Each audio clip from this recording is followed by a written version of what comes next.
Next on America's Day at the Races, it's Wood Memorial Day at the Big A, but first 3-year-old fillies take the spotlight on the road to the Oaks.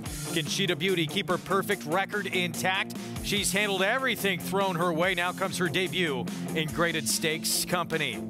In the Bayshore, Joey Freshwater is coming off a career best effort, but in a narrow defeat. Will a repeat of that race be good enough for a Grade 3 win to get his picture taken?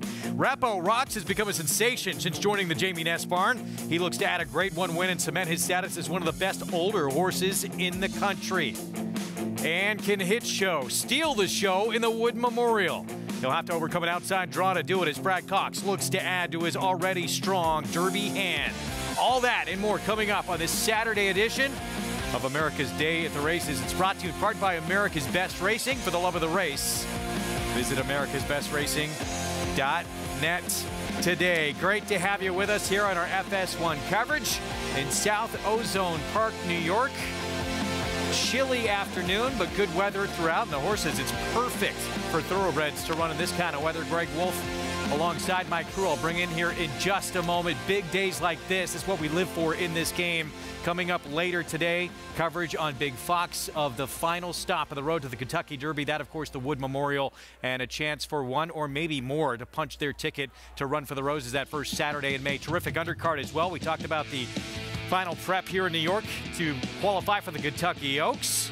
Seems like a wide open group. We'll get to that early on in our coverage as we look at our stakes schedule. Grade 3 Gazelle, that Oaks Prep, Bayshore with Joey Freshwater, and the first Grade 1 of the year here in New York, that Carter Handicap presented by Naira Bets. With me, New York Racing Association handicapper Andy Serling, champion horse player Jonathan Kinchen, making a rare sighting here in New York. Good to have you guys here. I knew it was a special day when I heard Jonathan was coming down here. Is this your second lifetime trip to Aqueduct? No, I've been here. This is my favorite place when I get a layover at JFK. I slide over to Aqueduct no matter what's going on. That's nice. So it's really not to see us. It's just when you have some time to kill at an airport. We're good for that. You know, if you guys are ever in the airport, you have some time to kill, swing over to Aqueduct and hang out with us, just like Jonathan. Big one today, of course, on our Big Fox coverage later tonight. It's our ABR Race of the Week in the Wood Memorial. It's going to wind up being the final major prep to qualify for the Kentucky Derby. There will be one scratch in there. 12 will line up, clear the air. It's actually going to run in the bluegrass. Hit Show, and I was just talking to Jonathan about this off the air before we came on. It's amazing with all the Derby hopefuls he had. As of right now, he still has 7 potentially that could get in. Just one horse is qualified for him. That is actually interesting, and a lot of things are going to depend on what happens today with Hit Show running, verifying running in the bluegrass as well. And Hit Show might be able to qualify if he finishes 3rd. He'll definitely be able to qualify if he finishes 2nd or wins the race.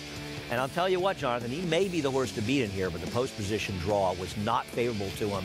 And I don't want to make too much of it, but it's not an easy post to overcome. It's not ideal, especially if I didn't feel like he was the best horse in the race. So there is an opportunity for him to overcome it. We saw it with Forte last weekend from the 11 post. It wasn't perfect for him either, but he overcame it with his talent. I think Hit Show is a very talented horse. And the good news for Brad Cox is he only needs 1 to get into the Derby because only 1 can win. Yeah, but, you know, with Forte, he overlaid the field in the Florida Derby by so much that, and it was, so I think there's a lot of unknowns in here. Obviously, there isn't any, you know, only the rail, Dreamlike. And for Hit Show, if Hit Show had drawn the rail and Dreamlike, the maiden, who is the 2nd choice and will be the 2nd choice, had drawn the outside, I feel like Hit Show would have been 6-5 in the morning light, and Dreamline would be 6-1. I would have switched my picks if that would have happened. It was the draw for me with Dreamlike versus the draw with Hit Show. I'd rather be outside in the clear than stuck down inside. You know, I was going to ask you guys this question. I think the connection Hit Show would pay $250,000 to switch posts with Dream. Like, I don't think the Mike Rapoli would take it. To get the rail at 1 1/8 around here, it's like the most coveted post you can get. Now that turn comes up awfully quick in this configuration. Here's horses with points already for the Derby entering the Wood. So work to do right now, the cutoff line, and a lot can change. But this is a strange, you may need 50 points this year potentially to get into the Kentucky Derby. This is an unusual year in that regard. 34 points right now really is the cutoff. There's one guaranteed horse getting in from Japan, which makes it a little different. Really only 19 slots. The line can move. Unfortunately, these are 4-legged animals, and things can go wrong, and the line can definitely move. And that's one of the reasons that there's so many horses. Not only have you had a lot of different results, but you also have horses, fortunately, but staying sound. Let's check in with Maggie Wolfendale. Todd Pletcher. Maggie has had a lot of wins in this race, and strangely coming into this race, usually comes in with a big arsenal of powerful horses. Got a couple of maidens in this race today. Yeah, he does, as you guys were mentioning, those two maidens. But I'm a bit intrigued by his horse that isn't a maiden and does have an unfortunate post towards the outside with the now 10-hole is Classic Catch, as he's one that won his last race down at Gulfstream Park, going today's distance of 1 1/8 quite easily. And Hall of Famer Todd Pletcher saying that it looked as though he won with something left in the tank, and that when he hit the lead, his ears went up, and subsequently since then, he's been working really, really well. And Todd has been quoted as saying, I think he's sneaky live as coming into today's Wood Memorial. And Greg, with 4 horses already qualifying to get into the starting gate for this year's Kentucky Derby, he's looking just to pad that arsenal a bit here with 3 in today's Wood Memorial. Maggie, thanks. Like, yes, so many times in years past where he has had multiple horses in the Derby. Of course, he's coming with likely the favorite as well, depending on what happens today with the 2-year-old champ Forte. So good to be in that position as well. Looking to win a 3rd in a row also. Bourbonica, of course, that shocker, 73-1 a couple of years ago. And then Mo Donegal last year, who would go on to win the 3rd and final leg of the Belmont Stakes. And he's also one of only 4 trainers in history to win the Wood Memorial in back-to-back years. And he's done it twice. It's really remarkable, the stranglehold that Todd Pletcher has had on preps for the Kentucky Derby. Oh, and look, whenever I see a horse trained by him and you start asking yourself, will this horse improve if they need to improve to win the race, I typically just give them the benefit of the doubt that Todd trains them, they're probably going to take another step forward. Just say for fun, if I wanted to watch this race today, what do I do? Put on Fox and watch it at 6 o'clock. As far as betting it? Well done. Oh, I'm picking a ridiculous horse. You don't even need cable. You can get away with bunny ears, I think. Big Fox live Have you ever had coverage. bunny ears in your life? I mean, tell the truth here. At least I did growing up, yeah. Maybe on Halloween, but not in your house on your Wood TV. Memorial, see it live today on Big Fox, 6 p.m. Eastern start time. We can't wait for it. We hope you join us, and you do not want to miss it. Big race with big implications for this year's Triple Crown. And again, last year, 2/3 of the Triple Crown winners came out of that race. Preakness and Belmont Stakes winners. Here's what we have ahead today. Before we get to the big one later on this evening, presented by Claiborne Farm, races 1 through 8 on the card and a terrific undercard, including that Kentucky Oaks prep for 3-year-old fillies. We're fast and firm here in South Ozone Park at Aqueduct, and then Oaklawn. Races 1 through 5. We'll bring you that opener as well. Thank you, fixing that on the fly. They're fast in Hot Springs, and we'll have that early pick 4, early pick 5 coming up for you on their card. Get signed up, started. No better time to do it than today. Play with NYRA Bet. You get a $25 free play just for getting signed up and started. Free 25, that promo code to use at sign up. And bet any track, anywhere, anytime. Go to NYRABets.com/free 25. What a story this would be. Can this New York bred deliver Linda Rice her first ever trip to the Kentucky Derby? 3 consecutive runner-up finishes, making an equipment change today to try and get him over the hump. Arctic Arrogance, 6-1 morning line for the Wood. We'll be back.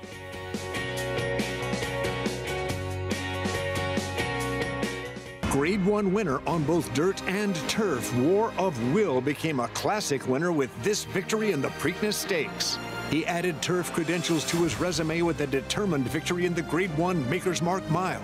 Now his first weanlings are commanding attention in the sales ring. Right here, 280,000. 191,000. 165,000. $160,000. Thank you. A dual-surface classic winning son of Warfront, War of Will, standing at Claiborne Farm.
We're back on America's Day at the Races on our FS1 coverage. It's brought to you in part by NYRA Bets, where you can play it all. Get signed up, started at NYRABets.com, and bet any track, anywhere, anytime. Let's get into our live action opener on this Wood Memorial Day card here in New York. One-turn mile, $16,000 claiming race, so they're all for sale for that price. Horses who have not won 2 lifetime. As we get to our post parade, we'll start with Downtown Connector at 4-1 here for Tom Morley. Came alive at a huge price going to lead last time. You have to think they'll look to be aggressive from the rail again. We'll see if it helps. Grand Manor next door showed speed last time out. Tried to go Gate to Wire. Laurel. Yeah, this final speed figure just a little bit light for some of the ones I prefer in this group. 7-1 next door on D Speedster, trained by Orlando Noda. Yeah, it just doesn't seem quite good enough to win this race. Dylan Davis will ride. The win actually came at Aqueduct, 7/8 of a mile. Here's the 4. This is Kong Loves a Fight. Yeah, I like the trainer change to Charlie Baker, and it seems that the public does too. This horse taking some money on the tote board. 9-5 favorite. Here's Union Lights, Michelle Nevin. While I picked Kong Loves a Fight at a better price on top, I agree with the public that Union Lights is the one to beat, taking a much-needed drop and after a ridiculous spot last time. Kendrick Carmouche riding later today in the Woodies on Patrick the Great here for Linda Rice. Yeah, ran okay last time. Ran a nice figure, took a little bit of money, was wide around there in a race that kind of fell apart. And Jackie Davis on Roman Outsey outside. Yeah, this horse has some back races, I guess, in this field, give it an outside chance to get a piece. Pick 5 pool, $234,000 and growing. It begins here. Let's head back down to Maggie. And Greg, we'll start off with your favorite. That's Union Lights, just a world different class that he faces here, as opposed to the field that he faced in that entry-level allowance. And he's also turning back in distance from that 1.25 mile around 2 turns to this 1-turn mile today. And really, I've never thought that longer is ultimately better with this son of Union Rags. And he just looks as though the mile is ultimately what he wants to do. It's where his lone win came as well. He looks fine out there. Is he the best looking of this group physically? No. That would go to the horse to his outside in number 6, Patrick the Great. But the problem with Patrick the Great is that he always looks great, but he doesn't perform that great. I did notice that, I mean, the last time I saw him was back in December, and he came back off the layoff wearing an extension blinker, and I noticed that they had taken it off the last few times. It's just led to being more prominent. Obviously, getting back out to a mile is ideal with the horse who's big and scopy. He looks the part here. We'll see if he shows up today. May have moved a little bit early into a pace that kind of came apart a bit in that last race when he faced winners for the first time. Coming in from out of town is number 2, Grand Manor. JK's right. He's pretty light on speed figures. But I thought his last race was a little bit better than it might look on paper. He set a really quick pace for the level and for how the race played out, in that the winner was a 15-1 and came from last, and the horse that pressured him the entire way finished last. So we'll see how much speed they get from him today, going back to the 1-turn mile here. But a big, lanky type of horse here for Mike Gorham, who can be kind of sneaky with the horses that he ships in here. One that I'd be interested in using, especially underneath at 16-1, Greg.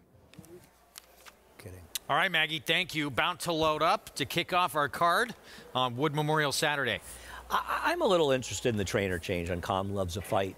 Charlie Baker has outstanding numbers in a limited sample on trainer switches, not claims, but trainer switches, and thought a horse that at times has run fast enough to win. Maybe going to Charlie Baker, you could get the best effort. I'm not against the 5 Union Lights, Jonathan. I think he does make a lot of sense making the drop down in here, but it bothers me a little bit that far and away his best race was on a muddy seal track. Yeah, I mean, look, I understand why the 5 is favored here. The drop is just so significant. But I really like the 1 Downtown Connector. In fact, I almost singled in the pick 5, but I got a little scared of the 5 I had to include. Downtown Connector, who I thought ran well last time, got a nice speed figure. There's been 4 horses that have run back. Andy, I know that you and I, better, yeah. They've all improved their figures. Every single one of them. It's been a live race, I agree. And I think that there's an old school way of looking at those races, horses that run back and win. I think you and I both looked at that counts. but I care if your figures improve out of a race. Oh, I do. The one trepidation I had in that, and he's a different horse, and the pace projectors, which we both look at from Timeform US, has him not in front, but I think we both feel he'll be forward like last time. He was down on the inside in that race, and I do think that it was a fair track with an edge to the inside, and the runners that improved were the ones that were making wide moves. So that gave me a little trepidation, though I don't disagree with you. I think he's a major player in here. And if you feel like the 5 is vulnerable, I thought he and the 4 were the best options. I am not a Patrick the Great fan. The 5 is just one of those annoying horses to me that, like, there's so many reasons why you want to try to beat this horse, and he could absolutely win by 3. I think, you know what, 8-5 is not a ridiculously low price on him. I don't love him, but I don't think he's supposed to be 5-2 in here. Greg, you're against, or you're? 8-5 seems a little short, yeah. Well, I think they see the drop class down. drop. They see the big drop down. But I agree. This horse has no great shakes, and I have no confidence that this horse can run that number on a dry track.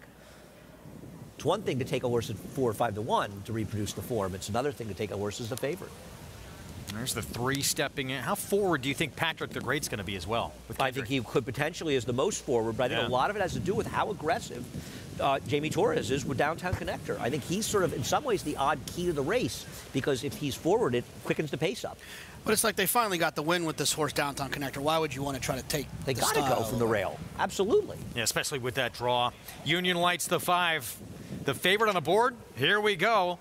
Live coverage kicking off here on Wood Memorial Saturday from Aqueduct. Chris Griffin with the opener.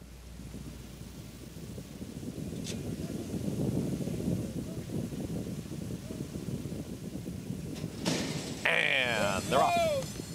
D Speedster breaks very well towards the outside as Patrick the Great. It's going to be Patrick the Great to get an easy lead now as D Speedster is back there in second as they get set to come out of the chute.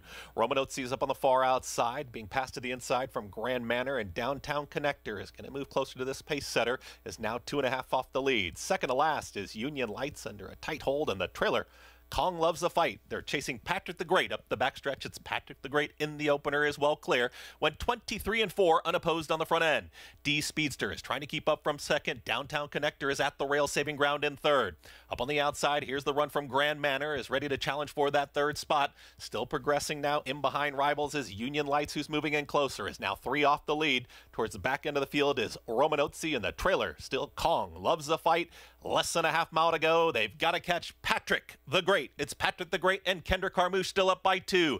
D Speedster is called upon for the effort here from second. Union Lights continues to progress up on the outside here with Grand Manor. They're 3 and 4 wide as dropping back is now Downtown Connector. From the back, Romanozzi, the trailer. Kong Loves a Fight, 47-3 for that half-mile time. Patrick the Great is in hand, hugs the rail, has a quarter mile left to go, and Patrick the Great now kicks for home. It's Patrick the Great who's up by 2 lengths. D Speedster continues to chase from second. Union Lights is now unleashed for the effort on the grandstand side. Patrick the Great is still finding plenty for a final furlong. Union Lights is right there with D Speedster. They start to inch just a touch closer, but Patrick the Great is still clear. Patrick the Great up by 2.5. Patrick the Great wins the opener. Patrick the Great over Union Lights, second D Speedster, and Romanozzi in 1 minute 39-1 in the opener. Patrick the Great, Kendrick Carmouche with the win on the front end. He's going to have a much different trip later today in the Wood on Croupi. Yes, but hopefully he'll break as well on Croupi as he broke with this horse. And interestingly enough, Croupi, the best he ever broke was the only time Kendrick Carmouche rode him. He got to the front here, and frankly, the race was over. Not a horse I like, Jonathan, but he was an easy winner. Yeah, it's you like to think that the 1 was going to pressure a little bit, but I think they tried to make the lead with the 1. He just wasn't quite fast enough to get there. And once Kendrick got comfortable on the front end with the 6, Patrick the Great, it felt like it was all but over. I think you could maybe hope if you had the 3 or the 5 that you had a chance when they turned for home. But that kind of went away by the 16th pole. And it's always important to note, you see a horse wire the field, albeit at least the public felt logical, not me. Horse wired on the inside, and you do want to keep an eye. Is a track playing that way? But we've had a track that has been playing very fairly, so I don't see any reason it should be different today. And how about this? Good for Linda Rice to kick off this card with a win. Speed holds here. She may have the speed of the speed in the Wood Memorial, trying to get to her first ever Kentucky Derby in Arctic Arrogance. Coming off a grade stakes win yesterday as well, and she's live in the Bayshore as well. So we'll see. Could be a big day for Linda. I'd love to see her get to the Derby. 5-2 on your winner, Patrick the Great. Linda Rice owns part of this one as well, along with Italian Stallion Racing. Kendrick Carmouche puts this horse on the front end. He's so adept at that and goes gate to wire for the victory. And win number 2. 10 starts here for this 5-year-old by Bellamy Road. 5-2 start to our card on this Saturday afternoon. 6, 5, 3, 7. Here in the opener, we're going to take a timeout. First Grade 1 of the year still to come in the Carter. Repo Rocks has become an absolute monster. Can he collect the first Grade 1 win of his career? If he does, it's on to the Met Mile. We'll be back.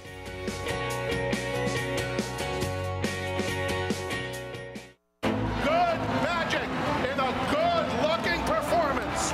Cruises home in the Haskell Invitational. And it's a vintage performance by Vino Rosso in the Breeders' Cup Classic. Nest, much the best. Elite Power on the far outside, and Elite Power gets up to win the sprint. On the outside, it's Malafat coming to the wire. Who's it gonna be?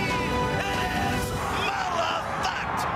Experience the adrenaline-pumping, suspense-filled action of the Sport of Kings no matter where you are with Naira Bets. It's fast, easy, and secure. Download the app today and start winning with our lucrative weekly promotions, thrilling handicapping contests, and a one-of-a-kind VIP rewards program. Don't just watch horse racing, be a part of the action with Naira Bets.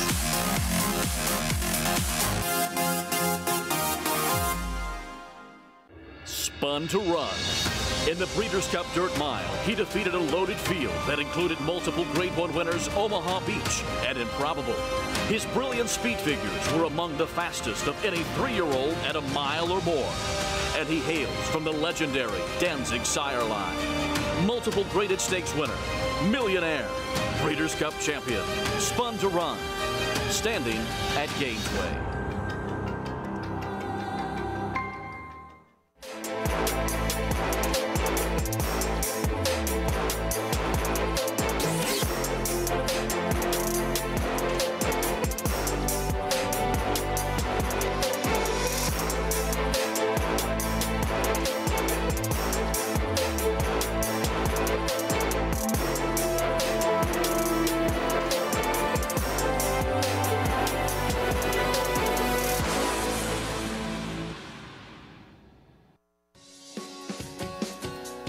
Back on America's Day at the Races on our FS1 coverage. Thanks for being with us.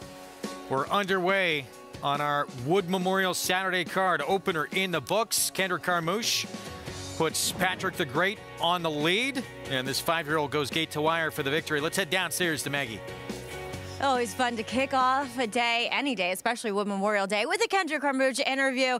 Getting the win here with Patrick the Great. Kendrick, he broke alertly, and it was kind of over at the start of the race.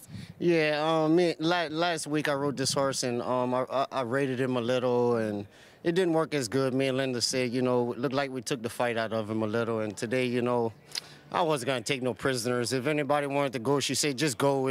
See how far you can go. And, you know, the horse got such a good stride, you know, so he gets into it, and I just leave him there, and he just completely just gallops home. I mean, he don't pick it up. He don't slow down. He just gallops, you know, and that made him a winner today. You'll be looking for stakes action in the Bay Shore, riding for Linda Rice again. Joey Freshwater installed as a 2-to-1 morning line favorite. What do you think? You've won on him before and kind of reunited with him again today. You know, he ran a good race last time, and I know Linda usually bring him back in good form and ready to compete again the next time. I'm going to warm him up good. You know, I'm going to just break sharp and see what the race brings out. Look like they got speed outside of me. You never know in these races, you know, so you got to do what's best for yourself and for your trainer and your owner that day and make the right choice, you know. I'm coming out running today. I mean, it's a beautiful day. I ain't taking no prisoners today.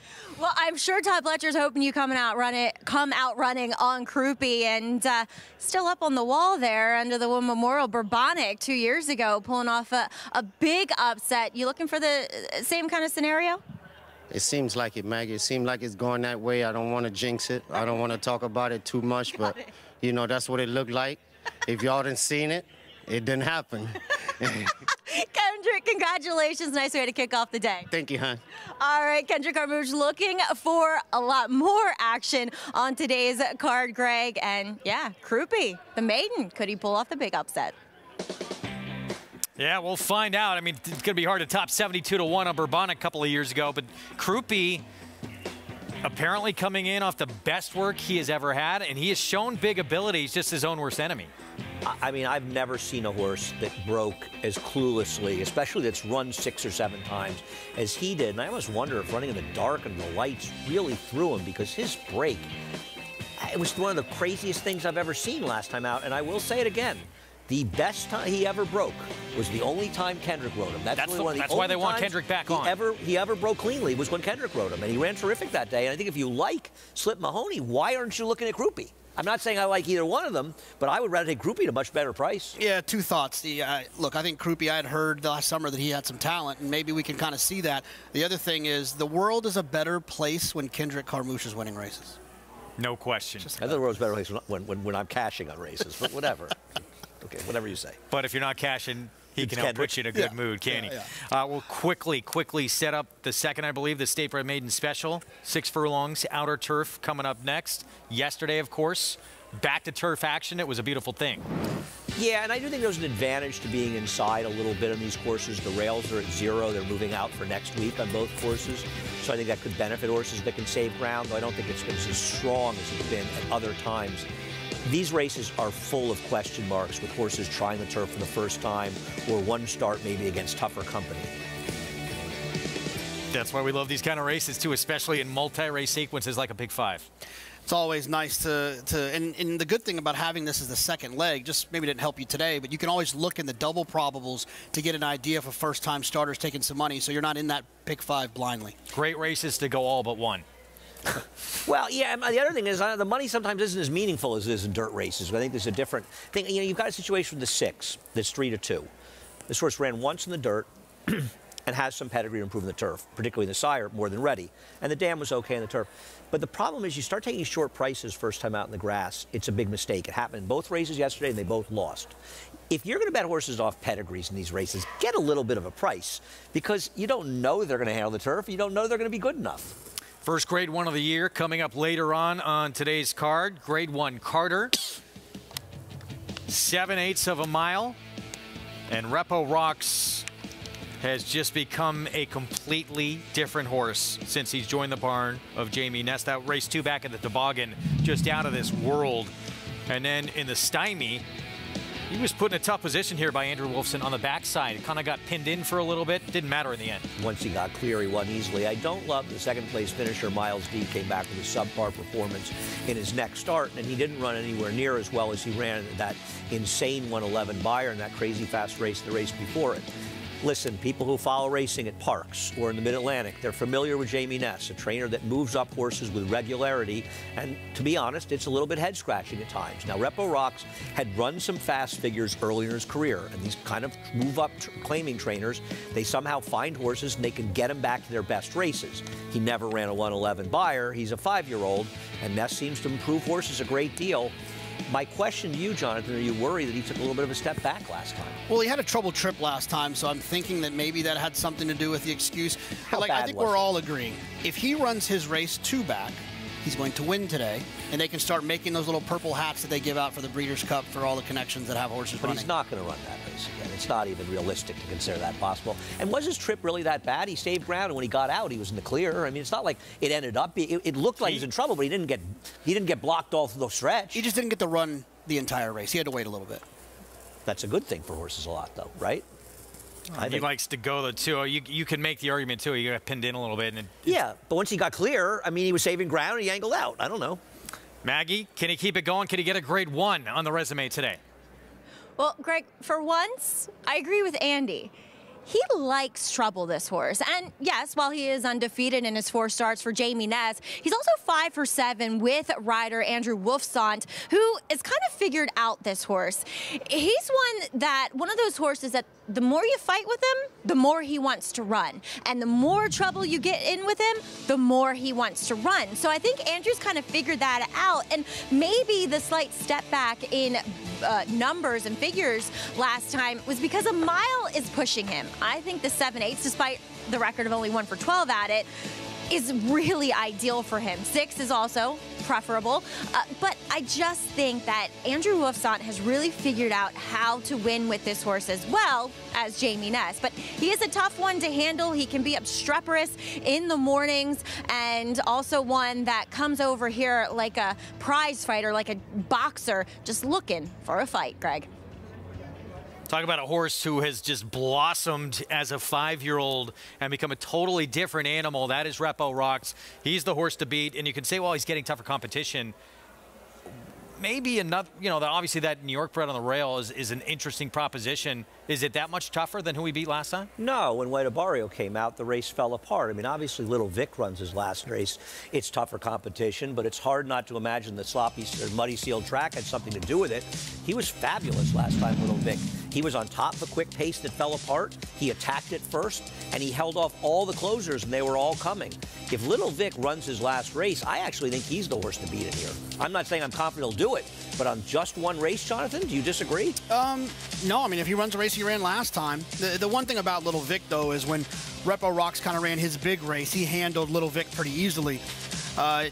Wolfie, you kind of touched on it, the new shooter, which we're getting close to the Preakness, so we might as well start saying new shooter. Today's flavor, I think, is interesting. You know, a horse will be trying the 7 furlongs here in New York for the first time under George Weaver, but he's fast, and he runs as if he'll finish his races. Yeah. And he's the horse who's supposed to control on the front end. Yeah, I mean, we'll see how fast Little Vic is. He was pretty quick last time. I don't like today's flavor. I think he's completely dressed up by circumstance. And I also believe that there's a chance he could be vying for second choice in this race. I think a lot of people are going to like him. 4 straight wins, open length victories. I'm trying another horse, but at least my horse is going to be a big price, and that's Bold Journey. But he's going to be at least a square price. Yeah, Jonathan, we had talked about this horse off the air. I don't know the figures, probably the same figures you guys look at out of this world from him. At least thoroughgraph-wise, I thought it was Flightline for a minute. I know his thoroughgraph figure was huge last time I'd heard that. He was average-ish on Timeform US, and the horses that were behind him in that race have come back and not really done anything different. So, but they've confirmed that number was fast last time. And I think the thing with Bold Journey, if you want to be optimistic, which I'm trying to be with him, he's the same morning line as Expressman. I don't think Expressman has any chance at all. I think he at least has a chance. He was running mid-80 buyers early in his 3-year-old year last year and doing it without Lasix. I think it's important to note for a lot of these horses going off of Lasix, which today's flavor is. And then things just went wrong for him. But isn't there a possibility he was cut out to be a good horse that finally got his act together last time? Listen, we talk about 1-number horses, and he's kind of a 1-number horse, but usually we're talking about 8-5 and 2-1 shots. They're 1 number, and he's not going to be anywhere close to there. You can take any price on the right horse, and I'd take a shot with him. And I might be nuts. But it'll be double-digit odds. Yeah, maybe worth a swing. That's Bold Journey, Grade 1 Carter, first Grade 1 of the year in New York. Coming up later today, race 8 on the card. We're going to take a timeout. Jose Ortiz looking for another Wood Memorial victory. One with Tacitus back in 2019. Going to try and get it done on a maiden for Todd Pletcher from the rail and Dreamlike later today.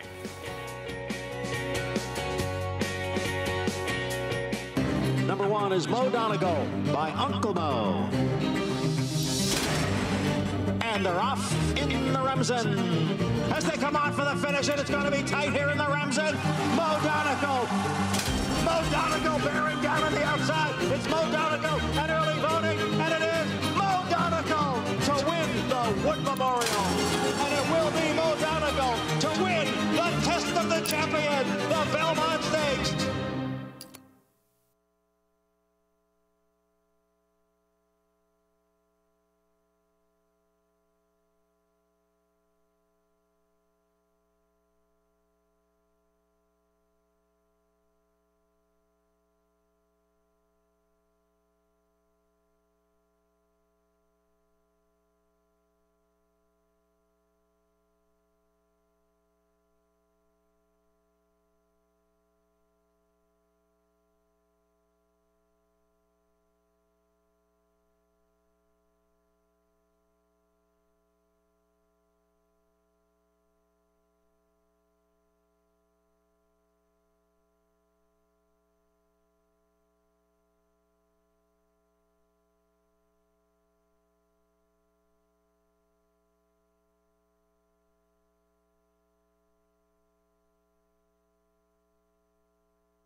We're back on America's Day of the Races on our FS1 coverage, brought to you in part by legendary Claiborne Farm. 100 years of doing the usual, unusually well.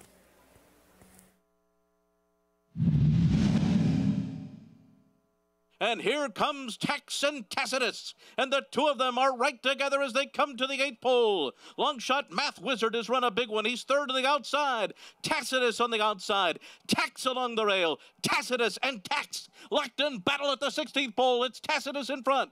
Tex second on the inside as they come down to the line. Heikal takes third late. It is Tacitus in the Wood Memorial. Jose Ortiz, he's going to be on a maiden again, who we'll get to in a moment. Tacitus, such high hopes for this horse after this performance. This is it, Jonathan. This is footage, actual footage of Tacitus winning a race. A lot of people didn't think it existed. I believe that Tacitus is one of these horses that will never get the respect he deserves because he really should have won the Belmont. It's a super gold rail. He was 5 wide. The winner came up the fence, the perfect trip. He had a rotten trip. He got on a dead rail in the Jim Dandy after stumbling at the start, and then everything just fell apart. But I'm sorry, Jonathan, I will always believe that there was a Tacitus that was a Triple Crown race winner and a very good horse, but everything just fell apart. And the frustrating part about it is I was along for a majority of those rides of him coming up short where I just kept thinking this is the day. He dragged you and I around the racetrack quite a few times. Especially based off of that, being in that wide trip against that gold rail on the Belmont Day. I thought he was a lot better than he was, and maybe he still was okay. It's just his style was just a little bit up against it at times. Some big mounts today for the man who rode Tacitus in that Wood Memorial victory, including Dreamlike for Todd Pletcher in the Wood. He'll have the rail. He'll be on a horse who is yet to win yet, but who has a big pedigree for 7-time Wood winner Todd Pletcher. Oh, I mean, Dreamlike could be as talented or more talented than anybody in the race. I just looked this up on Tacitus. I got to say, out of his 15 career starts, he was in the Superfecta in every start. I didn't realize that. I thought he had some really bad races. One of the greatest horses of all. He and Dynever were two of the greatest horses of all time. And they never get any respect. I don't quite feel that strong. Pick 4 time coming up here in this second. 6 furlongs on the outer turf. New York bred maiden. Special weight. Let's go to Maggie. Taking a look at horses making their second start and beginning with one that is coming by way of Gulfstream Park, debuting against Open Company in her first start. Wow, the PA just came on. It's very loud. Stolen Future for Mark Casse. She's one that is a daughter of the lieutenant who only stands for $5,000, but sold for $255,000 at the OBS April sale last year after working 20-4. So usually, sometimes when there's smoke, there's fire. And watching this one's first race, which I think those 5 furlong races are tough if you don't break. And she didn't break. She did get to save ground, but it wasn't like she was really asked. It was kind of like, let's give her one here, get her ready, and ship her up to New York where she can face New York breds and run for a significant amount of money. I like what I'm seeing from her. Honestly, I think the 6 furlongs helps her. She doesn't really look like she wants any part of 5. If anything, she wants to go a bit further than the 6, but she's ready here. And I think she's very, very intriguing. As we move on to the one taking a lot of attention off of layoff and trying the turf for the first time, daughter of More Than Ready is number 6, Loon Cry for Christophe Comont. She does have some turf pedigree, obviously on the top side. The dam was a stakes winner on the turf. The siblings haven't done that much. There are actually overall more dirt horses. She looks as though she should handle it. Comes in here fit, ready. She's been preparing in South Florida, and it shows. Next, we'll move on to 2 first-time starters. Jorge Abreu, you always have to pay attention to his debuters. And Lady Laoban, the dam was a 4-time turf winner, and the full sister did win in her second start, going 7 furlongs on the turf. It feels like 6 might be a starting point, though, for Lady Laoban. She's very elegantly built, very kind of lean and refined. I just feel like this is one to get her ready, to strengthen her up, and maybe go a bit further. But I'm always scared of Jorge's horses and wouldn't be surprised if she could pull off an upset. Now, taking some money is number 9, Autumn. There's really not much pedigree to say that she's a turf sprinter. There's really not much looking at her that suggests she's a turf sprinter. Her pedigree says long on the dirt. I think she should go long and maybe on the turf. She actually does have a significant turf hoof to her, but she's really laid back. She's taking money, which scares me, but I don't see 6 furlongs sprinting on the turf for her at all. Greg. All right, Maggie, thank you. 4-1 Autumn. Debuter, yes, certainly taking money. 10-1 morning line. 4-1 right now with Jose Lezcano. It's not really a pedigree that's screaming turf, and certainly not a pedigree screaming 6 furlongs in the turf. The second dam was okay in the turf. I mean, I'm taking a shot with the one, Miss Big Bucks. As Jonathan may know, the dam was trained by your friend George Weaver, and this horse is a full-to dancing buck. So while you see War Dancer and you don't think sprinter, Dancing Buck is a stakes winner. Last year was terrific last year on the turf. And I'm going to take a little shot because at least this one has pedigree and is a price. Yeah, back to the 9 Autumn. If you look deeper in the workouts, there is 2 or 3 works where they work this horse on the synthetic at Gulfstream Park. So I thought that was a little bit interesting. 46. Look, synthetic and turf are not the same, but they're closer to each other than dirt and turf. Yeah. 7-2 now. Price dropping even further. Now I really want to bet against him. Jose Lezcano waits to hop aboard. Call to post you may hear behind us as we get set for the post parade, and the race that's going to kick off our early pick 4. We're going to start with the first-time starter for Michelle Nevin from the rail, Ms. Big Bucks. This is one I picked. I think this one has the best pedigree for the turf, and going to take a bit of a price and hope we see some. Michelle's well with first-timers in the turf and turf sprints. So okay. Soretta, when she broke slow, she ran one of the biggest figures of her career. That was against softer company. She's got some figures. The problem is that she's spent some time against maiden 40s. She doesn't have a lot of early speed. Not a great recipe. Kendra Carmouche, Finney's Harbor. This horse actually is a 1/2 to 3 turf winners, including Dr. Shane. Though the good turf horses were sired by Freud, who's a better turf sire than Central Banker, though not a bad one. Dr. Shane DQ'd out of a win at Saratoga, who I'd singled in a pick 5. Stolen Future, Mark Casse. Took a little money on debut, broke really badly. We'll need to break better here. Here's Loon Cry at 2-1 Jose Ortiz. Look, this horse could absolutely win switching to the turf. It's just the price is a problem for me.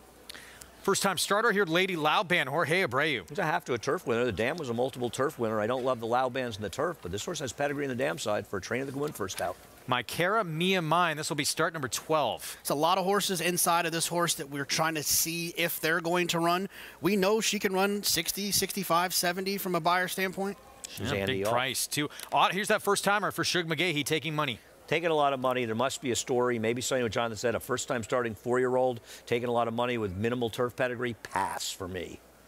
Central Speed getting on turf for the first time for John Terranova. You know, look, when horses take money on debut, there's usually a little bit of talent. Maybe this one just needed a surface change. And Bushwick debut was on dirt, I should say. Start number 2 on grass. There is some pedigree to handle the turf. The dam actually overseas was okay on the turf, but I don't know about 6 furlongs. This horse in the tough post as well.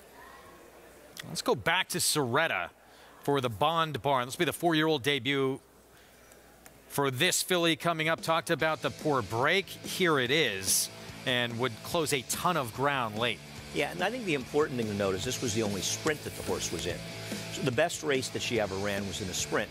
Now, you're going to end up seeing her closing, and she'll come and narrowly lose, and clearly it's frustrating if you bet her with the break. But the race was also falling apart at the end, so she was closing with the entire field, Jonathan, and I just feel like it's likely there are better horses in here. And not only, she's back here, and it's visually impressive, which is the worst phrase in racing, where she is passing horses. To your point, she got a setup. The other point is she's chasing down maiden 40s. So it's like it just looks better than it is. It's just not as good as this looks, and the speed figure kind of confirms that. There are times that the New York breds, you get the state breds, the maiden 40s, the maiden specials aren't that different. But the difference in this situation is this was somewhat late in the year. This is an early year. Now it's an early race. So you have, listen, I don't know if the 9 can run, but you've got a plethora of first-timers in the turf. You've got good trainers involved with these horses. So the likelihood is that this is a tougher field in that one seems pretty extreme. And the other thing is, this horse is 8-1. Are we really sure, even with a little bit of trouble, that this horse is better than Mycara Mia Mine, who has had a lot of chances, but she's 16-1? She might be just a better horse at a bigger price. Is that fair? Absolutely. That's the 8 they're talking about. Yeah, 16-1, double the price. Let's go back to Maggie. And let's talk about the horse that you guys were discussing in the comebacking 4-year-old in Soretta, for the Jimmy Bond Barn. I get it. I didn't like her on paper at all either, but she makes an excellent impression physically, and even more so when she got out on the racetrack as Trevor McCarthy, who has been aboard in the past, gave her a vigorous warm-up. I mean, galloped off down the stretch here, galloped back up all the way to the head of the lane, and she's making a much better impression on me physically than what she has in her past performances. Now, one that, at least when you're looking at speed, is the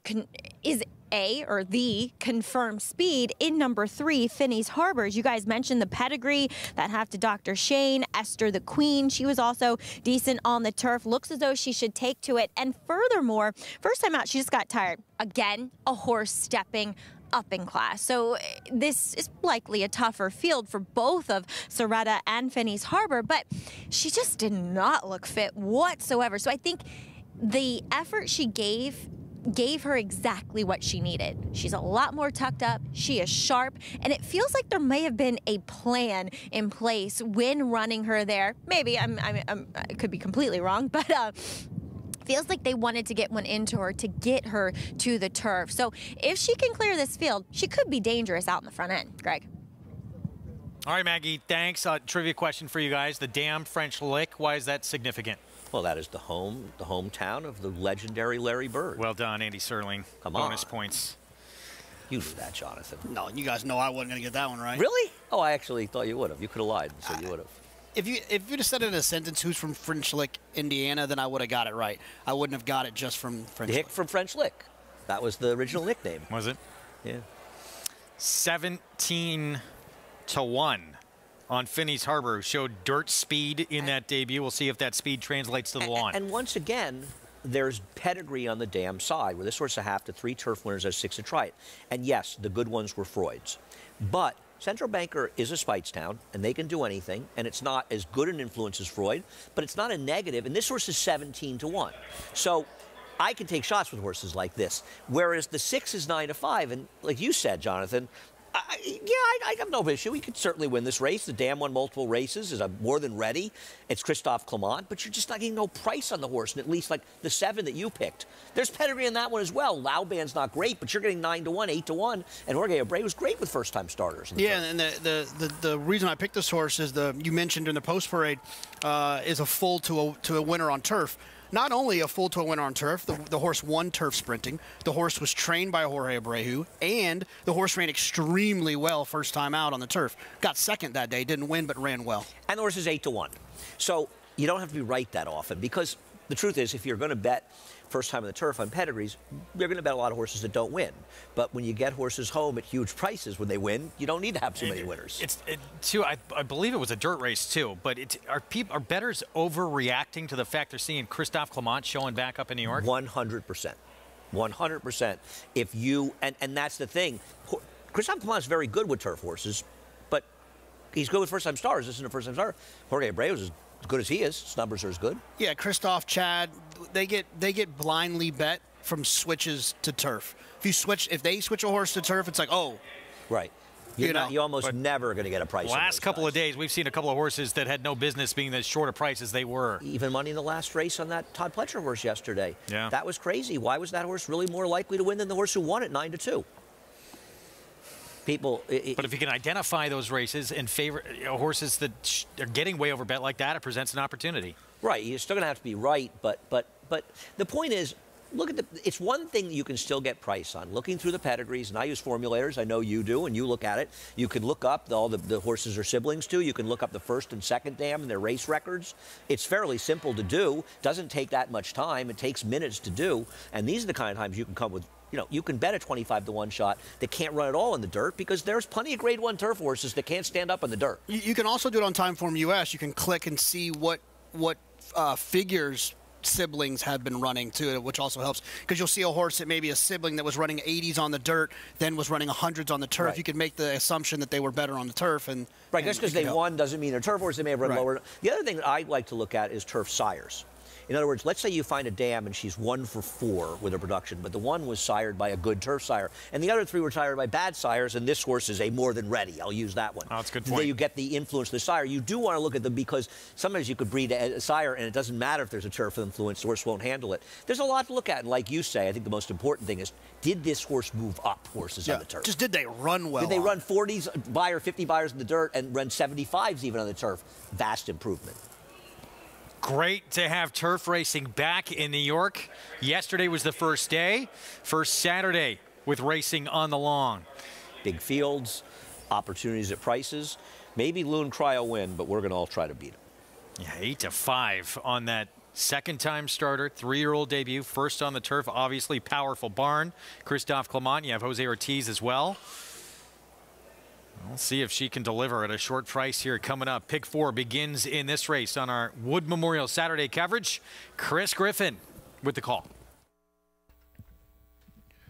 A few runners left to load here. Moving forward for today's second, My Cara Mia Mine. Finney's Harbor.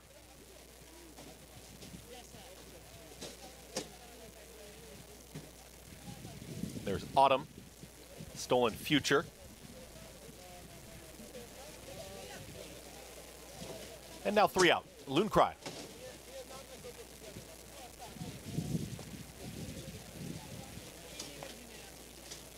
Central Speed. The outside runner, Bushwick, will be last to load.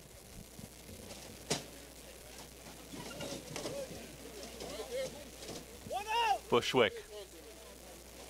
Stepping in. And in. All set.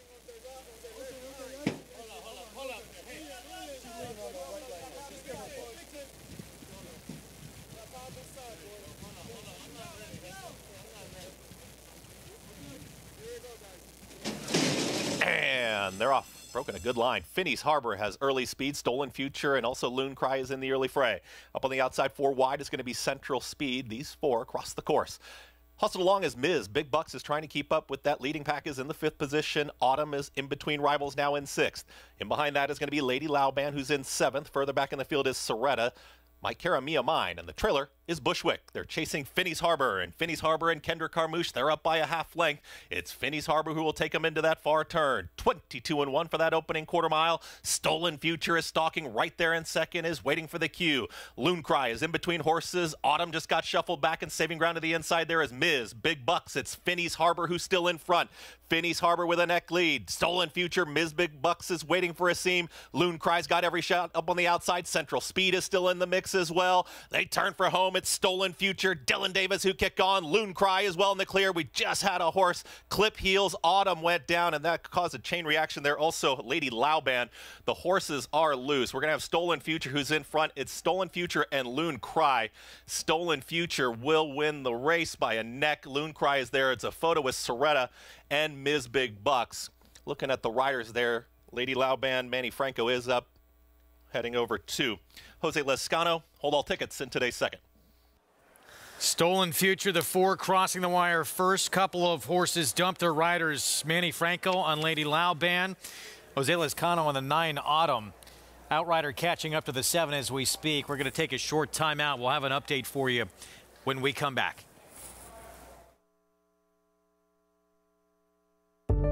Whatever you use to predict future stallion success, breathe slowly and gaze at the desert's first great championship race. Curlin won it. So did Street Cry, Arrogate, and now, in a time even faster than Arrogate's, Mystic Guide. The cold hard fact is, after this, he was rated the best horse in the world. Mystic Guide. New to Darley. The Cross Country Pick 5 combines the best racing from New York with top races from around the country in one bet. Find it in your track menu and play this weekend.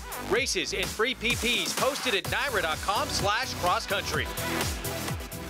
RaceLens is the most in-depth product in horse racing with unique features found nowhere else. True odds, predictive analysis, and pace projection. RaceLens. It will change the way you follow horse racing and take your game to the next level. Game Winner first got started and ran a very, very impressive maiden race to Del Mar. Came back in the Del Mar Futurity and again won very impressively at 7 furlongs, and then just continued that unbelievable 2-year-old year. Went on to win the American Pharoah Stakes at Santa Anita and then the Breeders' Cup Juvenile, and then was obviously crowned 2-year-old champion. Got the precocity to do that, plus the stamina and everything that his whole family indicates. Racetrack Television Network brings you every race, from every track, on every screen, every day. With monthly packages starting as low as $5, RTN gives you great value and access to more live HD streaming and race replays than anyone. Visit RTN.tv today to sign up and watch on almost any device, including Roku and Amazon Fire. RTN has packages that start at $5 per month.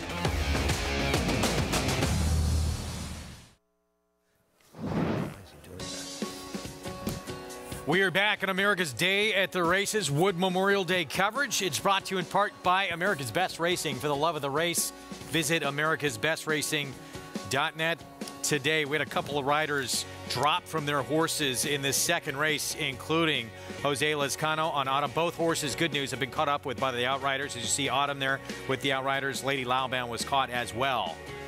We saw Manny Franco, we heard Manny Franco was up walking under his own power, waiting to get an update on Jose Lezcano. Let's get more from Maggie Wolfendale. There were actually several horses who got loose here. Even the one was loose towards the end here as Jose Gomez is standing here on the track. But everybody has been apprehended. Number 7, Lady Lauban, she is up. And number 9, Autumn, who was the one who fell into that temporary rail, did get up and was running the wrong way. I have yet to see if she's been apprehended. Yes, I can see her on the backside. She has been. All the riders that unfortunately were unseated on the racetrack ran down to Jose Lezcano, who's still being attended to on the turf course. All right, Maggie, thank you. And that's the horse that Jose Lezcano was riding there. A lot of times these spills, they look a lot worse than they are. Still, our concerns with Jose Lezcano right now, who is still down, being tended to. Of course, he's supposed to ride Arctic Arrogance later today in the Wood Memorial, having such a tremendous meet early on here. And, of course, during the winter meet, he was sensational as well. Yeah, let's hope that Jose is okay. Obviously, we'll keep you posted as the day goes on. Not much more to say. Things got a little tight in there, I think, is what really happened. Meanwhile, missed all this. It was Stolen Future, the 4-horse for trainer Mark Casse with Dylan Davis for DJ Stable, who was your winner in start number 2 here on the turf. Yeah, facing New York Breds for the first time, a horse that had run over his head, and as Jonathan had noted, got badly left in his debut, or her debut, excuse me. She was much more professional today. She was able to stalk the speed of Phineas Harbor and took over for that one and held the favorite to bay. Took some money, on debut. I think it's always an indicator that there's could be more under the hood, and we saw that today. Perfectly logical horse and a slightly better price than the 6-horse. 108 and 2, Stolen Future with the win. Still waiting on an update on Jose Lezcano. We'll hopefully have that for you when we come back. We're going to take a short timeout. Race 2 in the books. Grade 3 Gazelle when we come back on the road to this year's Kentucky Oaks. And Byron Hughes. Sire Sensation Gunrunner is the sire of 6 first crop Grade 1 winners. God-eyed, and he's going to win the hopeful Echo Zulu wins the Breeders' Cup Juvenile Fillies, and Cyberknife has won that has the Society is gonna win the Cotillion Otava. They win the Bathurst, Pennsylvania Derby. Early voting comes inside and wins it. He wins the Preakness. Horse of the Year, Gunrunner, standing at 3 chimneys.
Back with you on America's Day at the Races on our FS1 coverage here at Aqueduct in South Ozone Park. It's brought to you in part by Naira Bets, where you can play it all. Bet any track, anywhere, anytime at NairaBets.com. If you get signed up, started, $25 free play for new members. Use the code FREE25 at sign up, again at NairaBets.com.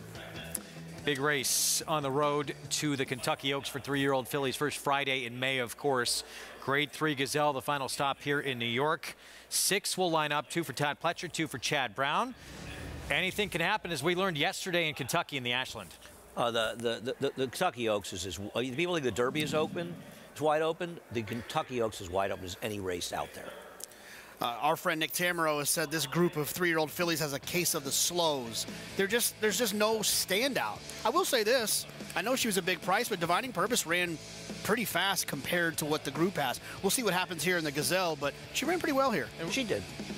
Would you say, I'm Punch Bowl too. She got pinned in for a little bit in this race, and when she gets extra ground, is that going to help her in the Oaks? Maybe, and maybe they'll be more aggressive. We'll see if it helps her.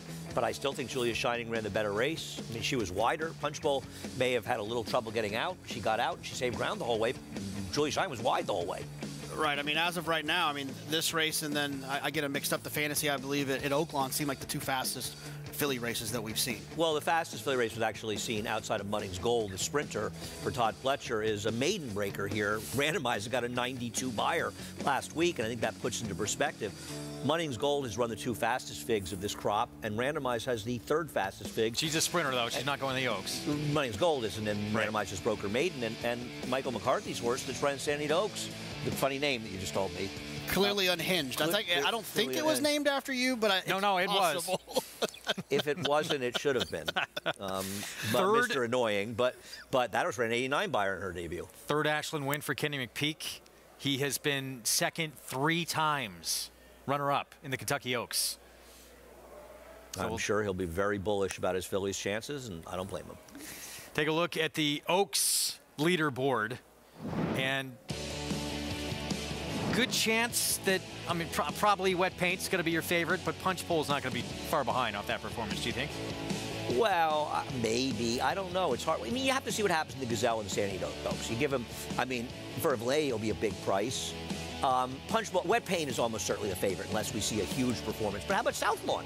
She got an 86 buyer for Norm Cassie. She's going to take money in there as well, right?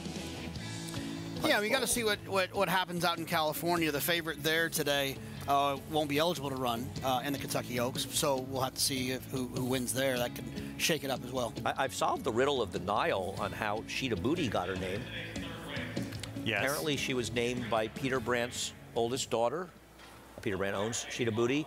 I believe named after a friend of hers, but also because the name sounds like she's a beauty as well, but Sheeta Beauty. So that's apparently the story on. Okay. Who is coming into this race undefeated, perfect 3 for 3. Not figures that are blowing you away, but anytime you just keep winning, and she's not just winning, she's improving every single time she wins. I think that's the most important part, and she seems to improve with distance. Let's get back to Maggie for an update on that spill we had back in race 2. Yes, Greg, Manny Franco fine, cleared to ride the rest of the day. Unfortunately, Jose Lascano will be transported to Jamaica Hospital just for an overall check on his well-being, complaining of some wrist pain. And we just heard Chris Griffin over the loudspeaker announce that Paco Lopez will ride Sister O'Toole in this upcoming Gazelle.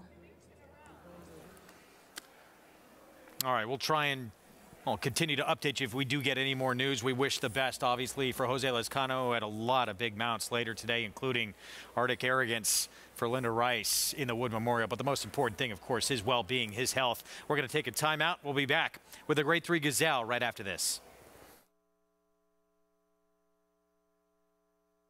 Caraconte has the potential to be a leading turf stallion in America. Caraconte proved with Spenderella that he can produce an international caliber horse that can run all over the world. Spenderella hanging tough with the advantage to win the Appalachian. I've been fortunate enough to train some top fillies and mares. Spenderella is right up there with the best of them. Spenderella turns it into a procession. I think Caraconte is a horse who has tremendous potential.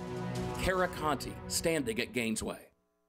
Experience the adrenaline-pumping, suspense-filled action of the Sport of Kings no matter where you are with NYRA Bets. It's fast, easy, and secure. Download the app today and start winning with our lucrative weekly promotions, thrilling handicapping contests, and a one-of-a-kind VIP rewards program. Don't just watch horse racing, be a part of the action with NYRA Bets.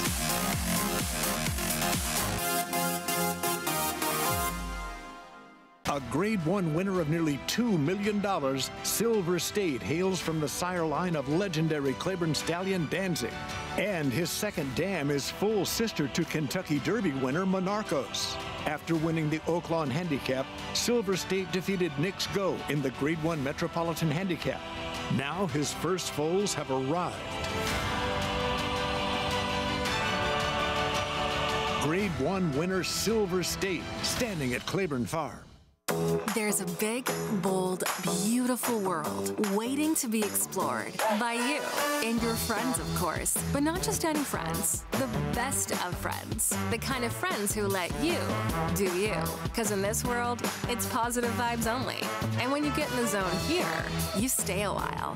These aren't just good times, they're the best of times. And your time is now. So come explore. Resorts World.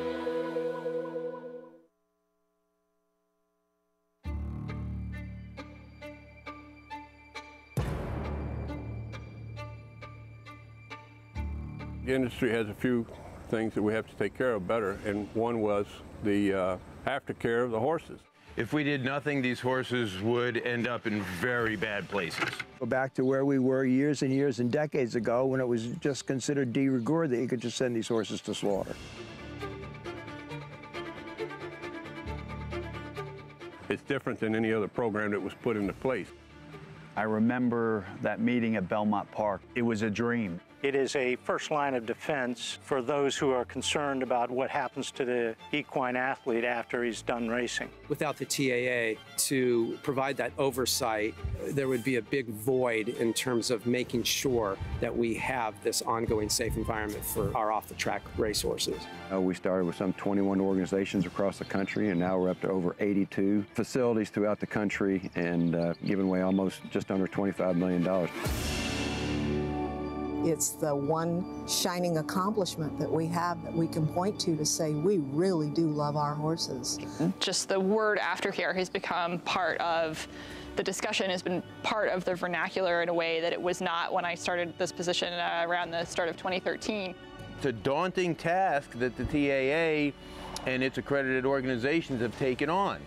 And that's why the industry itself has got to fund it.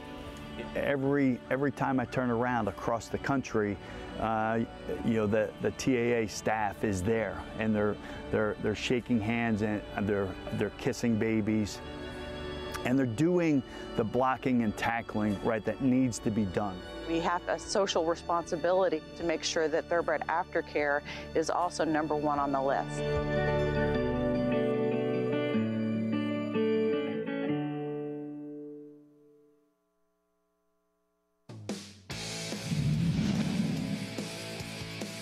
They're coming for the top of the stretch, and it is Search Results taking over now. Search Results in front, always late, his back running in second. Then the grass is blue, Maracuja on the extreme outside. Search Results has the lead as they come down for the 8th pole. Maracuja now moves into second. It is Search Results with a 3-length lead. Maracuja and the grass is blue giving chase. Search Results. She's won all 3 of her starts, and she does it here under a Rod Ortiz Jr., who now has 5 wins on the Saturday card at the Big A. 2021 Gazelle, one of 3 victories in this race for Chad Brown with Search Results. Search Results, an exceptional filly. She'd probably be a big favorite in this year's Kentucky Oaks. Had she gotten there, though, she may be returning that weekend. She's a good horse. Chad's had success in this race. I think he's looking for his 4th win in the Gazelle. Pretty good for a guy who's basically just a turf trainer, right? No one says that anymore, do they? Somebody does, but there's always somebody that says something. If it's dumb, there's people saying it in racing. A couple of Preakness wins. He's had a few good dirt horses. He's run second in the Derby. Well, he's got 2, and maybe the 2 to beat to get a 4th Gazelle winner. Take a look at the other ones there. Lewis Bay, Awesome Feather back in 2011. Now, Awesome Feather won it in the fall, and she was the Breeders' Cup winner. That she had a tendon issue, I believe, and he ended up being transferred to him. But I believe she won it in the fall. She was a grade 1 back then. Lewis Bay had a problem later in the year. She kept running into some horse named Songbird. Yikes. Started her career 10 for 10, building an Alabama victory. She dusted off Lewis Bay like she wasn't the same breed. Well, again, Chad Brown in this race, he might have the 2 best. Who do you think is the best of his duo in here? A Colt, Sheeta Beauty? I think a Colt, but Sheeta Beauty has a right to improve. She improved so much last time, Jonathan. I don't know. Yeah, the one thing that with the Gazelle versus even the other Kentucky Oaks, perhaps it's a mile and an eighth. And so it's a little bit unique. Not all of them are a mile and an eighth. A lot of them are a mile and a 16th. So sometimes that distance can be the equalizer. You didn't really just say a little bit unique, did you? Well, I'm going to let it go. I'm just going to move on in life. Unique. You can't be a little more unique than anything. You are unique. It's not a little bit He's a unique. stickler. We know this for a horse who was a 2-year-old champion. Don't even get him started. Don't get him started. I don't want to hear you say his name, who's our probably Derby favorite. Let's head downstairs to Maggie. 12 years, Greg, of being corrected in a grammatical sense by Andy. As we'll take a look at number 5, a Colt, and she is one of 2 Chad Brown horses in here, but she does own the win at today's Gazelle distance of 9 furlongs, and she is by far the more convincing of the 2 at this 2-turn distance. She continues, as Chad said in the Daily Racing Form article, she just continues to get stronger and stronger, and I see it here. I mean, this is a filly that was a frame and lacked some conditioning behind the saddle in her first start, but now as she is about to make her 4th start, she really looks like a completely different animal, and I appreciate that. And I don't mind the fact that we have not seen her since January. This was by design in the fact that they didn't want to ship her, but they wanted to target the 9 furlong races like this Gazelle. So this is the perfect storm. All good for your current favorite. Next, we'll move on to a horse that I am very intrigued by. I might go against the favorite here just for a better price with number 3, Frosty O'Toole. As I said, unfortunately, will be picked up by Paco Lopez for Jose Lezcano. But it's interesting. Eclipse Partners bought her privately after her last start and transferred her to Todd Pletcher.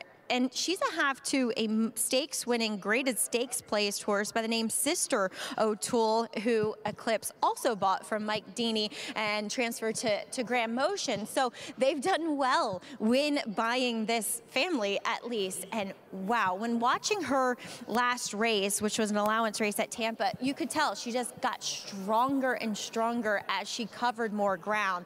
And she is a big, strapping 3-year-old filly. She might be the most impressive in here physically, and I think under Todd's tutelage she will be able to get these kind of classic distances. She is quite stunning. I really like what I'm seeing from Frosty O'Toole as she'll make her first start for the barn in this grade 3 Gazelle. Capella, she gets back out to 2 turns in which her trainer Brad Cox says he's excited to see her do. Last time, not an ideal type of trip in the Busher. She was just kind of trapped down on the rail, never really had a clear path to run, but yet stayed on and kept finding. And she's another one like Frosty O'Toole that's big, leggy, and has a lot of size to her to suggest that this is going to be her optimal distance. Wish she maybe looked a touch better in her coat, is a little bit more quiet today than what I observed from her going back to March 4th, but still a major player, Greg. Maggie, thank you. As the board reflects, anybody absolutely could win this race in the Gazelle, including Capella here for Brad Cox. Except Promiser America, apparently. But anyone can win in these races. I agree with that.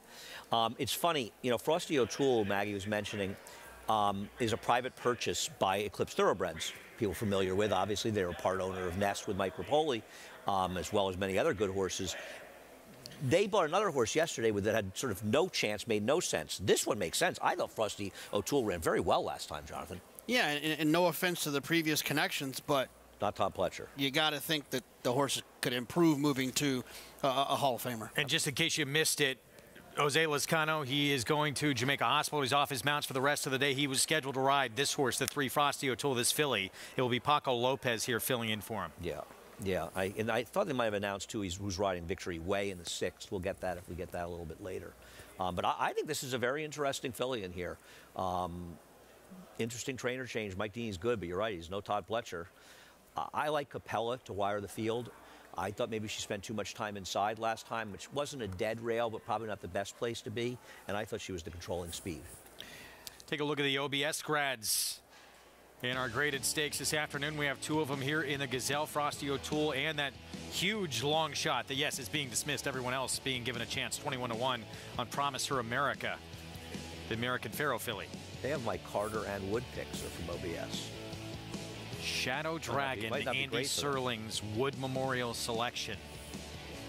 In 2011, I believe, I picked in back-to-back grade 1s in the King's Bishop, now Alan Jerkins, and Travers, the last finisher in each race for my top picks. So I'm looking to see if I can sort of eclipse that with Bold Journey and Shadow Dragon. So, sorry, Bill. You had Raised Cane. I did have Raised Cane. It almost made up for that. I picked Cool Brew Red Hot against Uncle Mo and that horse I loved that had won before in the meet. And I picked Raisins Detra in the Travers. I did pick Faith Earthy second. We should talk to mutuals and see if we can't get like an Andy Serling double for the summer at Saratoga, where you like try to pick the double of the feature with who's going to be last. Well, there used to be a contest in the press box at Saratoga where you picked who you felt was the least likely winner in every race. And I'm not going to say which racing journalist who's still currently working, but there is one who showed a flat bet profit for the meet.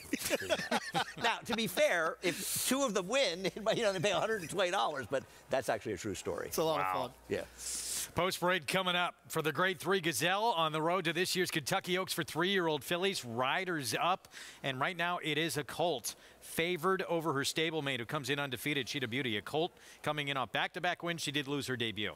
She has the benefit of having speed, but tactical speed, and I think that's what Jonathan and I like most in horses. She can stalk Capella and maybe outfinish her. She's the horse to beat. I believe she's the right favorite. Yeah, the most likely winner. Just in this race that I thought was extremely wide open. I would not be shocked if I wouldn't be shocked if the 4 won. Uniquely I wouldn't be shocked open? if anyone. A little unique. Barely uniquely. By the way, Mike Rapoli called and he said, keep the 2-year-old champ's name out of your mouth. I've been calling him Forte because I can't watch you cry every time I call him by his correct name. Quick look there at Chad Brown. And here they come onto the track. Going to start with the big, well, we'll get back to the 1 actually. Capella for Brad Cox. Look to see her try to wire the field and think that she is a horse. Another one for Brad Cox as a chance to be an Oaks player. 3-1 on Capella Quality Road filly. Here's Gambling Girl Todd Pletcher. She's going to need some pace, but I do know the distance isn't a problem for her. Rapoli Stable Silks. Frosty O'Toole, the 3 for Pletcher as well. The other Pletcher coming off a nice win at Tampa and a private purchase as well is definitely a player. And again, Paco Lopez filling in for the injured Jose Lezcano. Promise Her America, the big price on the board at 22-1 for Ray Handel. She's just probably a little too light on numbers, and I don't really see her getting loose in here. She's up against it, but she's not impossible. The 2 Chad Brown fillies. Here is a Colts. Dylan Davis rides. Nothing not to like. She should get herself a good trip and a stalking trip like she had last time out, but she hasn't run in 2.5 months. Dylan says she is tough to ride, aggressive, high-strung as well. Here's Cheetah Beauty, undefeated coming in. Manny Franco aboard. Look, she's improving, and what if she likes the 9 furlongs and takes another step forward? She could be right there with all these horses. Can he add a 4th Gazelle win? Maggie Wolfendale standing by with Chad Brown. He's primed and ready to get another Gazelle win. And Chad, let's talk a little bit about a colt. I know that you opted not to ship her away from New York, but waited out to get to this Gazelle. What has she shown you in her training that you think there might be another move forward from her?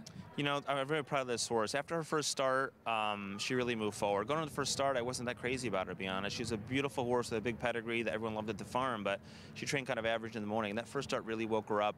She seemed to love the Belmont and our team and training there. And we got lucky that it wasn't too bad a winter. And my staff here has done a great job with her. So, like you said on the paddock, very spot on. I think this is the best we've seen her size and strength-wise. What about Cheetah Beauty? Was she a little bit of a surprise for you, or did you think that she was one that would relish kind of getting over more ground, despite being by Practical Joke? It's another one that kind of trained kind of average in the summer. We started at Monmouth really only because to split some horses up, and she really responded well. And you know, we just took our time with her. She was a horse that was always changing a bit, and although she's not very tall, she strengthened up a lot. And now we're seeing the best of her. And I'll say this about her: she's never missed a day of training. She's always done exactly what we've asked her to do. Very consistent horse. She's never missed the winner's circle either. She's 3 for 3. You got it. We'll see. Tactically, they kind of appear to be sort of the same in their running style. What are you hoping to see? Who do you think is going to be more forwardly placed? I'd say, if all things equal, if they break well, a Colt. She's just a little bit of a faster horse, and I think her forward move out of the gate's a little quicker. So I expect her to kind of at least establish the tempo, or at least force other people to go. And with Sheeta Booty, her first time around 2 turns, I'm just hoping she can guide over, save some ground, and come with a late run. Well, Chad, best of luck here, and thank you so much for your time. Thank you. All right, Sheeta Booty and a Colt going out for Chad Brown, seeking, yes, that 4th Gazelle win. Guys? Yeah, with 2 of them in here, including the undefeated filly on the outside, who we just finally got the correct pronunciation on. Sheeta Booty. Thank you. Chris Griffin checking in with that. Heard from Peter Brandt's daughter. We appreciate. And here she is, winning the Busher Invitational. A little bit of a surprise in this victory. She went off in 5-1. Very much so. The horse who's making the lead here and looked to be home was the favorite, the Chad Brown runner, Asset Purchase. And she looked like she was going to draw off and win by many and maybe be search results in the second. But she just couldn't get the distance. She's a very nice horse, but she wants less distance. And Sheeta Booty is a horse that has just improved a lot with time, a little with distance, but she improved 15 buyer points off her 3rd start. Maybe now, to be fair, maybe the wet track moved her up. You don't really know that, but I just think maybe she's more of a distance horse that Jonathan took a while to get her act together. Right. I mean, look, if she runs that race, she's probably not going to win this one. She's going to have to take a step forward. But it's completely reasonable that with some added distance, the way that she ran in that race, she's going to take another step forward with some added distance. So, hey, look, I felt like this race was borderline impossible. I ended up picking the 1, but it was begrudgingly. Copycat. You just stole my pick. You know what you did. Admit it. Yeah, I think the other thing is when you have good trainers, whoever they may be, and certainly in this case Chad Brown, she won her 6 furlong race with a 62 buyer. So what? That wasn't her goal in life to win a 6 furlong race in Monmouth. The point is to get her ready and get her to get better and better for the important race. Here's her stablemate. And do people put too much into the fact that she won already at 1 1/8? She did it against a totally different group. She beat that group, yes, at 1 1/8. Now you got to beat this group, though. But at least she did it. I won't think you put too. It matters. Distance matters. Distance is a great equalizer in the game. The fact that she not only won at 1 1/8, but she was going strong at the finish, you don't feel like distance is going to be a problem for her. It could easily be a problem for other horses. If she won at 1 1/8, but had a figure deficit where she needed to get faster to compete, then maybe it could be getting blown out of proportion. But she won at 1 1/8, and she fits from a figure standpoint, so there's no questions. You know she'll run this fast and she'll run this far, and that's enough that they're going to make her the favorite. I think it's interesting what you were saying before when I was teasing you about Unique. This, we believe, is the only 1 1/8 U.S. prep for the Kentucky Oaks, which is the distance of the Kentucky Oaks, which I think is interesting. I'm surprised that more trainers don't want to go there. You know, I think one of the ththings, Louisiana Derby making 1 3/16, the longest prep, I think it's kind of helped them get more horses. And I'm wondering why more trainers, but trainers are so distance averse. Well, I think that they just want to wait to the last possible minute to ask that question. They don't want to ask the question until they absolutely have to. For Punch Bowl, it probably cost her in the Ashland. Maybe Julia Shining as well. Yeah. Now, Todd Pletcher had 2 for this race, and Stone Street likes to run at Keeneland, so I think that had a lot to do with it as well. And Brad Cox is, look, he's just trying to keep his horses separate. And he's got this one for Judd Monteer, Capella, who's obviously a major player, though she's 4-1 right now. And this is just an aside. The other thing, we're talking about distance and Oaks preps. The other thing about it, it's a short stretch, the 1 16th at Keeneland as well. It's that short wire. It's the first wire. So even more reason why Punch Bowl might appreciate more distance. I can just feel I'm going to lose more money on Julia Shining and Kentucky Oaks Day. I can feel it coming. And look, this race, 1 1/8, as is the Wood. So this gives us a little preview of what we're looking at with this outside post. There's only 6 lining up in here. There'll be 12, obviously, in the Wood. But shows you how quickly that turn comes up. This also makes the figure more dependable as well. Oh, 100%. You want 2 1/8 races, something to go on. It's one of the reasons we like running the Brooklyn at 1.5 miles the same day as the Belmont. And the rail's a big advantage, and you know that Kenner's going to be aggressive with Capella, and it's going to really help her chances to clear and control. A legend just showed up by the set, by the way. Winningest rider in the history of this racetrack, Richard Migliori. We're going to hear plenty from later on today. John Ackerman, something like that. There's Frosty O'Toole, one of two for Pletcher, along with the two Gambling Girls stepping into the gate. 9-5 favorite, the only filly in the field with a victory at this mile and an 8 distance. It was in the Busanda the last time we saw her. That was back on January 14th. Her stablemate to her outside, who is yet to lose, Sheeta Booty, with Manny Franco to the Grade 3 Gazelle on the road to the Oaks. Here's Chris Griffin. For the Gazelle. And they're off. Speed to the inside from Capella, right out to the front. There's Frosty O'Toole is in the early mix, and Promise Her America is going to be 3 wide. Will cross over as Frosty O'Toole is going to take back. 3 wide, and that early pack is going to be Occult. It's drifting out just a touch here into that first turn. Frosty O'Toole is saving ground to the inside there with Sheeta Booty, who's in 5th. The trailer is Gambling Girl. 3.5 lengths to cover them all. It's Capella, and Kendra Carmouche will take him to the backstretch. Occult wants to move up towards this leader, and here comes Occult with that 3 wide move as they move to the backstretch. In between horses is Promise Her America. At the rail, that's Frosty O'Toole, who's a length and a half off the lead. Sheeta Booty is now in 5th, is out in the center of the racetrack with Gambling Girl. As they work to the backstretch, it's 24.34 for the opening quarter mile. It's Capella. Capella is clear, is up by a half length. Promise Her America is right there stalking from 2nd. Occult is still wide in 3rd. Frosty O'Toole been saving the ground to the inside in 4th. No move yet from Sheeta Booty is in 5th, is looking for a way to go, and Manny Franco just took a look back, sees Gambling Girl, who's the trailer. 49.3 for a half-mile time. Capella is still there. It's Capella who takes him into the far turn. Under a full drive comes Promise Her America. Occult and Dylan Davis now looming up on the outside, and here comes Sheeta Booty, who's now launching her rally as she's going to tip out wide as well. Frosty O'Toole is called upon, no response. Gambling Girl from the back. Promise Her America has taken the lead. A quarter mile left to go. It's Promise Her America. Occult has got every shot out in the center of the racetrack. Sheeta Booty is chasing as well. Gambling Girl from far out of his launching on the grandstand side. 4 across the racetrack in the Gazelle. Sheeta Booty is now challenging Promise Her America, who's still there, but Gambling Girl's trying to run them all down. It's Promise Her America. Gambling Girl. Promise Her America is game. Promise Her America wins the Gazelle. Promise Her America over Gambling Girl. Sheeta Booty finished 3rd in 1 minute 51.41 seconds. Back-to-back preps on the road to the Kentucky Oaks, confirming what we thought. This division has no standout at all. 26-1 shot. Promise Her America for Ray Handel the win. Much like yesterday's Ashland, we see another big upset, and congrats to Ray Handel and Jorge Vargas. This horse went strong the whole way, and the closers were coming, and they just couldn't get to her. Yeah, it's one of those races where you got to watch it a few times to find out if they weren't getting to her or if she was extending on them. And look, there's 4 horses that had every opportunity to run by her, and none of them did. Jorge Vargas Jr., what a victory for him. And how about the young man standing by with Maggie Wolfendale, who is going to be heading to Louisville pretty soon. Let's go to Maggie. He gets his first graded stakes win. Ray, I know you thought you were going to get it yesterday. You just had to wait 1 day. Oh, my God. I'm speechless. I can't believe it. The most unlikely of winners. She was doing good. No, she ran a big race today, and you know, I know she was long odds, but on numbers she kind of fit with these horses, and I thought the stretch out would be just up her alley. You know, she's a big, sleek kind of filly, but she doesn't carry a ton of weight.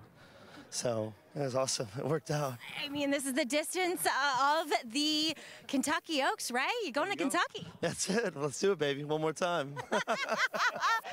As you can tell, Ray is excited, guys, and a much-deserved first graded stakes victory in this Gazelle. How about that? We talk about Ray Handel. We've been talking about him the last couple of years as a rising young star in this sport. This is a big win. It's a very, very big win for her. Ray had a big performance. He had a New York bred, got 100 by her yesterday. Ran second with Funny How in the grade distaff. And this is a huge win for him. I do want to check this final time. I'm sorry we don't still have Trackus, because did they really come home in 12.46 seconds and horses were closing outside? I kind of want to check that time, to be honest with you. I find that a little hard to believe. This is a compliment. I was not aware this was Ray's first graded stakes. And, you know, the last couple of years he's really kind of picked up, and he's had some good horses that are running big numbers. And I just assumed somewhere along the way he had picked one up. So congratulations to him and his staff.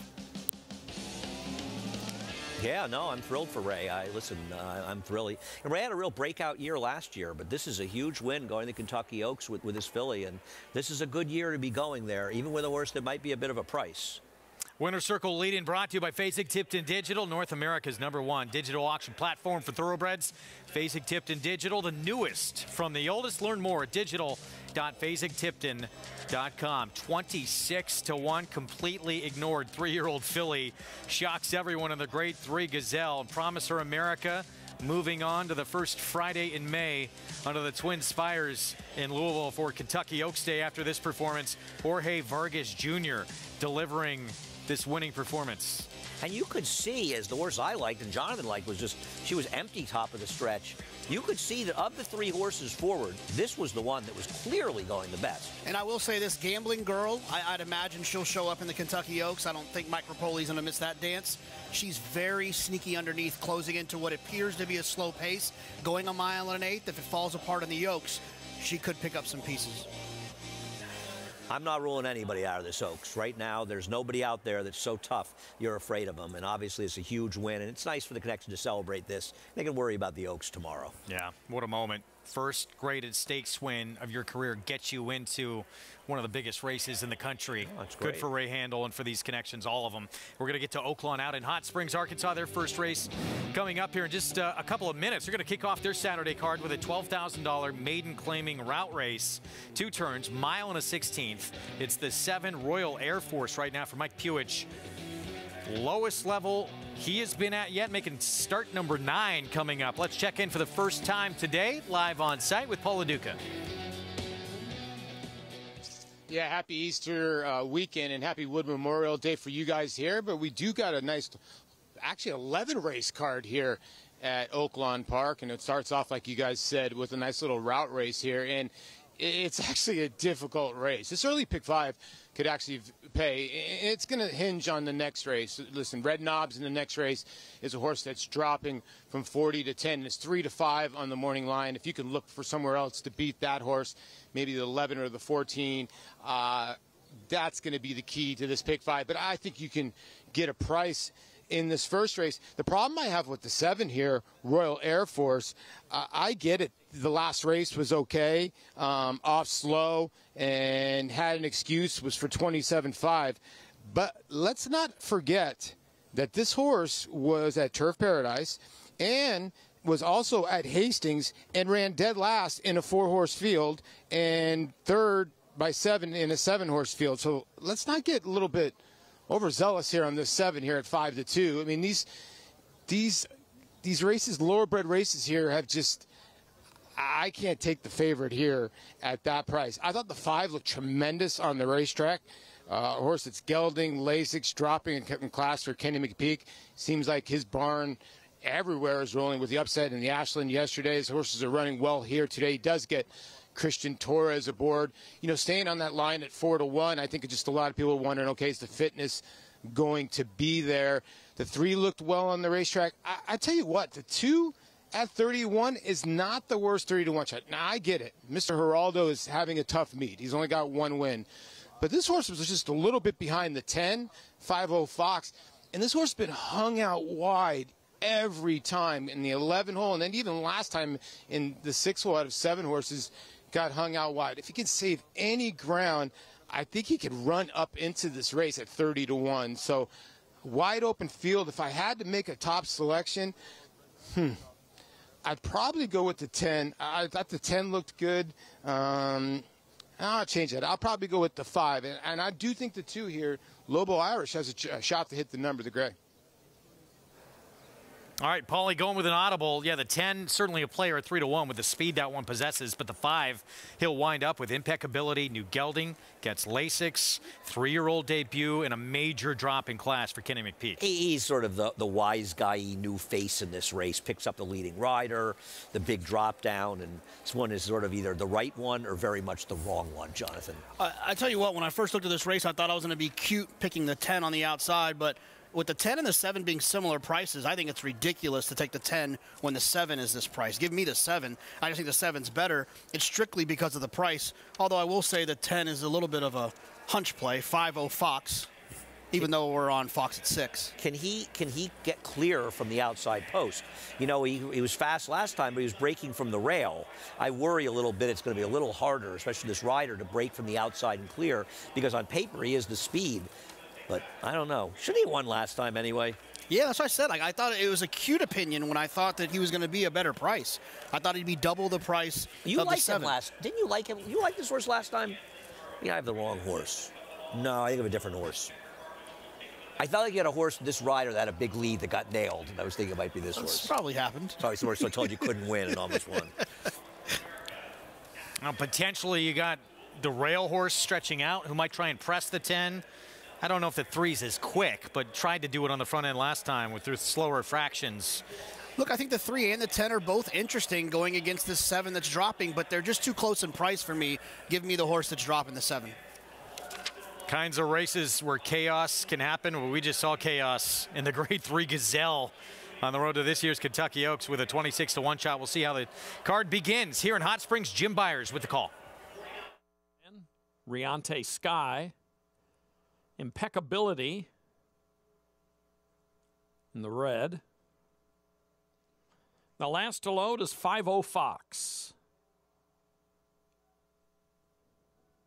They're in the gate, and they're off. And a running start for Mr. Works. 5-0 Fox has excellent speed, though, and he is sprinting off to the lead under Travis Wales and crossing over to the inside. Shotgun Billy is racing in second. And then comes Lobo Irish. He fanned out a little bit into that turn. Way out there is Royal Air Force in the gold sleeves. He's racing a joint third. Racing back there in fifth is Mr. Works. And he is about 4 lengths off the lead early on. Length and a half, 2 lengths then to Out of Alcatraz. Followed 2.5 back by Mr. Woolly Bully. And then it's a long way back to a trio of 3. And they are Riante Sky, Impeccability, and the Boogeyman as they move their way up the backstretch. It's Shotgun Billy with the lead here. 5-0 Fox has settled in between runners and is racing in second with Royal Air Force outside of him. Back to the inside, Lobo Irish tucked in behind the leaders, racing in fourth, followed by Mr. Works. He's fifth still on the outside, now moving into fourth, still about 3 lengths off the lead. Out of Alcatraz, starting to show a bit of a move from the outside. He's going to be wide coming for home as they turn into the stretch. Royal Air Force and Tyler Bays take over the lead here. 5-0 Fox still in a chasing position. Is a neck back in second. Farther out is Mr. Works as they straighten away, and even farther out than that, Out of Alcatraz through the stretch here. 5-0 Fox has taken over the lead. 5-0 Fox trying to fend off Royal Air Force and Out of Alcatraz on the outside. Out of Alcatraz is moving forwardly here. Out of Alcatraz is going to do it. Impeccability from way back at second. 5-0 Fox was third, Royal Air Force fourth. Alcatraz, 7th time out on the track, 3-year-old son of West Coast, former Travers winner. I'm going to say it. He broke out of the maiden ranks. He escaped. That was very good. I like that move. You don't want to join in the stupidity here? No, I just want to let you shine. And 5 Impeccability coming at the end. You know, with a horse like the 10, 5-0 Fox, we all agree. Why was he rating that horse? Well, he broke, opened up, and then took him back. I don't know. I think the way the horse ran, if he would have broke, stayed there, he probably would have had a little bit more left when they turned for home. He would have just got calm, and relaxed. He started to fight him. It was just probably caught anyway, but I agree. Back-to-back races. Philly, who just won the Gazelle, never should have been that price. This horse should not have been 15-1. Well, you didn't tell us that before the race, Gregor. I would have bet. What's wrong with you? Well, I told you that in the Gazelle. You did not listen. You did. No, you did. You did. You're right. Promise Her America. It's on to the first Friday in May in Louisville. Let's go downstairs to Maggie. Pilot aboard Promise Her America, Georgie Vargas. And Georgie, she turning for home just was going so much better than any of the other horses around her. How confident were you coming down the stretch? I mean, I placed myself right where I wanted to be. And the whole last stretch, she's just like every time I smooch her hair a little bit, she's right there for me, you know, keeping my position. And turning for home, she just waited on horses, you know, to fight. So, I mean, I was so happy, you know, where I was, and you know, I was just like, you know, come on, just hold on, door with me for a second. You know, we got this, and I mean, she did. I worked her the one morning. I told Ray, like, he goes like, you might end up riding her, cause Dylan had another one.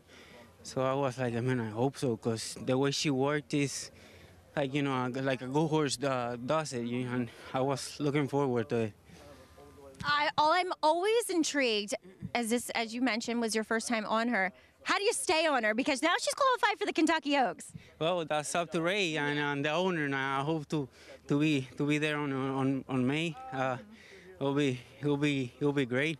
And this is my 900 winner, so you know he'll be very happy to give me my first Kentucky Oaks too. That's so special. Congratulations. What a way to get your 900th winner. Congrats. Thank you. Thank you. Georgie Vargas with the winning ride. Determined effort by Promise Her America. Let's hope we see her and him reunited in that first Friday in May. That's neat to have a milestone win. Thank you, Maggie, to deliver you to a race like this, of this magnitude. Got to be incredibly exciting, too, picking up the mount, winning the race for Ray, his first graded stake, and a really nice performance. This filly ran well. We want to look at the time, but they did seem to be still running through the wire, so feels interesting to watch. 151.41, I believe. Yeah. We'll see how quick the Wood Memorial comes up, assuming these times, no reason to believe it's not accurate. It's exciting, especially for Ray and for Jorge. It's when you're looking at these situations where you can get a mount or a horse into the Kentucky Oaks, that helps business. It just helps business for a rider. You can say, I rode in the Oaks, I ran third in the Oaks, you know, and it can help. It just helps people give you opportunities. And, you know, Ray's barn will likely grow with a good performance in the Kentucky Oaks. It can make a huge difference in your career. Ray had a terrific year last year and is just picking up again. Yeah, no question. We're going to take a timeout. We'll be back. Final stop on the road to the Kentucky Derby still to come later today. Our coverage, of course, on Big Fox begins 6 p.m. Eastern time. Brad Cox trying to get a couple more into the race. Hit Show likely the favorite. Manny Franco will be aboard, and stablemate Slip Mahoney. How will he fare? We'll be back.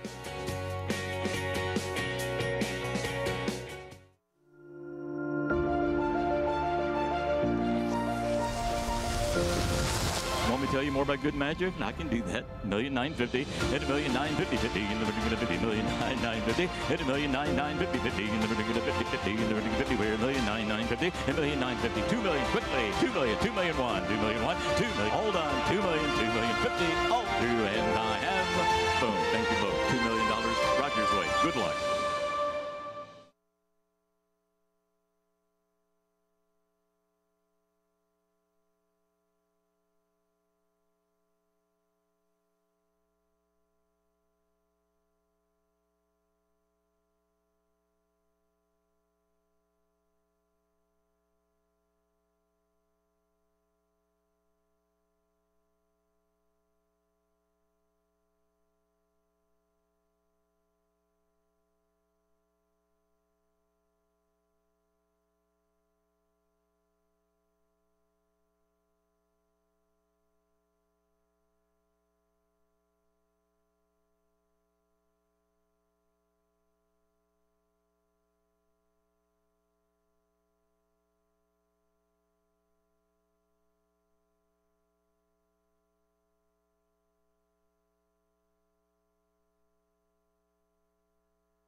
Aqueduct is the only racetrack within the confines of the 5 boroughs of New York City and faced intense competition from several other tracks located in the vicinity.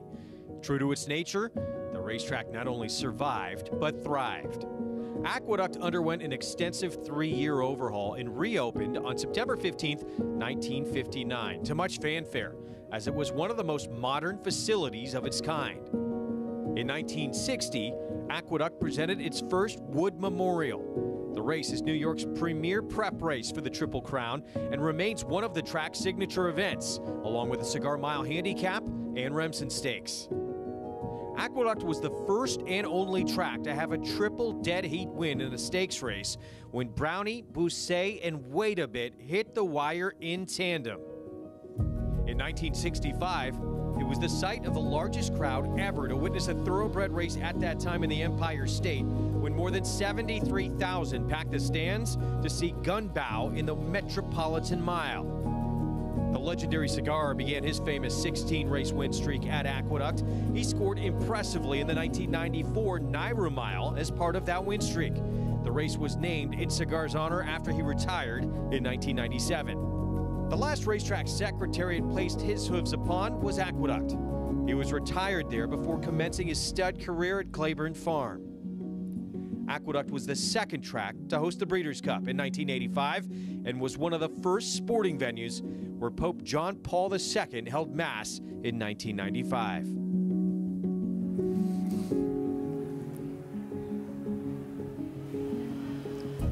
A lot of history. This racetrack has seen a lot here. New York City's racetrack in Queens, here in South Ozone Park.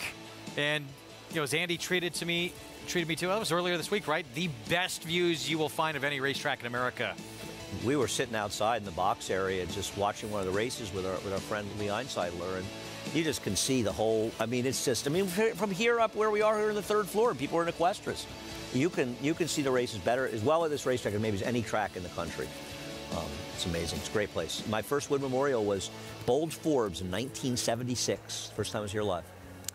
Todd Pletcher, back-to-back years, looking for a third this year. Mo Donegal, of course, would go on to win the Belmont Stakes last year. He's going to have 3 chances to make it 3 in a row. Pretty likely only one of those horses, though. He won't, even if he runs 1-2, only the winner's probably going to be able to move on, points-wise, because no one has any earnings yet or points. You don't think that 40 is going to get into the Derby this year? Nah, it does not seem like it, no. Oh, okay.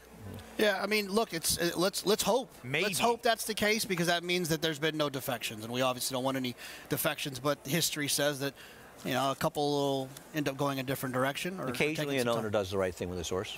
Right now, 3 horses, the bottom, like Rich Strike's owners could have last year. Sorry. 3 of the bottom 4 horses have 40 points already right now, and we have several that could move up with the Bluegrass win and Santa Anita There are Derby 20 win. horses right now that have 40 or more? There are 18 right now. Oh, okay. Yeah. All right. And as you say, there's one already guaranteed slot for the Japanese horse. And two other preps today. Yeah, right. No. Yeah, so wow. 40 may not get it done for you. Meanwhile, coming up, Bayshore 3-year-olds, 7-furlong sprint. This will be in race 6. Joey Freshwater, Linda Rice, Kendrick Carmouche. Big race last time out in a narrow defeat, losing to Surprise Boss. This, look, I was going to try to beat Joey Freshwater here. I thought he kind of got a really nice trip, and I felt like they were going to come for him in this race. This race is so difficult today, the Bayshore. I skipped the pick 6 because I just could not figure out what to do here. Wow. Says a lot, doesn't it? I actually think it's a good betting race. I like the 2 Gilmore. I'm going to use with expected value. I like Gilmore. But I agree, it is a very competitive race. I thought the edge in this race was not against Joey Freshwater. I think one of the concerns with him is Lasix Off. I was way against this horse. I thought if this horse is the 5-2 favorite or one of the favorites, that he was your edge in tossing him. I don't like this horse at all. This was his debut. He's only run once. Wins on a muddy seal track at this 7/8 distance.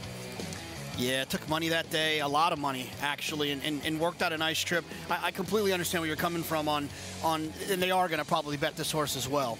And let's see how the 3 treating obligation runs in this race. Now, maybe Let It Ride, the favorite, would have won the Bayshore today based on his first race, but we'll see how the horse who ran second to him was a heavy favorite that day.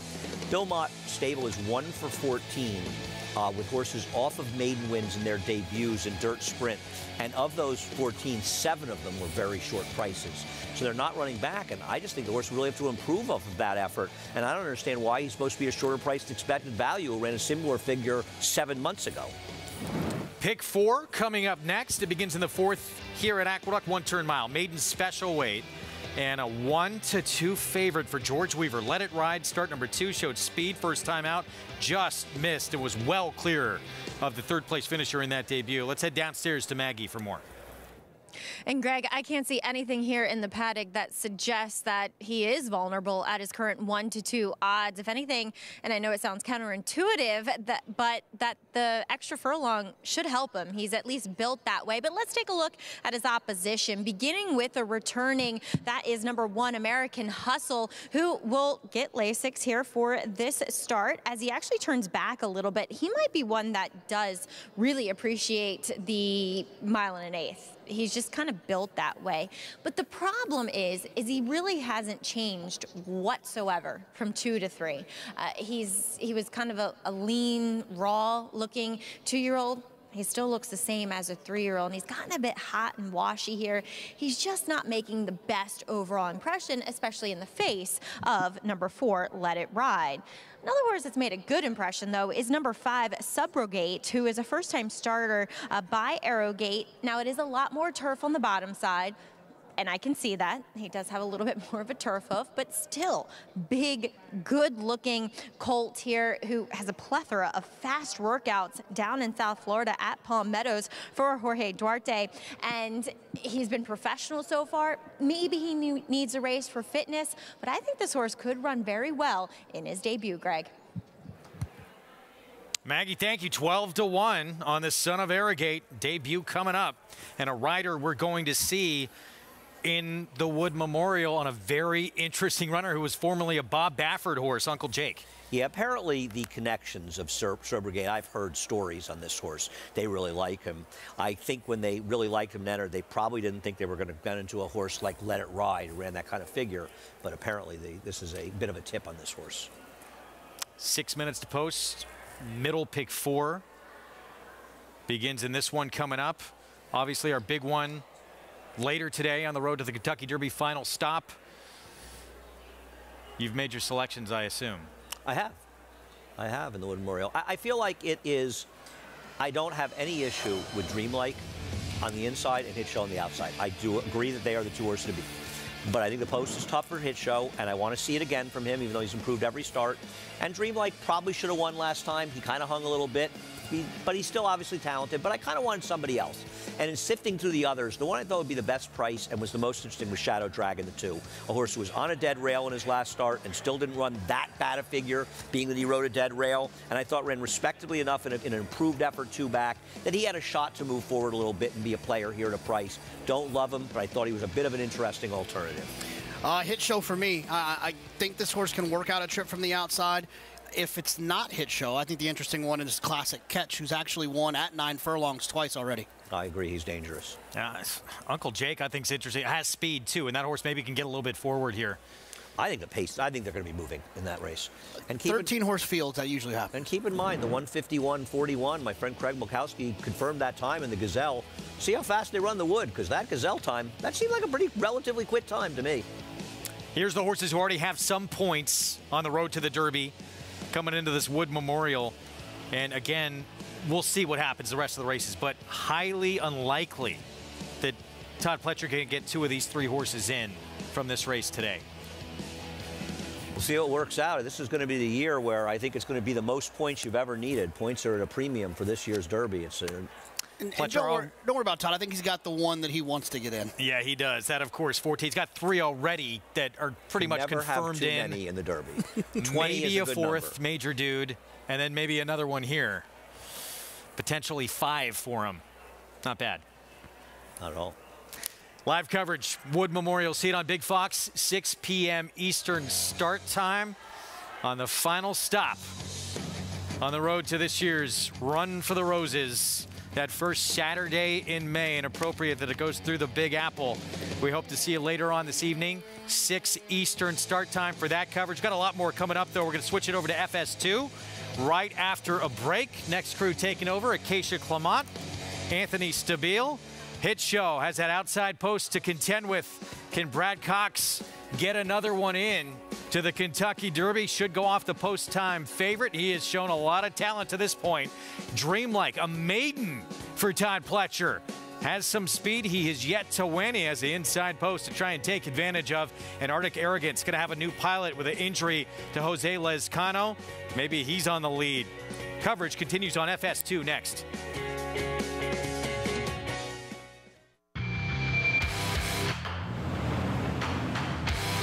Rock Your World in command. Medina Spirit making no progress.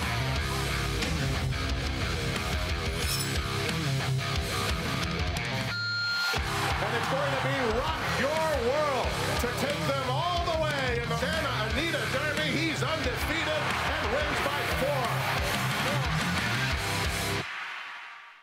4. These are the trainers and teachers, the cooks, carpenters, and clockers, grooms and gardeners. These are the hard-working people who show up every day to keep horse racing running across the state. Good-paying jobs that support New York families, along with the thousands of local businesses that depend on Belmont Park. Modernizing Belmont Park would generate $1 billion in economic activity and protect and create thousands of jobs. Albany, create New York jobs. Modernize Belmont Park. I'm very bullish on it. Tom's D'Etat's got a 4-length lead at the 16th pole. Tom's D'Etat has conquered the Clark. Your best horses of the last 10 or 15 years are not consistently as fast as this horse. It's total domination for Tom's D'Etat. He's a beautifully balanced horse and a really good mover, and he's just full of class.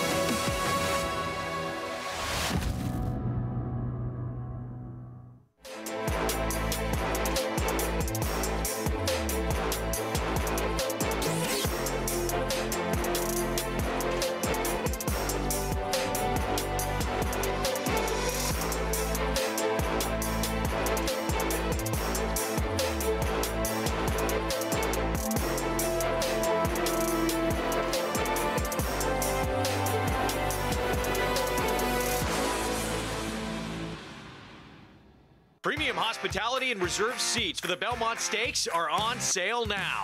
For a limited time only, any purchase over $200 will earn you a free $25 wagering gift card.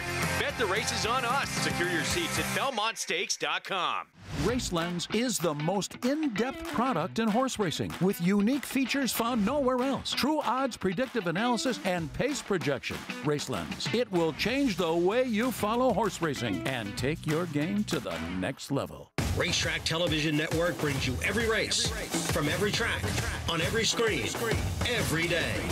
With monthly packages starting as low as $5, RTN gives you great value and access to more live HD streaming and race replays than anyone. Visit RTN.tv today to sign up and watch on almost any device, including Roku and Amazon Fire. RTN has packages that start at $5 per month.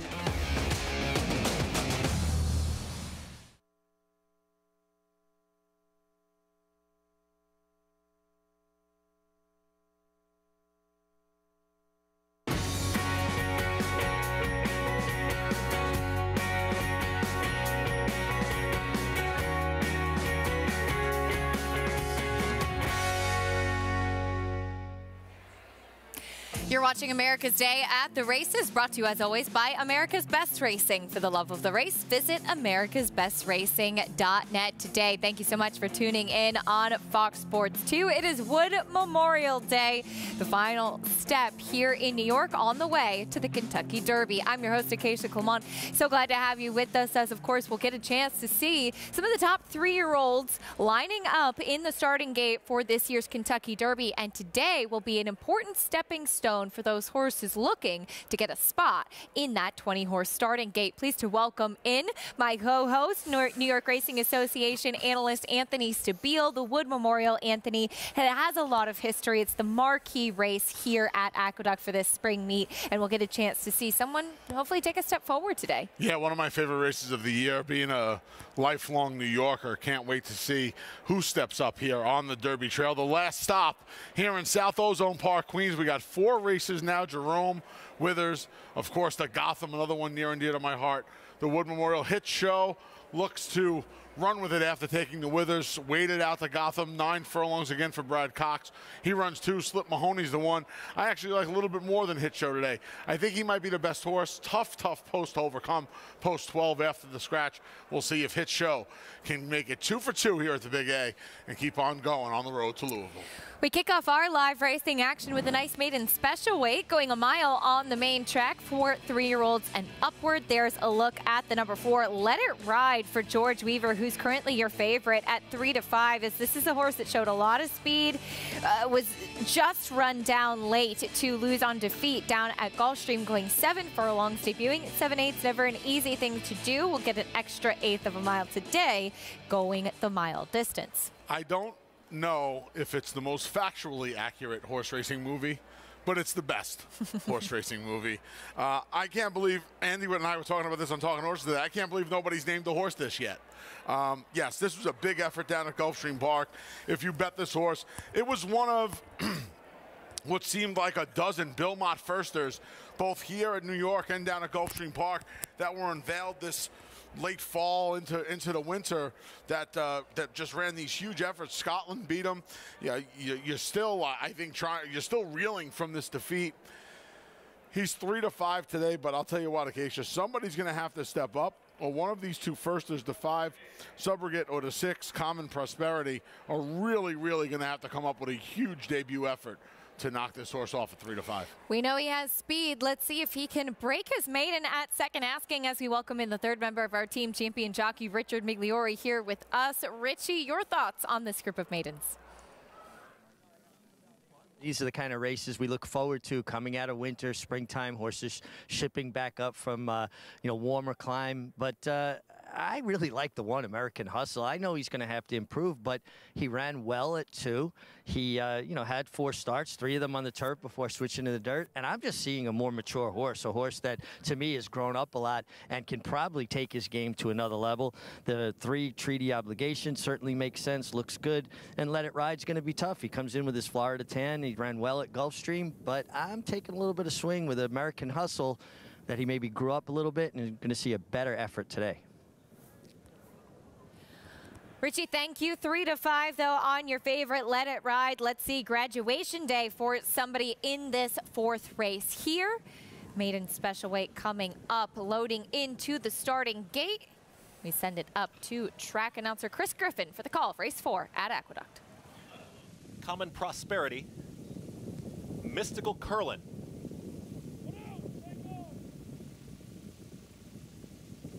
Mystical Curlin goes in.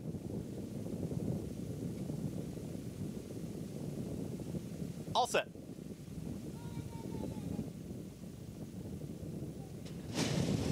And they're off. Mystical Curlin's got speed to the outside. Let It Ride from in between horses. Subrogate, they line up across the track. Equalizers in the early mix, and there's American Hustle at the rail. It's Let It Ride who's in front. Let It Ride is now clear, is up by a full length as they get set to come out of the chute. Subrogate is up on the outside from second. Equalizer, Treaty Obligation was off a step slow, but Treaty Obligation is now in behind this leader as they stack up. Let It Ride is slowing down the tempo. American Hustle's in a tight spot as well, but now secures 3rd. Mystical Curlin is progressing in the red cap, is 3 wide in that second grouping, and now 4 wide as they really come after this leader now. Common Prosperity now makes Equalizer the trailer. Action-packed first quarter, but it was a slow one. 23 and 4. Let It Ride at 1 to 2's got the lead. It's Let It Ride in front. Treaty Obligation now has clear running room, is stalking from second. Mystical Curlin is out wider. Subrogate is in that mix as well. At the rail is American Hustle, just waiting for a seam there with Dylan Davis. Dropping back was Common Prosperity. Equalizer still the trailer. 47-3 for that half-mile time. They've got to catch Let It Ride. Let It Ride is up by a clear length. Subrogate is now loose, and here comes Subrogate from in between horses. Treaty Obligation still in that mix. Mystical Curlin. American Hustle is in behind this leader. It's Let It Ride who's fending him off, but has plenty of rivals up on the outside. Subrogate is ready to challenge out in the center of the racetrack as they approach a final furlong. Let It Ride, Subrogate, Treaty Obligation starts to pick up some momentum as well. It is Let It Ride who's back up by a length and a half. Treaty Obligation, Subrogate, and Mystical Curlin. They're all chasing.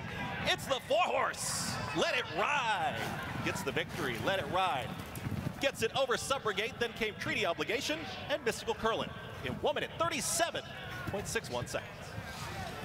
Let It Ride as delivered today, as Let It Ride gets the win at second asking. Big performance from this one with a strong effort from the first-time starter, Subrogate, who really tried to take it to him, Anthony. Yeah, there was some word on Subrogate, who kind of ran to Billing. He just ran into a better horse today. Let It Ride put all of his rivals away, kept on going. Looks a little like he's still trying to figure things out a little bit, Acacia. You know, he's flip-flopping a little bit. You can see his mind not completely on his business. Jose Ortiz trying to keep him on his business, his mind on his business, and yeah, gets it done.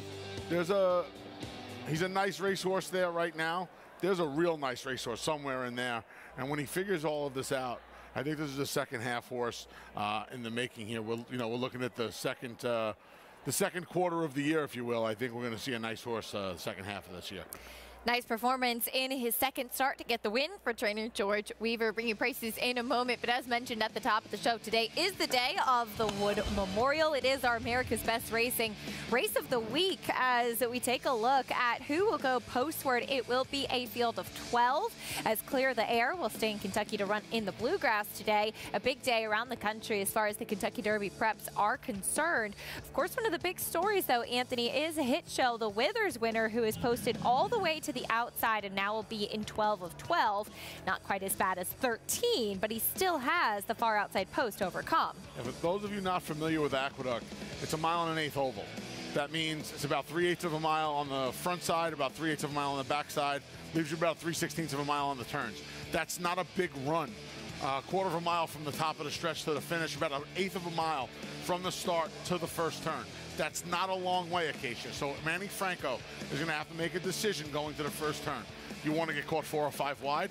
You want to give up 4 or 5 lengths and be 6 or 7, 8 lengths off of the lead.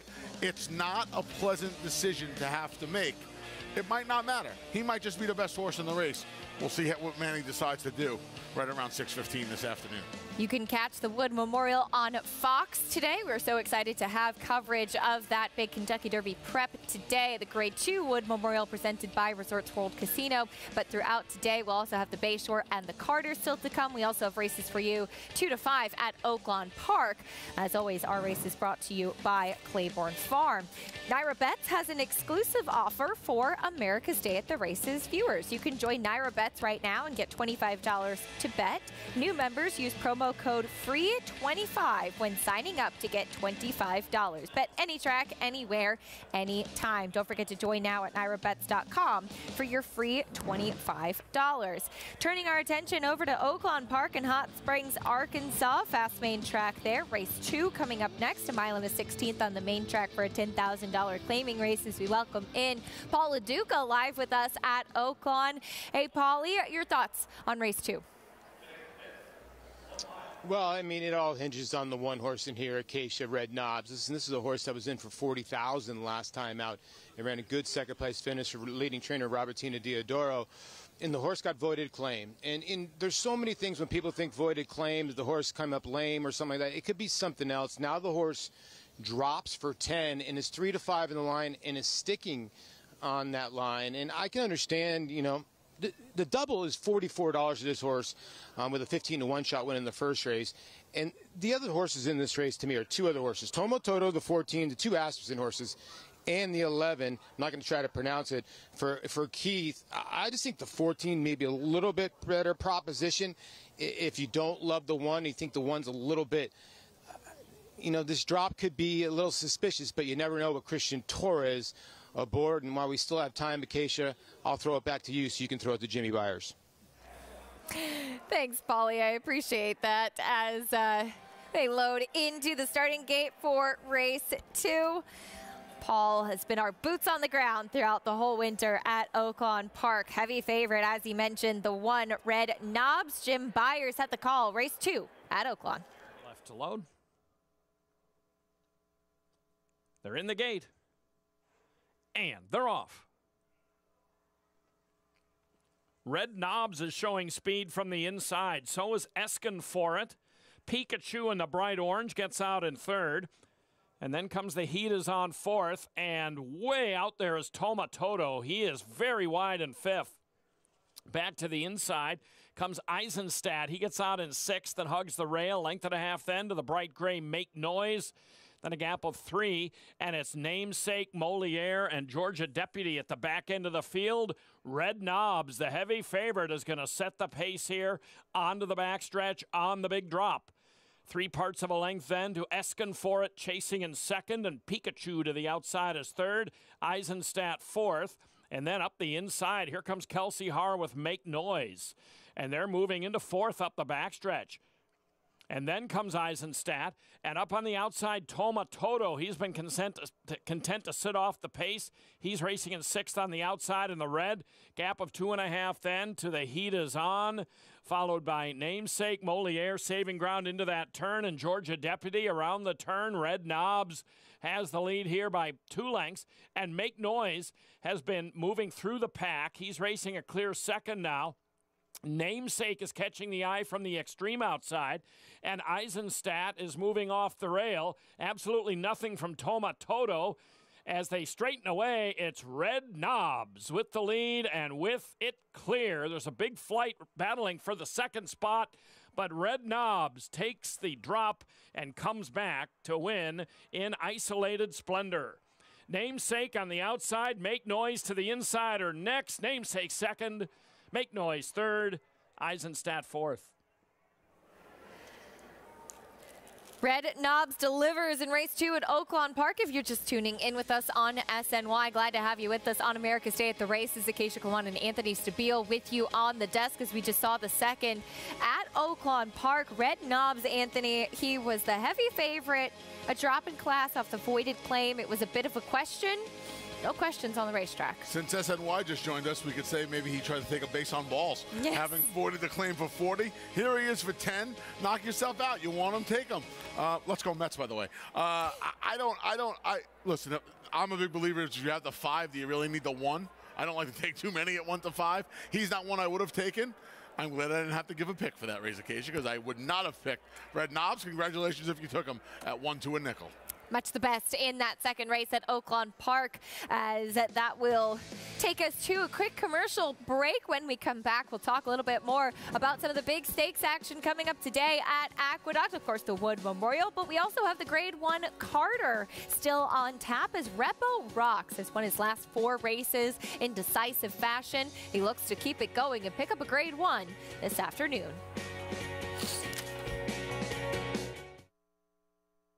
Charlatan now a quarter mile from Arkansas Derby Glory, and he leads by 4 lengths. Basin continues to run in 2nd. Governor Morris is 3rd. Then to the outside, and Anno Door, final furlong. Left-handed whips for Charlatan. And Charlatan is going to run them off their feet and win the Arkansas Derby. We will see you in September, young man. Wins by 6.5. Charlatan, ultra impressive.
Welcome back to America's Day at the Races. Our program brought to you in part by NYRA Bets. You can bet any track, anywhere, anytime. Visit NYRABets.com or download the NYRA Bets app to get started today. Beautiful view of the New York City skyline. You know what's an even more beautiful view is that in the winner's circle. That's where the number 4 Let It Ride went after the 4th race at Aqueduct to break his maiden. He was as advertised, Anthony, after a very tough beat on debut down at Gulfstream. Yeah, nice effort today, right to the front. Extra furlong, like you mentioned before the race. Handled the mile with aplomb. I like the way he kind of fought his rivals off today. I still think he's figuring things out, Acacia. I think he's going to be a nice little horse going into the second half of the year for George Weaver.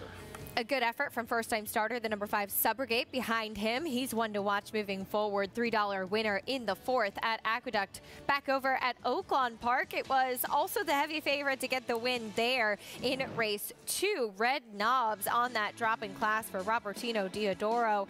And the combination of Robertino Diodoro and Christian Torres, 29% together throughout this year at Oaklawn. Well, when you drop them in like this from 40 down to the bottom for 10, almost the bottom, that is going to be a gaudy percentage. I probably could have ridden this one today. I'd have been about 242 over, but it wouldn't have mattered. This horse won as easy as a horse can win. Again, I'm not a big fan of 1 to 5. Who is? But they made it look easy today. $2.60 winner, number 4 Namesake, and the 7 Make Noise at a big price underneath in race number 2. That's all the prices. We're all caught up. We'll take a quick time out, and when we come back, we'll have a lot more live racing action, and also we'll have a special guest joining us on set. Troy Levy from Game of Silks will come up on the desk with us to talk a little bit more about the Game of Silks and get a little bit of his insight on today's races as well.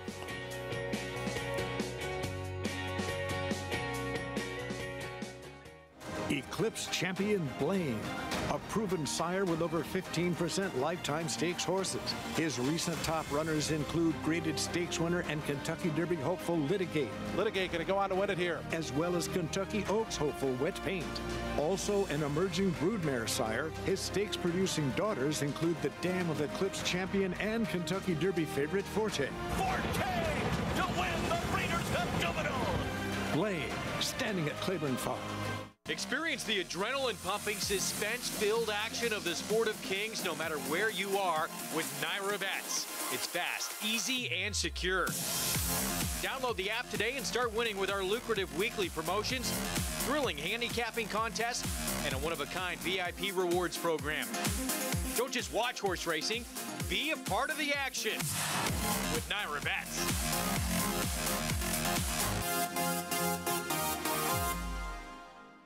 It's a domineering display by the ultra-talented McKenzie. McKenzie in a dominant performance.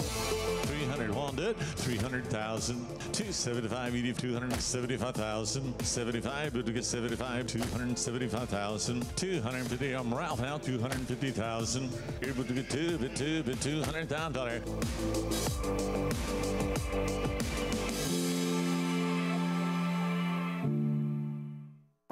Tampa Bay Downs has a rich thoroughbred horse racing history in Florida dating back to 1926. Celebrities such as Babe Ruth, Jack Dempsey, and John Ringling all attended opening day.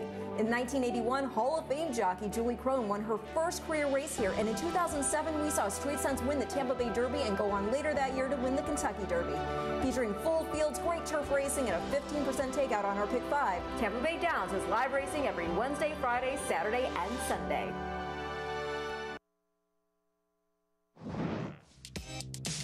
Welcome back to America's Day at the Races on FS2 and SNY. Special guest joining us on the set right now. You might have heard about NYRA's partnership with Game of Silks. For more information, you can visit silks.io. As I'm so pleased to welcome in Troy Levy, co-founder of Game of Silks. You may also know him from Tropical Racing. And Troy, you are part of the real life world of racing and also with the Game of Silks. Tell us a little bit about that, and thanks for joining us. Yeah, we started the Game of Silks a little over a year ago. We sold our first avatars, a matter of fact, April 27th last year.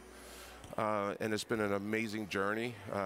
They bought the avatars. We sold probably about 6,000 or 7,000. At that time, we had 4,000 people buy them.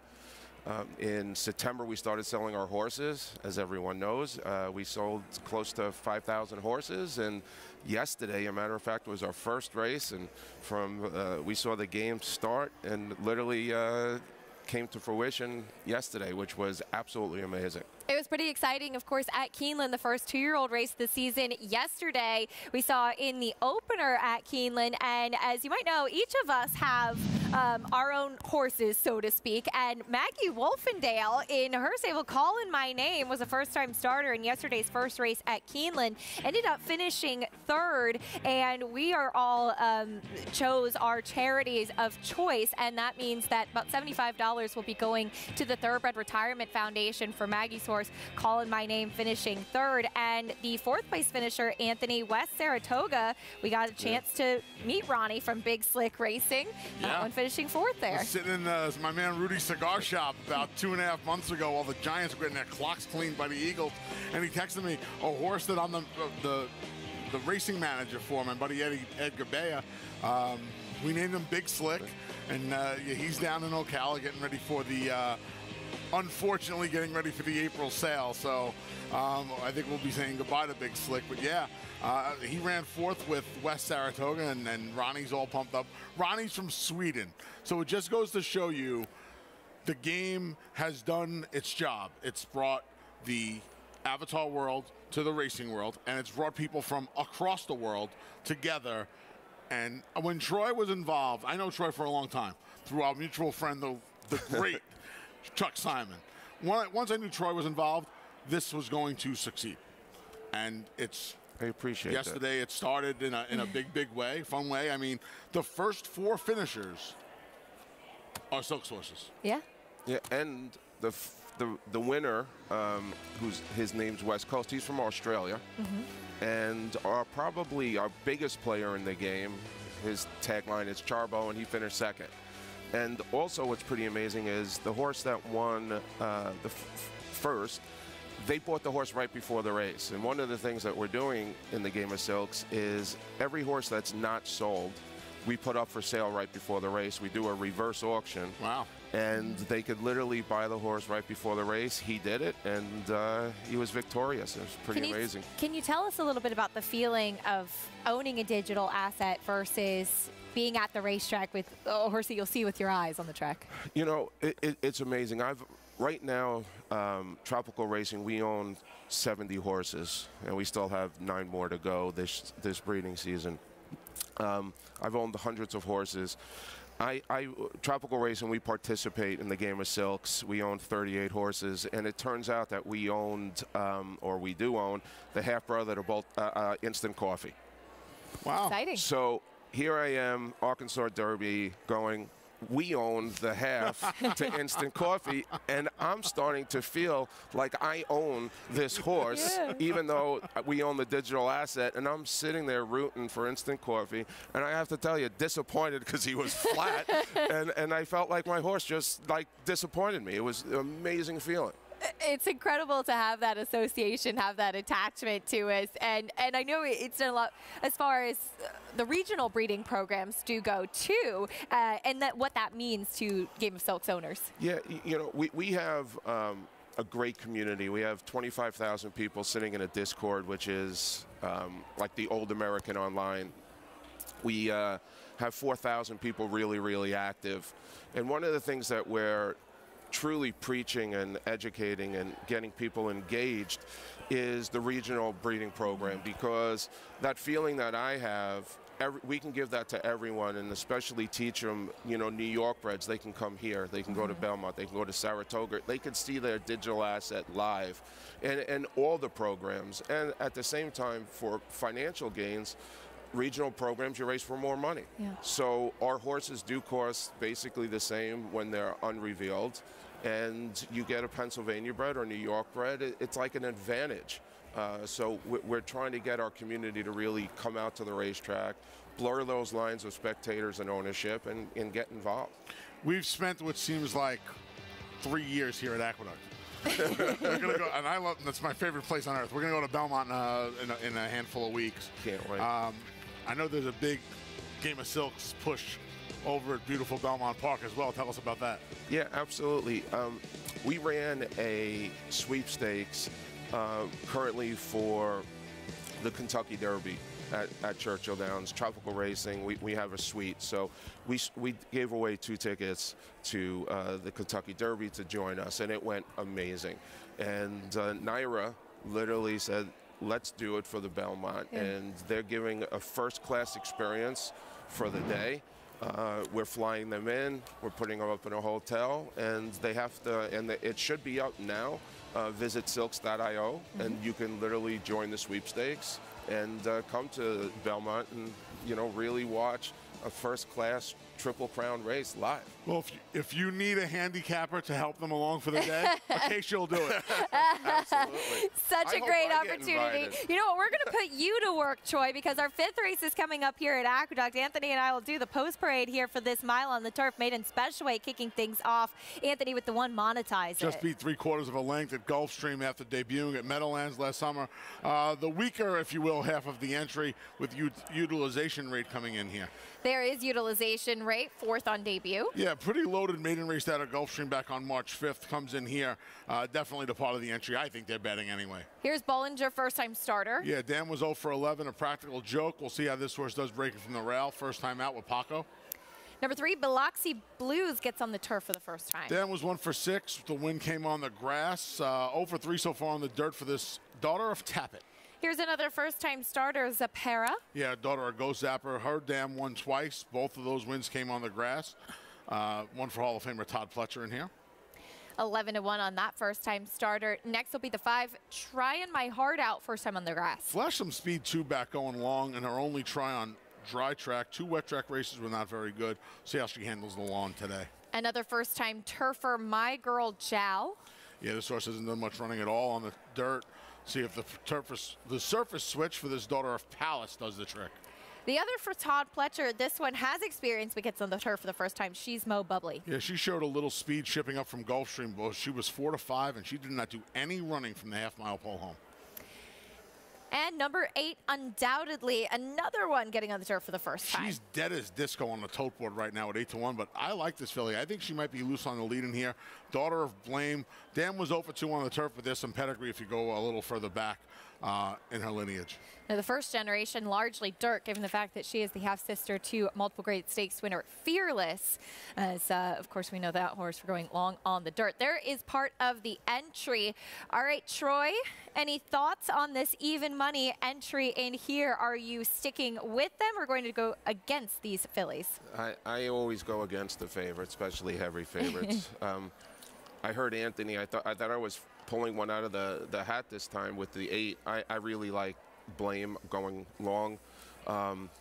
There's plenty of really good turf pedigree in this page. I think she's going to be on the lead. I think she's going to be loose, and I think the turf's going to help her maintain it this time. Utilization rate, the 1A, who we were just looking at. This one is a filly by Larav, who will make her 2nd start after debuting at Gulfstream. I was actually there that day, and I had noted that there just was not much of her. And she did look like a horse that would benefit from having a race under her belt and maybe getting a little bit more strength to move forward. She has just the 1 start, whereas her coupled stablemate, Anthony Monetize It, has had 2 efforts so far. You know, if you put me to task here, I think I'd rather have Monetize It than Utilization Rate. Okay. Now, that would probably make me a fool to take this entry in any capacity, because if these 2 horses were separated on the board, Monetize It would be 3-1, 4-1, and Utilization Rate wouldn't be much higher than the even money she is right now. So I'm getting buried as far as value goes. Truth of the matter is, though, I'd much rather, I like Undoubtedly. Judmont paid $500,000 for this horse. They breed far many horses than they purchase. I'm going to take a shot with her. I'm going to bet the 8 to win. I'm going to make a 1-8 exacta box, and I'm going to hope Undoubtedly take some flag fault, and that's all. A lot of first-time turf runners in this race. For some assistance, let's check in trackside with Richard Migliori. Yeah, guys, I find it a very interesting race, and obviously you have a very short-priced entry here. Of the two, the one monetize it and the 1A utilization rate, I prefer utilization rate a little bit more from a physical perspective. Just got a little more of a richer coat, where the other filly's coat isn't quite as turned out, but they both look good. They're from Chad Brown, and lighter frame fillies that probably should handle the inner turf course very, very well. 3 Biloxi Blues, she's going to be my top selection. She's got 3 starts on the dirt. She has a pedigree. She's a half to Broadway Boogie, a turf winner. And she looks like a turf horse to me. Longer, slacker pastons, wider, flatter foot. She has 1 turf work at Payson Park for a Hall of Famer, Shug McGahee, who I think has a pretty good handle when he watches a horse work, what they're going to excel at. And I like Biloxi Blues quite a bit here. Going now more towards the outside. First-time starters, the Power of the 4, you know, pedigree from the Wertheimer family, looks good. I do think she'll be better for a race, but I prefer her of the 2 of the Pletcher horses. And undoubtedly, definitely the look of a turf horse. Very, very long pasterns. Trevor McCarthy delivered a terrific ride on the turf yesterday on a horse Easter for Graham Motion. And that was his first win back on the turf since he had that bad accident last November, which kept him out for several months. So it's nice to see when a rider jumps right back into the fray and isn't, you know, kind of tentative when they get back on the turf course, because the racing's much tighter and horses are much more packed together. But undoubtedly definitely has a look. I was torn between the 3 from the Shug McGahee barn and her, but I went with Shug McGahee. And they're both a nice price. Richie, thank you. 8-1 in the number 3 Biloxi Blues, and 7-1 right now on Undoubtedly, while the entry remains 4-5. The number 7, she's Mo Bubbly, Anthony. She's taking attention. She's kind of the other Todd Pletcher, so to speak, as she's the one with experience. She is by Uncle Mo. The dam was 0 for 3, 0 for 2 on the turf. There's not a ton of pedigree to suggest that she could handle the switch, and she hasn't done much running on the dirt. There's 0 chance, by the way, you've seen Biloxi Blues, so I won't even go into the fact that this could cap off a movie double. No, I have not. There's 0 chance you saw that. Sorry. Maybe you haven't seen Karate Kid. She's Mo Bubbly. I mean, didn't debut till a 4-year-old. I mean, could she have been more disappointing last time, Acacia? I mean, really, it's just her 3rd start. Does it reek of desperation? No, it doesn't reek of desperation. But they paid an awful lot of money for her. She didn't come around until the beginning of her 4-year-old season, and quite frankly, she hasn't run a step in her first 2 starts. Do I want her as the 2nd choice? Not really. I mean, she can win, but she's going to beat me if she does. Let's go back to the entry, the 1A utilization rate, who we touched on, as she comes out of a race at Gulfstream where she did get a good figure, especially compared to her stablemate. She got a 69 buyer speed figure for that effort. And she is right there in the red and white of the Klarovich colors. She was wide early on. She was in the 2-path throughout. And it just seemed to take her a little bit of time to get going while the race was kind of dominated on the horses that were forward. Isn't that the problem in here with her? Isn't the big problem in here, I mean, forget about the price. It took her time to get going. Now you're going to ask her to actually cut back a 1/16 of a mile. And it's another... This is an inner turf course race. So another tight course, right? Doesn't she have a mile and a 1/16 or a mile and an 1/8 at Belmont written all over her? She really does. And again, you got to take prohibitive favoritism on her. Troy, I'm going to bring you back in here, as there are a lot of horses trying the turf for the first time, a few first-time starters. I know you, like Anthony, like one that's getting onto the grass for the first time. Any other thoughts on this race as far as the handicapping puzzle is concerned? You know, I do like the Todd Pletcher's horse, the 4. I do think the horse fits really well here. It looks like Todd trained this horse all the way up for this race, or opening weekend here, basically. I like the 4, and I also like Shug's horse too, the 3. The 3 Biloxi Blues, top pick for Richie, getting on the turf for the first time. On the bottom side with her, the dam's lone win. It did come on the grass, and she has been sharp out on the track throughout. See how Biloxi Blues does take to the lawn. Guys, if we have the rider switch for the number 3 Biloxi Blues, I missed that, but unfortunately, due to a spill earlier on, Jose Lascano will be off his mounts for the remainder of the day, so Eric Cancel will be aboard the number 3 Biloxi Blues. If you're looking ahead to the Wood Memorial, Jorge Vargas Jr. will pick up the call on Jose Lascano's mount, Arctic Arrogance, after that spill was taken to the hospital for evaluation. So our thoughts with Jose, and hopefully he's back in the saddle soon. 4 to 5 on the entry right now. Everybody trying to take a shot against that heavy favorite with some nice prices in here. A little bit green. My Girl Jal behind the gate. A lot can happen with these young fillies. Graduation day for someone today. They load in. We go up to Chris Griffin for the call of race 5 at Aqueduct. My Girl Jal is stepping forward. Jalen Samuel was unseated briefly. My Girl Jal getting set to load.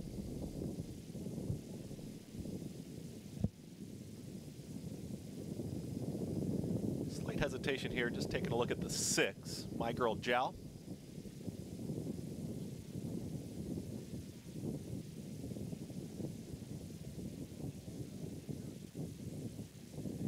My Girl Jal being led around.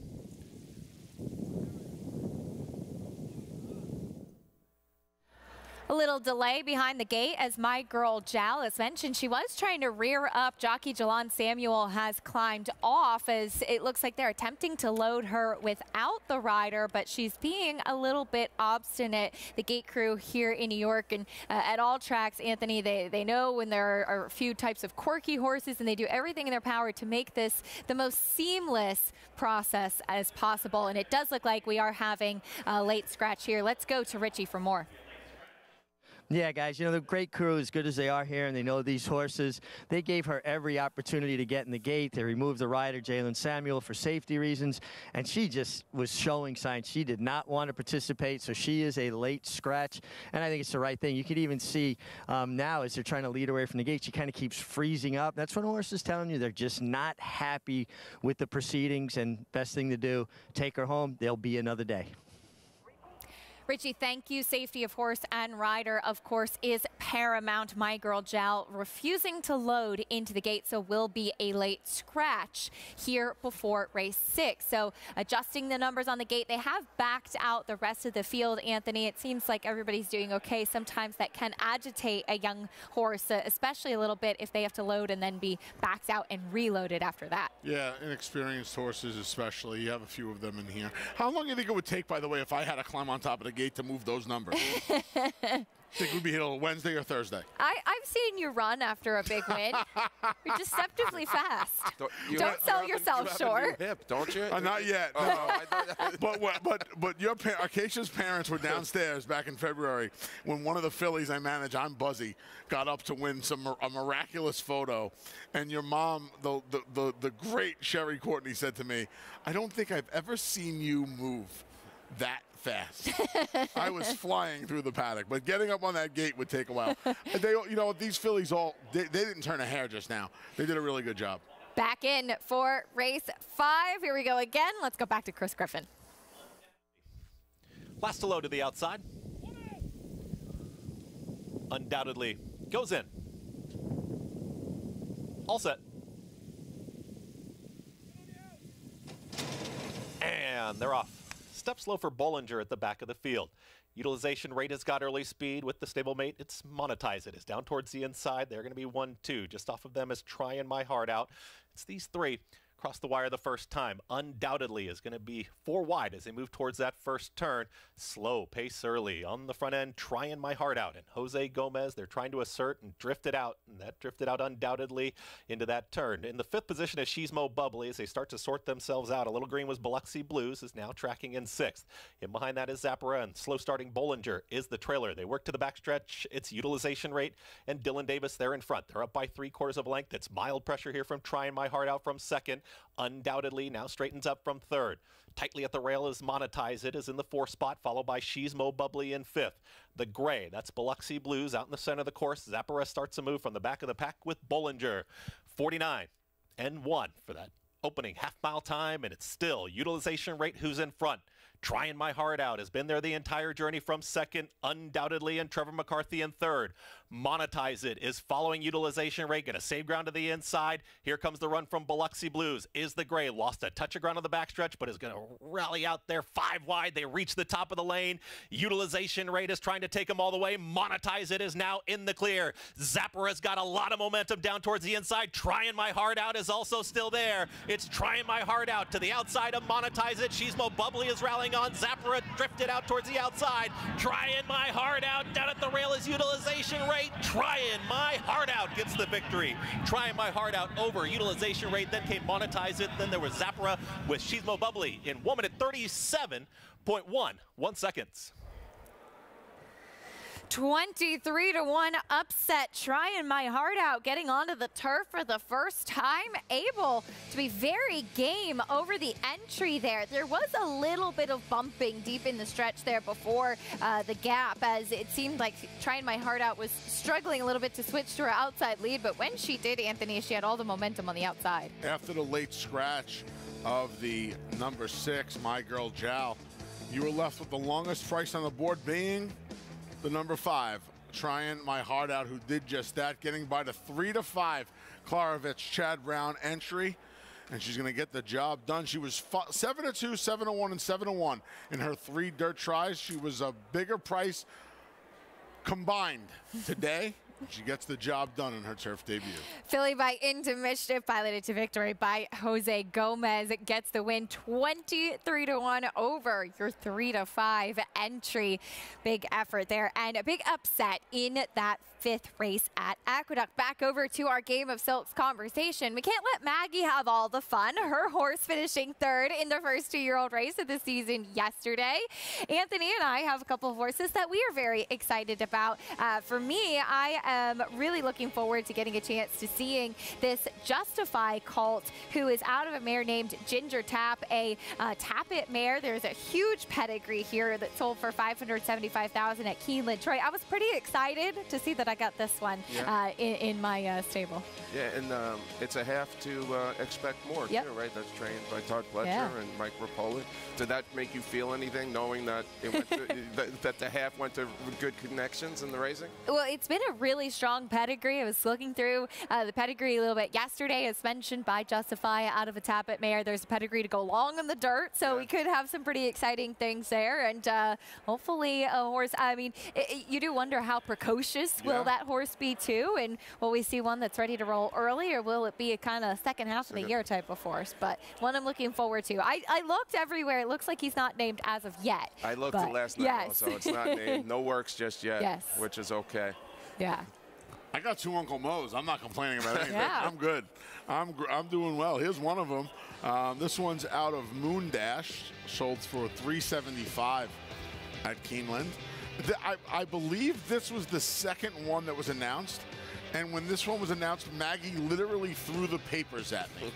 That's how aggravated she was that I had not one but 2 Uncle Mo's. What do you got for me there on this one, Troy? Just the same thing. Amazing pedigree. It looks really exciting. The owners are good connections. Is he named? I don't believe so. Yeah, Donango Momentum, I think he's named. Oh, is he? Yeah. I like it. His name. Yeah. Maybe the other one's not named. Yeah. Matter of fact, what's amazing is when we went. Oh, by the way, is this? We've got Oaklawn coming up, so we'll finish that thought afterwards, like the 5 at 7:01. Permafrost stretching out 5-2 on the 9 Seas of Normandy. The outside maiden claiming coming up at Oaklawn Park. Let's send it up to Jim Byers for the call. Hyper Speed due to be the next in, but It Was This Big moves in first.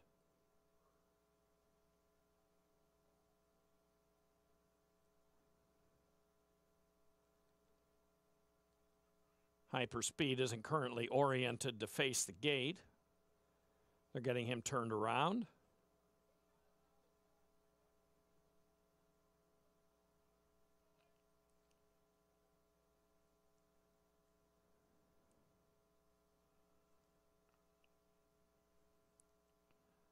Hyperspeed got right to the verge Steps back.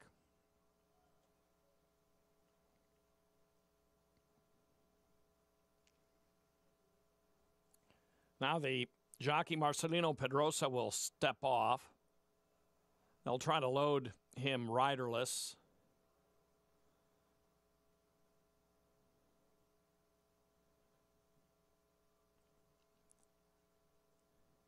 He's still sideways to the gate at this juncture. Now he's in. Pedrosa will get aboard. Golden Bandit, one from the outside, and Seas of Normandy to wrap up the loading.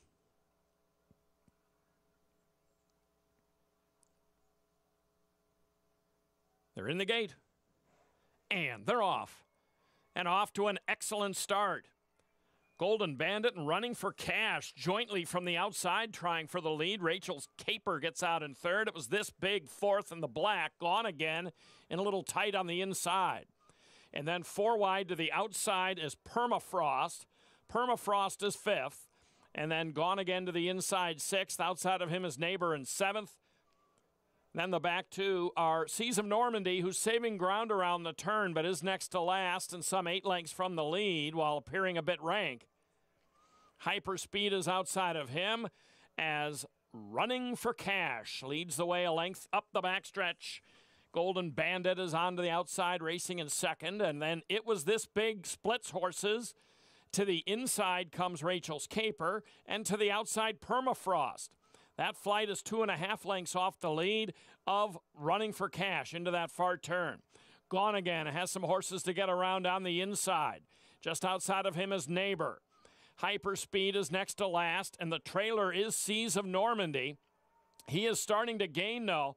Seas of Normandy is splitting horses in the orange and starting to move up.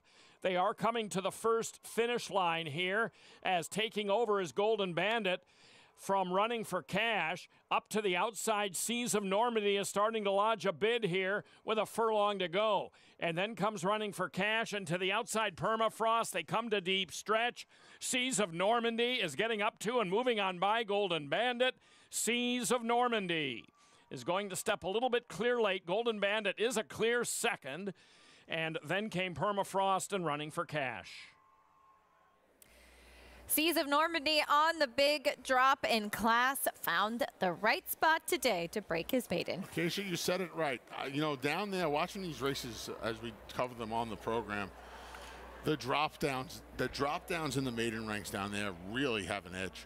And there's another one. Seas of Normandy, Gabe Saez just kind of followed the move of Golden Bandit and got the job done. Short stretch of the mile run. And Seas of Normandy, start number 9, the winning one out of the maiden ranks. Put it all together today. That is race number 3 at Oaklawn Park. It's Troy Levy from Game of Silks.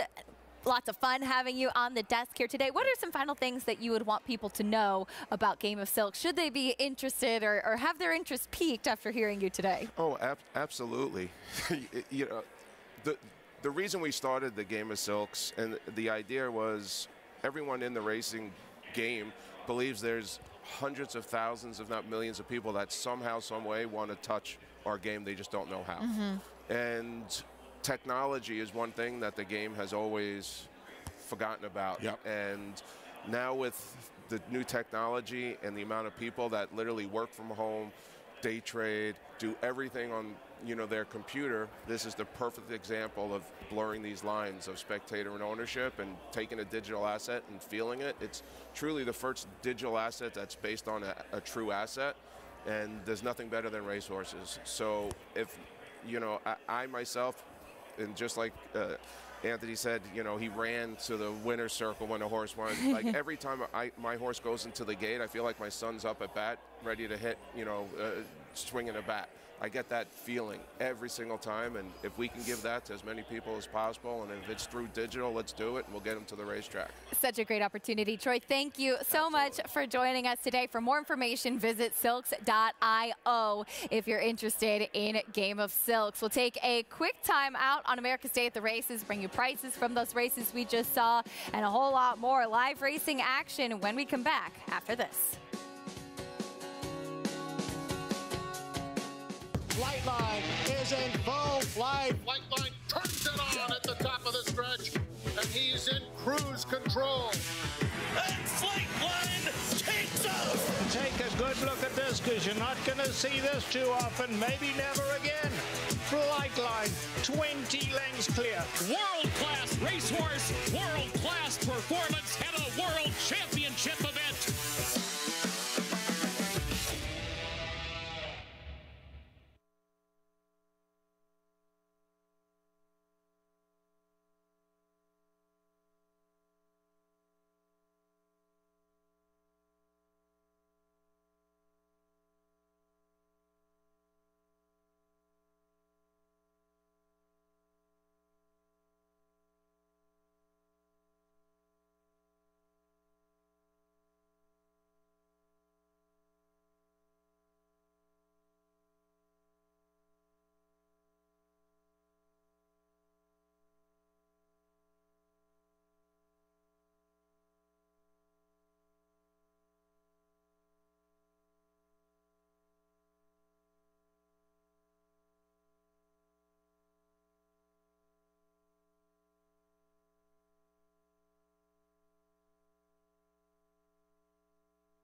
We're back on America's Day at the Races, brought to you in part by Hillendale at Alapa, where the obscure becomes obvious. We owe you some prices. Race 5 at Aqueduct was a big upset. Trying my heart out. Billy by Into Mischief got to the turf for the first time, and turns out that she liked it, Anthony, able to outgame the heavily favored entry down to the wire. Yeah, she was a little wide as well, and just stayed on. Good ride by Jose Gomez, not losing position. And just keeping on. Like I said, she was 7-2, 7-1, and 7-1 in her 3 dirt races. So Connections obviously thought she had some talent. She just needed to switch surfaces to get the best out of her. 48.60. That pick 5 paid over $45,000. But coming up here, if you want some action, the cross-country pick 5 sequence is kicking off with race 6 at Aqueduct, which is the Bayshore. It's an all-graded stakes cross-country pick 5 featuring Aqueduct and Keeneland. Great racing around the country. And Anthony, you got a ticket for us? Yes, it's a cheap ticket for me today. I have some strong opinions. Real shocker there, right, Acacia? I love Victory Way here in the Bayshore. I hope he stays at that 3-1. I'll make a nice win bet on him. I really like today's flavor in the Carter today, but I'll also use Repo Rocks. I think one of those two will win. We'll spread in the Shakertown, the grass sprint down at Keeneland. I think Tapit Trice is going to be extremely tough in the Bluegrass at Keeneland as well. And then like I said, I wanted to keep the ticket short today. I think Brad Cox is going to win Wood Memorial. I like Slip Mahoney a little bit more than Hit Show. We'll use those two. $8. Keep it cheap. Today. Nothing like it. Best of luck and good luck if you are playing the cross-country pick 5 today. Again, it does kick off with the Grade 3 Bayshore. We go back into graded stakes action here at Aqueduct. For more, let's head down, get a paddock report from Richie. Yeah, guys, and we're kicking off the 3-year-old stakes action here, 3-year-old colt stakes action in the Bayshore. I'll tell you what, I'm really taken with the 2 Gilmore. He had 2 tries on the dirt out in California, and then he went to synthetic. And I'm seeing a dirt sprinter here. I think he's going to love turning back to the 7 furlongs, and he just looks like he wants to be quick. really dark gray. You know, he looks almost black, but he's actually like a charcoal gray, a deep gray. I really like what I'm seeing from the 2 Gilmore. The 3 Victory Way was very impressive on debut. Bill Mott, not a conditioner that cranks them up to win first time. So when they win first time, it's just usually indicative of just how much natural ability they have. And he came in here sharp. I think he's really wide awake from that one effort and could take even another step forward off a good maiden victory. And the 5, Joey Freshwater, makes a lot of sense. Ran really well last time, rallying from off the pace. Linda Rice, I just spoke with her about having to, get a rider for Arctic Arrogance later in the day in the Wood Memorial, and just how difficult that is to lose your rider on top of a big race that has, familiarity with a horse. But, we talked about Vargas winning the Gazelle and how much confidence that gives a rider going into a big race in a pickup situation like this. But Joey Freshwater, very well turned out and could work out a good trip from just off the pace. Currently your 2-to-1 favorite, Richie, thank you. And with Jose Lezcano sideline, Trevor McCarthy will pick up the mount on the number 3 Victory Way in today's Bayshore. But as far as Joey Freshwater is concerned, Anthony, this is his win against older horses last time out. So he'll be back in against straight 3-year-old company today, though it is in graded stakes. But last time he was trying to run down an incredibly game Surprise Boss and just missed. Yeah, Surprise Boss was off the layoff at a huge number here on a pretty good rail. Kind of against it a little bit. He also was first-time Lasix this day, and I don't know if that's where the big fig came from. No Lasix in the stakes race today. See if that helps his cause, hurts his cause rather. Interesting renewal of the Bayshore. We're saying goodbye to our viewers on SNY. America's Day at the Races continues on FS2. The Bayshore coming up next. Yes, there's family. If we say La Troyenne, you'll get the picture. And of course, form. G1 this. A breathtaking run. G1 that. Dig down deep to win it. But take a long, steady look, and the word that most likely springs to mind is fantastic. Maxfield. Family. Form. Physique. Fantastic. This season at Oaklawn, we've got more of everything. More of the top thoroughbreds in the world. More days of live racing. And the largest purses in our history. All at a completely reimagined Oaklawn. Come be a part of this historic season at Arkansas's only casino resort. Harris Farms, proudly standing Smiling Tiger, a triple Grade 1 winner, defeating Breeders' Cup champions Dancing in Silks and Amazombie, a leading California sire with over $9.7 million in progeny earnings, with 94 winners in 2021 and graded stakes superstars like Spice Perfection. Spice Perfection wins the Grade 1 La Brea. And Tiger Dad. Smiling Tiger, a leading California sire, standing at Harris Farms. It pays to be Cal-bred. Racetrack Television Network brings you every race, from every track, on every screen, every day. With monthly packages starting as low as $5, RTN gives you great value and access to more live HD streaming and race replays than anyone. Visit RTN.tv today to sign up and watch on almost any device, including Roku and Amazon Fire. RTN has packages that start at $5 per month.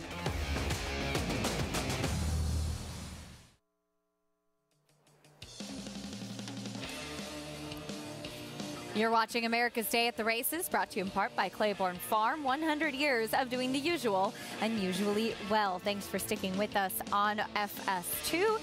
The Grade 3 Bayshore coming up next at Aqueduct 7 furlongs. For the 3-year-olds, that's a look at Victory Way. Again, will be piloted by Trevor McCarthy, picking up the mount. As this call, Anthony, did break his maiden first time out. Still looked like he was a little bit green, but he will now come into pretty deep waters in just his second start. Obviously showed he has ability with that win at First Ask. I don't think they're that deep, Acacia. This horse was ruined. I had a big push on this horse first time out, and he ran to it. I was a little worried about the wet track. I was a little worried about the rail. And you know I'm pretty straightforward. I didn't bet anywhere near as much as I thought I was going to come in. I wrote a lot of money to bet on him this day. I didn't bet as much as I wanted to because I was worried about the rail and the wet track, and I was cursing at myself when the race was over. I brought some money to bet on him today. It's fast. He's got a better draw. I don't love the fact that Jose is not able to ride him today for a multitude of reasons. Jose's a friend, and I hope he's okay. Jose's liked this horse for a very long time. And I'm not too concerned with what he's running against today. I think if the horse that has been training as forwardly as he's been training shows up today, I don't think he's going to have to deal with too much this afternoon. I think he'll improve. I don't think he liked that racetrack one bit last time, and I think his class just prevailed over those horses. I think you're going to see a real performance from this horse today. Co-favorite right now at 2-1. There's a look at the 2 Gilmore. Richie had some good things to say about this horse as he does cut back in distance and get back to the main track after running his last 2 races on synthetic. Was actually the favorite in the El Camino Real Derby, finishing second that day. He's an intriguing prospect as he is kind of a fresh face in here, as we'll take a look at his race from Los Al when he broke his maiden. I have to ask you a question. I want you to put your handicapper's hat on for a second. Does anything about this horse make any sense to you? No. Nothing makes any sense. Right? So no. I'm trying to, you know, as a handicapper, I'm trying to make sense of this horse. His first race was good. He breaks his maiden. It's a decent race. He was 1-5 in the longest stretch in North America, and he just draws away. So what do they do next? All weather in San Francisco, all weather in the middle of Kentucky. What? Yeah. What do you, excuse me? And what's the next logical step? 7/8 in New York on the dirt. What is going on here? What's happening? And you want me to take 5-2? No. Sorry. Not for me. This horse has got to be as confused as any racehorse in America right now. What's going on with this horse? I think he's wondering, where am I now? What am I gonna run on broken glass next? Like I have no clue what's going on, and I can't bet my money because it just seems like they're putting things in a bing. Is that Tom Morley saddling him? What's going on here? Oh, it is Brendan Walsh, yeah. Yes, because he comes in for Brendan Walsh. Of course, Brendan not having horses here in New York, and it's worth mentioning, too, if this was a horse that they thought could have been on the Kentucky Derby trail at one point, the horses in Bob Baffert's barn cannot attain any Kentucky Derby points, but they opt to not keep running him long and not going into the wood today. Instead, he will sprint. Let's meet the rest of the field, though, starting with the number 1, Arabato. Got the job done. 2 starts back, stretching out to a mile. Tried optional claimer starter allowance to no avail last time. Big jump in class. Here is Gilmore. What do we get today? The Enigma. Solve the Sphinx. They'll give you $7 right now. Now 8. He just went to 3-1. Currently your favorite, Victory Way, looking to go 2 for 2. I think you're going to see a big effort from this son of City of Light today. Trevor McCarthy, the catch ride for Jose Lezcano. Hope everything's okay with Jose. Coming in from Parks back to Aqueduct. Here's Daydreaming Boy. It didn't do any didn't do any good in the Winkfield 2 back. Went back to Parks. The home cooking was good as he got the job done at 3-5 against entry-level allowance types. 16-1 right now. Joey Freshwater 5-2. Kendrick Ramusha board. Almost beat older horses last time with the addition of Lasix. He loses to Lasix. He's back in against straight 3-year-olds. He was 3rd in the Winkfield. Here's the number 6 expected value. First starts in September. Needed every step of a mile back at the Belmont at Aqueduct meet. Got up by a nose. Chad Brown runner who took very little money in his first 2 starts. First start in almost 6 months. And here's Prove Right, 3-time winner, certainly the most experienced in the field. I should say 7 months. Prove Right has run 14 times. He has 3 wins. Another biggest effort came with the additional Lasix when he went gate to wire in a money allowance race at Laurel last time out. There's a look at the number 5. Joey Freshwater has proved to be quite a good claim for trainer Linda Rice. Let's go down to Richie with a special guest. Yeah, thanks, Acacia. I'm here with Steve Sigler, owner of Joey Freshwater, Winning Move Stable. A lot of success over the years here in New York. This is a horse you claimed. What attracted you to him? Richard, sometimes, obviously, people are more attracted to a horse who runs a high buyer number, who runs first, second, and third. I like to go below the line. And in this particular horse, he ran in a maiden special at Keeneland or Churchill. went 21-2, 44-1, 3 lengths back at the 16th pole, so he's hanging in there despite that incredible pace pressure. Put him in for 50. I think he was worth a shot based on the ability he showed in his first race. Well, now he comes into this race off a victory against older horses, and you and I were talking earlier, very unusual for 3-year-olds to beat older horses this early in the year. Actually, he didn't win the race. He ran second, but he beat a really good horse and majority partner, lost to an older horse. He was extremely game. He rated well and tried awfully hard from the top of the stretch to the finish line. To me, that's always a barometer on a horse, is the effort and the try in the horse. Growing up as a racing fan, the Bayshore Stakes, what would it mean to win this race? It'd mean a lot, not for me personally. Of course, it'd be great, but it's for my family and my partners and our trainer would be the paramount goal. Best of luck. So great to have all your support here in New York Racing. Thank you, Richard. Okay. Guys. Richie, thank you. One horse that takes so many people on a ride with him, that's for sure. There is a look at Joey Freshwater. And yes, it was against Older. He had that Lasix last time out. No Lasix allowed in these stakes races. So we'll see what we get from Joey Freshwater today, too. Another thing, Anthony, this is going to be the furthest distance he'll ever have run. Yeah, steady diet of 6. There was one race at 6.5. That's when he broke his maiden for 50 when Steve and Winning Move Stable and Linda claimed them. Yeah, I would imagine these connections are hoping that there's a little hitting up front between Victory Way and Prove Right. I know on paper it looks like Prove Right is loose, but I would imagine Victory Way is going to show a whole lot more speed today than he did in his debut. I would be shocked, in fact, if he didn't. So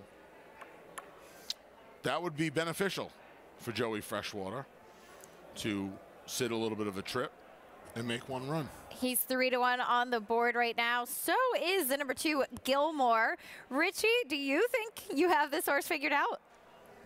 I don't know if I haven't figured out, but I just like him. I'm looking at a horse that looks like a dirt sprinter to me. Now, I think there's a lot of reasons why people experiment and maybe trying to figure out how they can get him to go further and get, more classic type distances.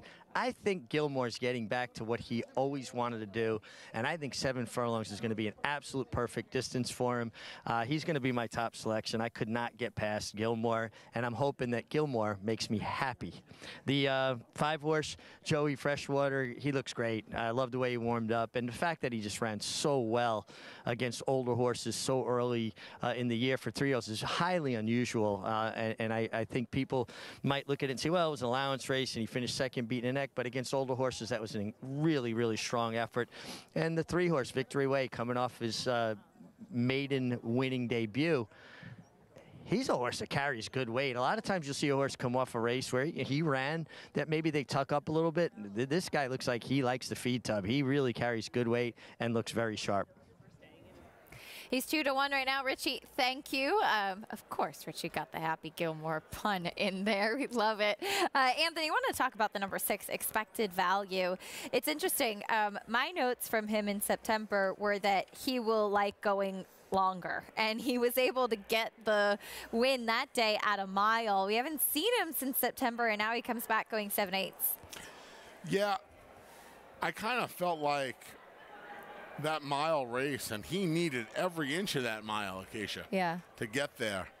You don't want to prep horses in grade 3s, but, it just kind of felt like that he was going to need a little help up front. I don't know how much pace he's going to get, but if he shows some improvement, yeah, he could be right there. He's a little quiet on the board, though, for a Chad Brown runner, isn't he? I guess he's got some questions with the layoff, too, and the distance. And you saw the mounts for the day for Manny Franco. Could be a very big day for him, as he already has 2 third-place finishes. You could pick up the Bayshore here, and, of course, will be aboard Hit Show a little bit later on in the Wood Memorial, having to navigate that outside post. There's his mounts once again, 3rd with Monetize It in that most recent race, but he's got a jam-packed day, and Manny Franco has continued to ride with a lot of confidence, a lot of success throughout the winter, and I think there's no reason why we won't see that continue into the spring. I agree. He's one of my favorite riders. I think he's one of the best riders in the country. And he's really had, after 2021, where he had a little bit of a lull, almost a regression, if you will. Really after Tiz the Law winning the Belmont and kind of coming down from that, It had a real bounce back year last year. Fantastic year for him last year, and I think he kind of had a breakthrough season. Rides a lot of horses for Chad Brown, as well as he will do here. Expected value 9-2, 2-1 on the number 3 Victory Way. Prove Right to the outside. We haven't touched on him much. He has run at every distance, it seems, and he's covered almost the whole country already at a lot of different tracks. Won impressively at Laurel last time out. He is a horse, though, that sometimes can maybe grab a share underneath at a big price. Yeah. I hope he should be in front in here, unless Victory Way has that much more speed than he did in his debut. But I would imagine he'll be forward from the bell. Good to see Barbosa keep the mountain here. Good rider, real good rider. Yeah. 5-1 on Prove Right on the outside. Loading in for the Grade 3 Bay Shore. Can Victory Way build off of that impressive maiden score and make it 2 for 2 as he steps into Graded Stakes company for the first time? The 3-year-old's in the spotlight, sprinting. Chris Griffin with the call. Joey Freshwater next to move forward. Joey Freshwater, Kendrick Carmouche. 2 out. Expected value. And Prove Right.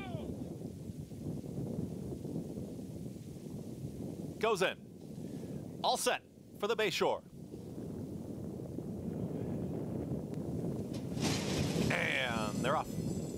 Slow start for Gilmore and also expected value. They're the 2 trailers. Speed from Prove Right to the outside with Joey Freshwater, and Victory Way is up on the pace. Here comes Victory Way. Trev McCarthy, they challenge the early lead. It's Prove Right to the outside and Victory Way to the inside, now head and head. Joey Freshwater is going to take off of them in third. At the rail is the long shot Arabato. Gilmore is progressing after the slow start, is taken 5th. On the far outside is Daydreaming Boy. Expected value is 6 lengths the trailer. Prove Right has the lead. It's Prove Right and Barbosa head in front. Victory Way is going to hold that rail position. They went 23-2 for that opening quarter mile, and now Victory Way is ready to challenge Prove Right, who will not give up the lead.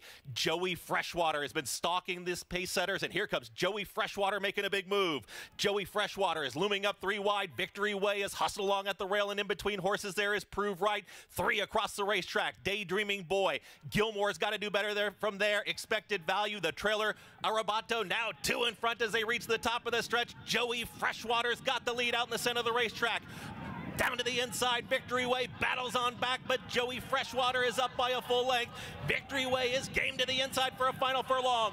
Joey Freshwater is trying to win the Bay Shore, is trying to put away Victory Way. Expected value is launching, but maybe too late. Joey Freshwater wins the Bay Shore. It's Joey Freshwater tight here for second. Victory Way in a photo with an oncoming Gilmore. Then came expected value in 1 minute, 24-4. Joey Freshwater with the win, able to outgame Victory Way. A late running Gilmore was in there as well, but no doubt about the winner. Joey Freshwater and Kendrick Carmouche take the Bay Shore. He got exactly what he needed. Victory Way did not break alertly, but he engaged Prove Right from the bell as soon as he recovered. And Kendrick gave Joey Freshwater a perfect ride. He was right there, laying in wait, picked the pieces up off the turn. Victory Way did not want to go away. Victory Way was fantastic in defeat today. The difference in riders, and Trevor did nothing wrong. But when you have a guy like Jose Lascano who's been getting aboard him and working him in the morning and stuff, and you lose your rider, and the guy who knows you better than anyone else, that could be a difference of a length and a half. Trevor gave him a great ride. Kendrick gave this horse a perfect ride today. The Enigma came flying. He didn't know if he was supposed to be going a mile and a 16th on the poly, a mile and 70 yards on the turf, Delaware, Laurel, Oak Lawn, wherever. The horse I want to keep an eye on out of this race is expected value. He was very far back early. He was in the Home Depot parking lot turning for home and was absolutely flying. He's a horse you want to keep an eye on, a little bit more distance. He ran a bang-up race. I'll tell you what, all of these horses in their own way. Yes, ran very well. Ran very, very well. This was a nice renewal of the Bay Shore in hindsight. 5-2-3-6 under the line. Joey Freshwater certainly did turn out to be a very good claim for Linda Rice and Winning Move Stable as he picks up the Grade 3 Bayshore here. Kendrick Carmouche in the saddle. Over at Oaklawn Park, it's time for race number 4. Coming up next, horses are on the track. Even money on Coach Adams, the number 5. Off the win last time out, let's check in with Paul LaDuca. Yeah, thanks, Acacia. And I think the reason why this horse is even money was a big scratch for the Diggett Jacobson runner here in Little Demon. And, you know, a horse that is, 8 years old. He's the elder statesman in this race. A lot of these other horses in here are 6 or 4. So hopefully he's going to try to teach his younger foes a little lesson. He's 4-5 now. He's very, very tactical, too. He took a field gate to wire last time, and he beat the one horse by about 5 lengths. I don't know if he gets to the front, but I think he can stay a little bit off the pace with Nicky Juarez aboard. There is some other pace in here. So he has some options, does this 8-year-old gelding, by alternation. Now, when you get to some of the other horses in here, I was mentioning the one, Gold Buckle, who he beat last time out at 15-1. Second time in the John Horan barn. I thought the horse ran well, and, both these horses like Keeneland, like Oaklawn. So, I think that's a key. The 5 got 4 wins and 24 starts. The 7 and the 9 in here, I was looking at the 7 a little bit. I think the 7's the biggest threat, Big Country. I understand this horse broke his maid for $7,500, but that was off a year layoff. Steve probably didn't know what he had. Then the 15 on 2 wins. And then they went to the starter allowances, some muddy racetracks, and now they gelled the horse. You could argue those muddy racetrack races were just throw those out. They gelled the horse. Maybe this horse will improve at 4-1. I just don't see Hanks on the outside taking money at 7-1. The 1's a way better proposition than the 9. So I found this race where the 5, Coach Adams, is going to be really tough to beat in here. I'll give the 7 Big Country. I think Big Country's a big danger in here, no pun intended. He's a nice price at 4-1 compared to your favorite, Paul. Best of luck, and thank you, Big Country. New gelding for Steve Asmussen.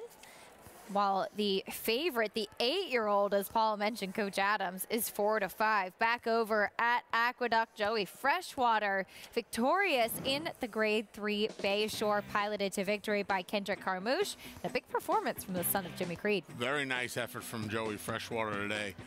Kind of got the perfect trip. An excellent ride from Kendrick Carmouche. Just waited, made the move at the right time, was able to tussle with Victory Way, put him away right around the 8th pole, enough to hold off Gilmore for the victory. $8.30 winner, Kendrick Carmouche. He didn't just nearly drop the plate, did he? Probably. I think he likes to mess with our he wants to give Elise a heart attack. Elise Jacobs a little bit of a scare every now and then. Kendrick likes to mess with everybody every now and then. He's always got a smile on his face. Yeah, exactly. Kendrick Carmouche giving a great ride to Joey Freshwater, getting the victory for Winning Move Stable. A horse that was claimed for $50,000, and it was the right move, as he's now a Grade 3 winner. That's what it's all about, right? Yes. Winning those big ones, winning those, claiming them and moving them up. The claiming game's changed so much, Acacia, because you could make money claiming horses and dropping now, but Steve Stigler and Winning Move done that for a long time, claiming them and moving them up, and now he's got a graded stakes winner on his hands. Back at Oaklawn, loading into the gate for the 4th race today, 4-5 on Coach Adams. Jim Byers has the call. Twitty City, and he's a wild ride. Coach Adams heads forward. Last one in, as usual, the outside runner, in this case, Hanks. 8 of them in the gate. And they're off. Chapel Barn came out well. Up from the outside, Hanks is going to challenge him. And then Coach Adams is moving to position in 3rd, followed by Big Country in the blue. He's 4th, and then out there to He's a Wild Ride, and back to the inside to Gold Buckle. Then at the back end of the field are Twitty City. Twitty City now is in front of He's a Wild Ride and Mark the Moose, who is trailing the field. They turn on to the backstretch. Hanks with the lead by a half length. There goes Coach Adams up from the outside. And he's not going to bother waiting around, and he goes up to engage Hanks for the lead, and splitting those two is the quick-breaking Chapel Barn. Then it's about a 4-length break back to Gold Buckle and Christian Torres. He's running along a fairly distant fourth. Big Country is a wide fifth. Back to the inside comes Twitty City, and then a long way back are He's a Wild Ride and Mark the Moose. Into the far turn they go. The finish line, the 16th pole. Up front, it is Hanks on the inside narrowly from Coach Adams. They're matching strides. Gap of some 4 then. And Chapel Barn having some trouble keeping up with that top pair, at least around the turn. But he's staying in touch there, racing in tandem with Gold Buckle. And then comes Big Country switching to the outside as they come into the stretch. And Coach Adams has taken over the lead with a furlong to go. Chapel Barn re-engaged toward the inside, and he's racing in second inside the final 16th. Here is Coach Adams struggling on the outside. Chapel Barn to the inside, but Coach Adams prevails over Chapel Barn and Gold Buckle. It wasn't easy, but Coach Adams hangs on at 4-5. Coach Adams drifting pretty significantly, but able to come back when it counted and get the win under Nick Juarez. As you see him there, really far off the rail in the stretch. Yeah, he was a little tough to handle today for Nick Juarez. Kind of kept him out in the middle of the track. He made a move on Hanks early, and Hanks kind of denied him for a while, and Nick didn't get too aggressive with him. He just kind of sidled up alongside of him and took his time getting to the lead, and finally was able to edge away very late in the game. Nice performance at Oaklawn Park. At Aqueduct, it was Joey Freshwater in the Grade 3 Bayshore. Ridden to victory by Kendrick Carmouche, who's standing by with Richie. Just a tremendous trip and ride from Kendrick Carmouche on Joey Freshwater. You were just poised outside, very reminiscent of the way you won on him on New Year's Day back in the beginning of the year. Yeah, you're totally right, Richie. You know, it was a little bit more distant, an extra furlong today. I just wanted to keep him quiet in the post-parade, jog him a good bit. You know, I want him to break good, which he did. And, you know, I wanted to go a little bit, maybe the first 100 yards to make these guys get their position and get in front of me. And going down the backside, I was sitting easy. Around the turn at the half a mile, kind of got a little nervous around the turn. The Buck Boy let Trevor Hurst get a nice stride inside, and you know, I didn't want no part of that. I just said, forget it. I feel like I'm on the best horse. Let me attack this horse and take the heart away from him before he accelerated and stay into that stride. And as you can see, you know, I had to fight to the wire to get there, but horse ran so smooth. You know, Linda had this horse ready to win today. I'm just glad to be part of the group, and congratulations on winning moving stables. But Kendrick, you tactically, you decided to attack them, but it's a tightrope you're walking. You don't want to let that horse get brave, but you don't want to use your horse too early, and you walk that tightrope perfectly. Yeah, you can see when we switch at the half a mile, you see me get after my horse and like get him right next to him, then I stop. I really want him to catch his breath, so whenever I'm ready to ask him again, I can really attack this horse on the inside. And, you know, he did that whenever we switched leads. I could have felt him catch his breath, and right then and there, I switched my stick to the left hand just to make sure I stay away from the other horse, and he just stayed along and done what was right, man. I'm just glad to be here. It's a beautiful day, Wood Memorial Day. I'm feeling the urge of some 2 years ago, you know. I think it can happen again today on Wood Memorial Day. Well, I might get a Bourbonic in there again today. Kendrick, you're riding great. Good confidence heading into the big one. Thank you. All right, Kendrick Carmouche, a date with Crouppy later in the Wood Memorial. As he mentioned, 2 years ago, teamed up with Todd Pletcher, trainer as well of Crouppy, for Bourbonic's win in the Wood Memorial, which took him to the Kentucky Derby. Kendrick with Joey Freshwater, though it's already been a good day, $8.30 winner to kick off the cross-country Pick 5 follow-along. We'll take a quick time out. We've got a lot more live racing to come. Speaking of Todd Pletcher, there he is with 3 coming up in the Wood Memorial, including Kendrick Carmouche's Mount Crouppy. We'll talk a little bit more about his chances after this.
It is Vino Rosso in front.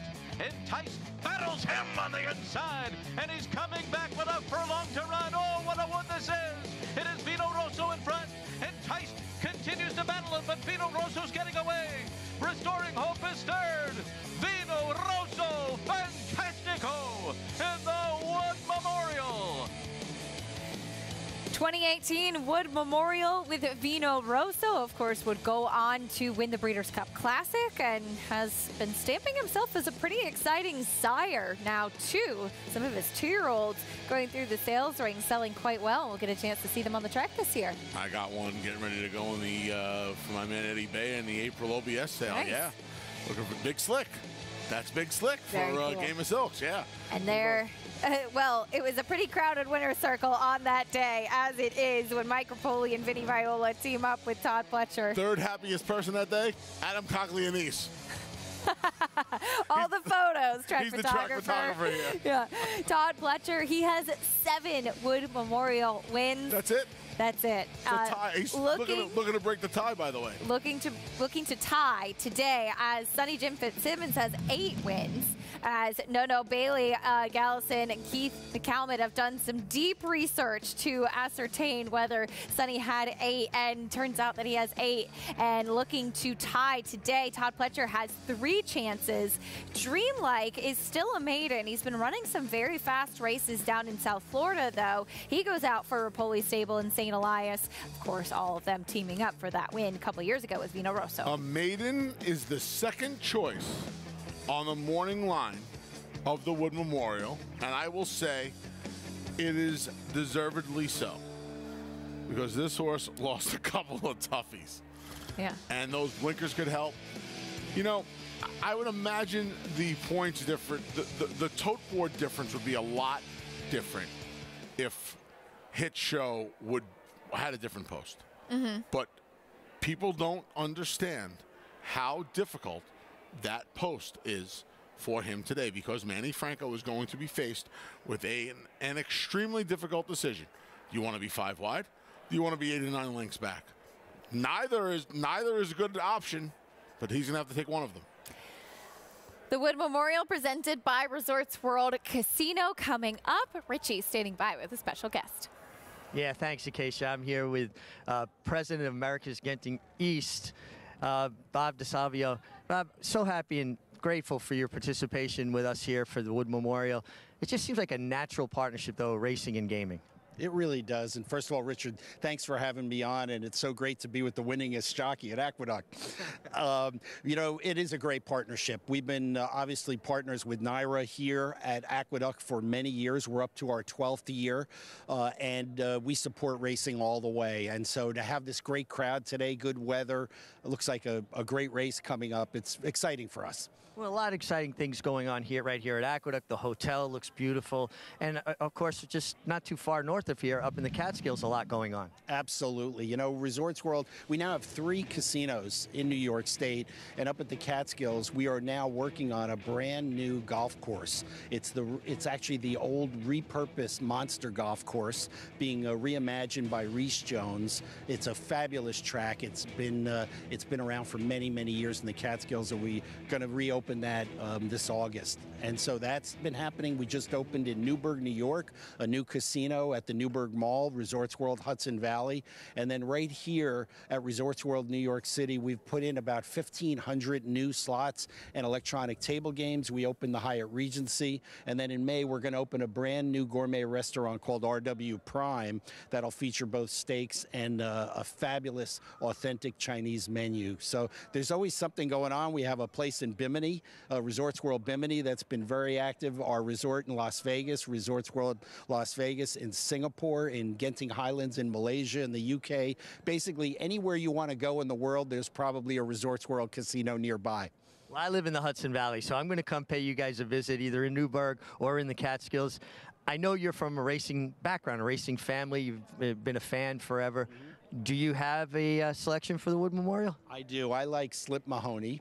I think that horse has tremendous pedigree with Arrogate being the father. I know he had a rough run at the Gotham, but I think that was really due to a bad start.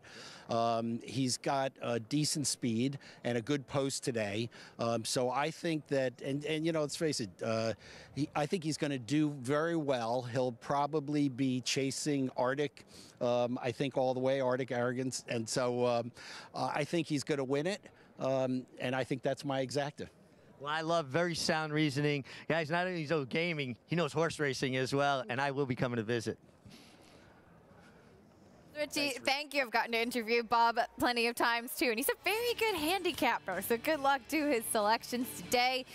At 6 p.m., you can tune into Big Fox for coverage of the Wood Memorial. We're so excited to have the opportunity to have coverage of the Wood on Fox, 6 to 6:30 p.m. Eastern. Hope that you'll join our team for coverage of that big race. We'll take a quick time out. When we come back, we will kick off the late pick 5 from Aqueduct. There is New Guinea, currently your tepid favorite at 3-1. Can she break through after a string of in-the-money finishes? We'll talk more about it after this. Stay with us on America's Day at the Races.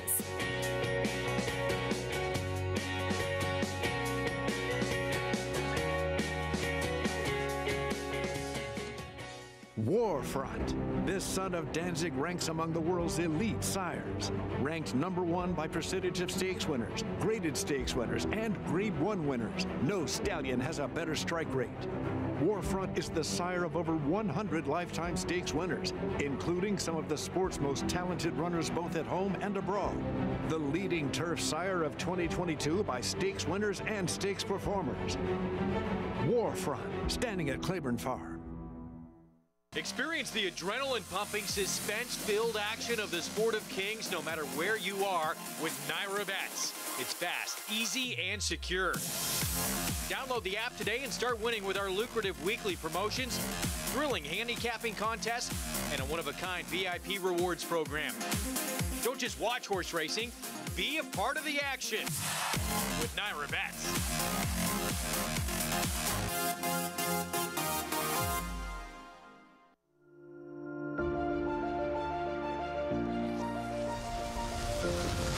Want me to tell you more about good magic? I can do that. $1,950,000, hit $1,950,000, and the particular 50, $1,950,000, hit $1,950,000, and the particular 50, and the particular 50, we're $1,950,000, and $1,950,000, $2 million quickly, $2 million, $2 million, $1, $2 million, $1, $2 million, hold on, $2 million, $2,050,000, all through, and I have, boom, thank you both, $2 million, Rogers way, good luck.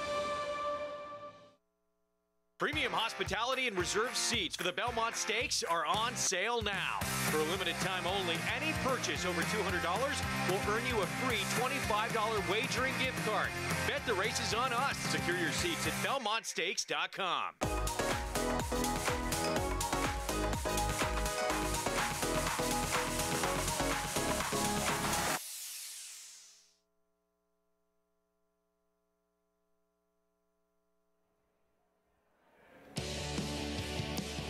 You're watching America's Day at the Races, brought to you in part by NYRA Bets. You can bet any track, anywhere, anytime. Visit NYRABets.com or download the NYRA Bets app to get started today.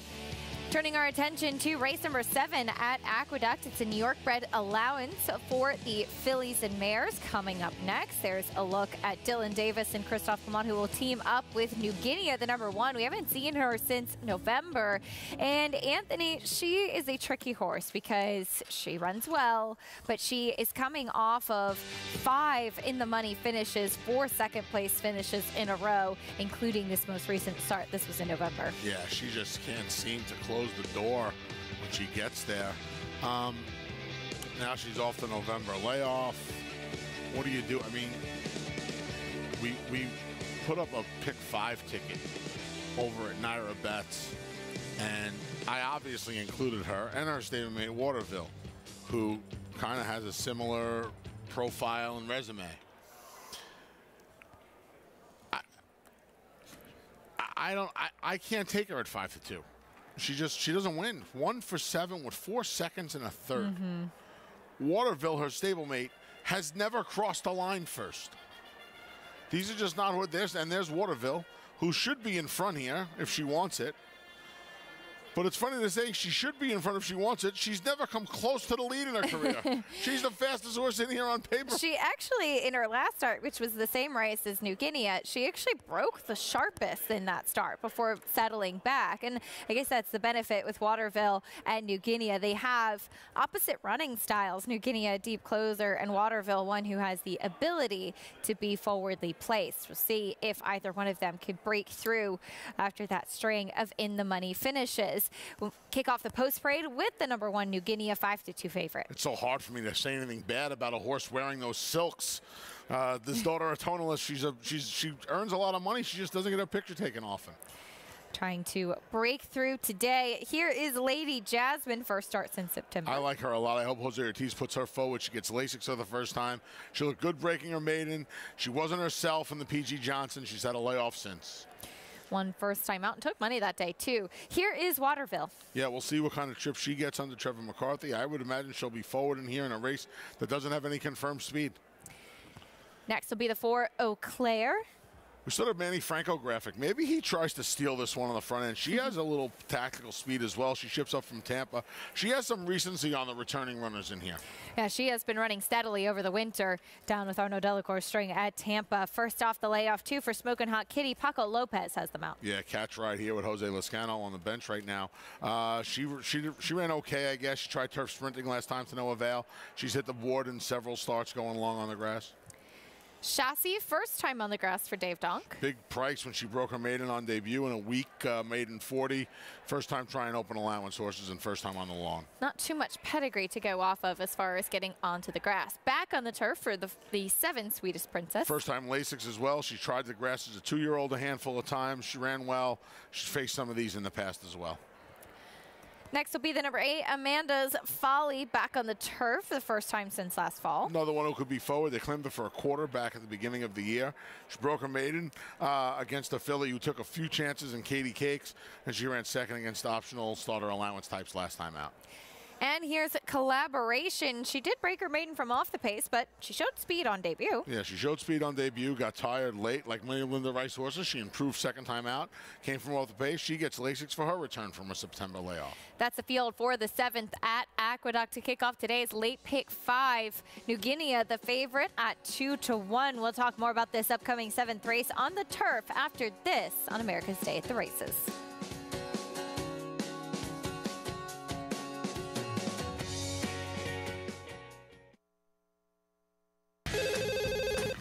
Hello. Yeah, I saw his second first crop leading sire. He's second crop leading sire now. We might have sold him a little early. Here's Long Range Toddy.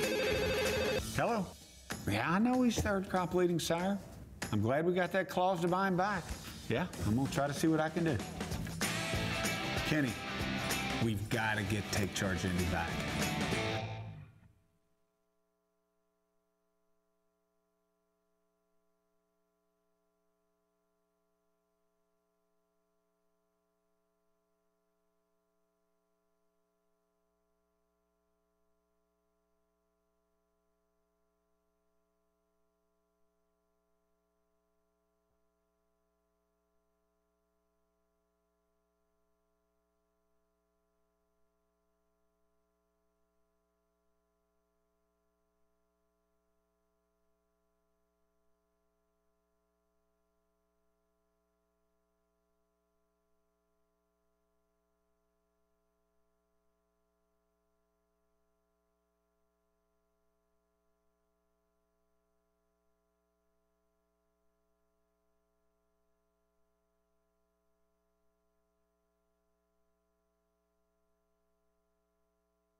We're back on America's Day at the races. Race 7 coming up next here at Aqueduct. It was so fun and exciting to see turf racing back in action yesterday.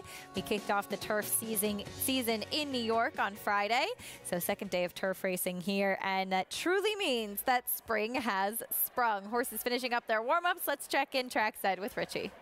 It really is great to have turf racing back, Acacia. And the turf course is just looking such great condition.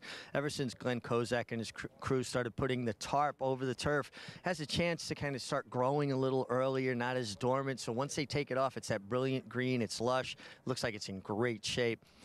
Christophe Clement has two very, to me, consistent runners in New Guinea and Waterville. But New Guinea, Anthony talked about this already. Just there's been a few races that look like she had to get there. She had to win.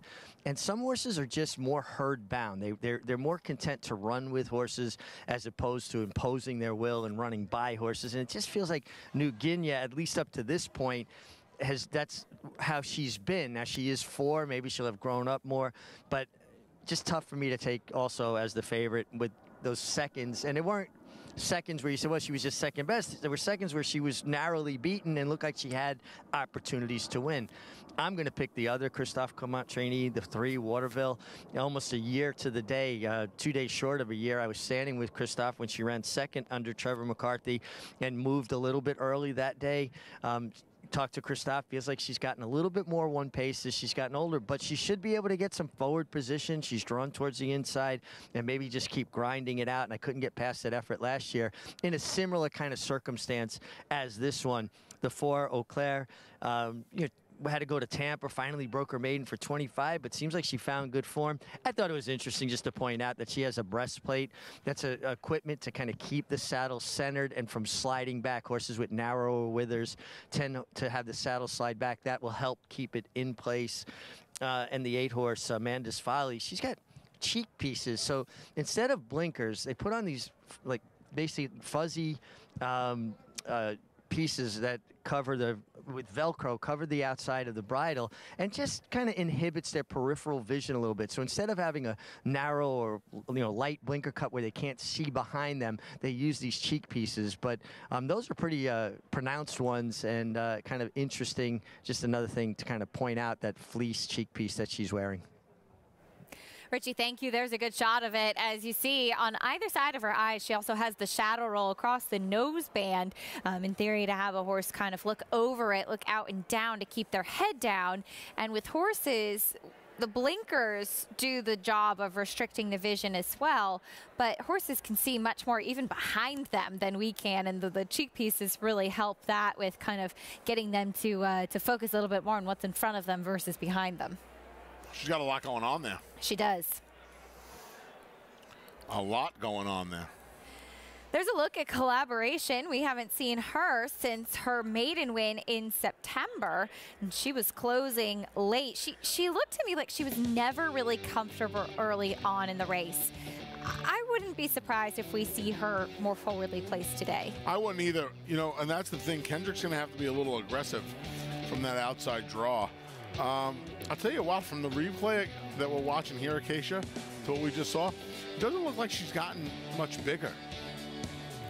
No, she kind of looks like a typical English Channel in that respect. Yeah. They're not that big. Not much to her. They kind of have that similar type of physicality. Yeah. Yeah. Kind of rather see a little bit more of her, and we didn't kind of see that. There she is, 6-1 on Collaboration. Now, she does come in off a layoff. Usually with this barn, you like to see them have a start off the bench, and I think that's a big reason we're seeing that price right now. Agreed. Yeah, the draw, race off the bench. Not sure what kind of trip she's going to pull from out there. I also wouldn't be too surprised if she was. I wouldn't be surprised if she was ridden one of two ways. If she was ridden really aggressively from out there and kind of almost given that race, like, hey, you know what? Let's put a good blow into her from the first start off the bench. Mm-hmm.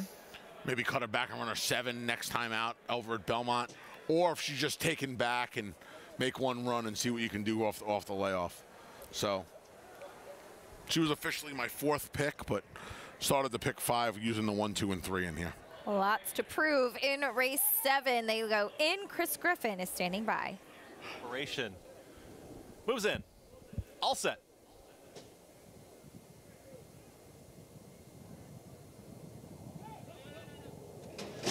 And they're off.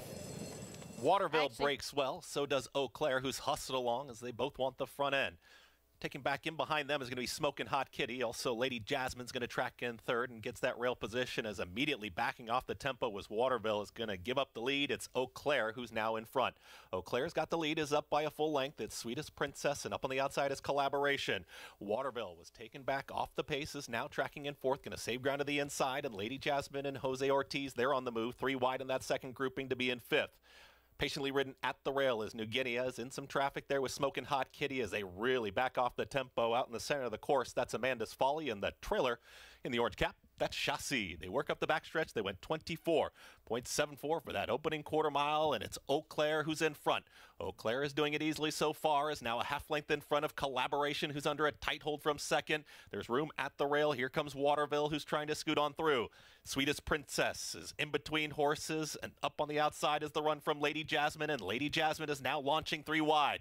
New Guinea with nowhere to go right now. Smoking Hot Kitty, Amanda's Folly, and still the trailer is Chassis. 49.42 for that half-mile time. Eau Claire is still there. Here comes Collaboration, and Collaboration is now put a neck in front. It's Kendra Carmouche, and Collaboration is about to get the cue to kick for home. Collaboration out in the center of the course. Eau Claire battles on towards the inside. Sweetest Princess is trying to straighten up. Waterville is now looking for room, and also New Guinea got off the rail, and New Guinea is now launching up on the outside. Grandstand side, New Guinea is just rolling down the center of the course. Collaboration is there, but New Guinea just got that clear running room, and New Guinea is going to win this one, drawing away. Collaboration second, then Sweetest Princess, Waterville, and an oncoming Lady Jasmine in 1 minute 42.4. New Guinea off the bench. She's definitely gained some maturity as a 4-year-old. Rolls on by Collaboration. No hanging today to get the win at 8-5. Yeah, you know, you said one thing. You say a lot of things that make a lot of sense. You said one thing about her that kind of clicked in my brain. 3-4. Yeah. It's so important that people understand the maturity that goes on from 3-4, and maybe the light bulb just went off. Now, look, she didn't face the toughest bunch of horses she's ever going to face. I also would like to know what was going through the mind of Jose Ortiz for the 1 minute and 45 seconds he just rode Lady Jasmine. If I can find that out and maybe get my money back, I would love to know what went on just now. I don't know if you could get a refund. I don't think so. No, I don't either. But that is a different New Guinea than we saw go to the bench in November. So regular rider Dylan Davis aboard, and they get back to the winner's circle today in the first start of her 4-year-old season. Back over at Oaklawn Park, race 5 coming up next. Pretty wide open board right now as we head to Paul LaDuca. Yeah, Keisha, it really is a wide open board. Your favorite right now is the 7 Gucci Boy, and I'll tell you what, Francisco Arrieta actually saved this gelding from being scratched. He got actually a little rambunctious with his pony, dropped actually Francisco, and was sitting there for a little bit. And you know, when you're sitting there and you're just waiting to see what the horse is going to do, I think the horse sort of froze, and Francisco just gently went up to him and grabbed him, and he didn't get loose. Now, he still was a little bit amped up on the gallop out, but Francisco had his legs out of the irons trying to settle the horse down. You know, you don't want to really see that, obviously, from your favorite right now at 3-1 to expend that much energy. But, you know, it happened about, 6-7 minutes ago, so hopefully he's calmed down a little bit. He's retained the favorite's role off the claim for Steve Hobby. He's having a nice little meet, 2 for 16. You know, the 9 in here, Impressor, off the claim from Asmussen to Diodoro. You know, there's just so many different options in here. But, you know, the 3 reeled in look tremendous on the racetrack. Riley Mott's horses, Acacia, have been firing on all cylinders. I think that horse has got a big, big shot in here. And Nick Zito just rolled by me and said, hey, don't throw my horse out here. The 2 has got a big shot at 10-1. And before I sign off, to wish you guys a happy Easter, Big A, you got to know Acacia. She's not about the crane. She's about Jennifer Gray and the late, great Patrick Swayze.